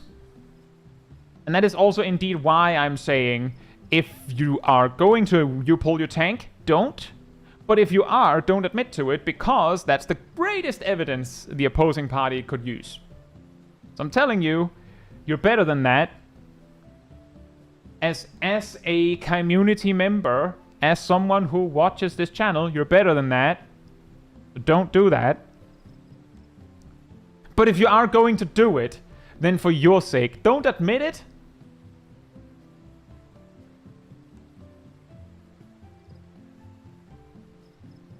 But if you do run into a jerk like that, stay on track. Do what you can to get the duty cleared, and report them afterwards if it's problematic enough. And if it is problematic enough, try to see if you can, like, make them admit it, that that's what they're doing. Because that's better evidence. But I also very, very rarely experience these players. And I'm just saying, I have videos on this topic, but it's like 0.1% or less that are like this. So whatever, right? Now,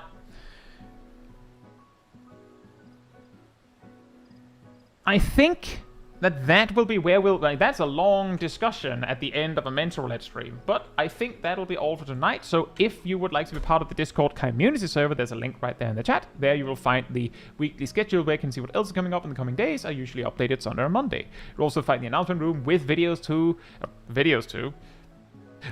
to videos and streams. And if you grab the reminder role in the role assignments room, you'll get a notification whenever I post a video stream, as well as an extra one around 15 minutes before stream starts. You can catch it right when you go live. And if you'd like to support the channel even more directly, you can become a member, you can subscribe, you can follow, you can like the video stream, you can use the super chat, you can use the bits, the cheers, and all that stuff, all that goodness. If you don't like any of that, there's also a Ko-fi link that I will post right there in the chat. It all helps support me and the channel directly, so I can focus on doing stuff like this with all of you. So thanks so much for the support. But that will be all from me tonight. So good night, good morning, afternoon, or evening, depending where you are in the world, and I hope to see you all very soon. Bye bye.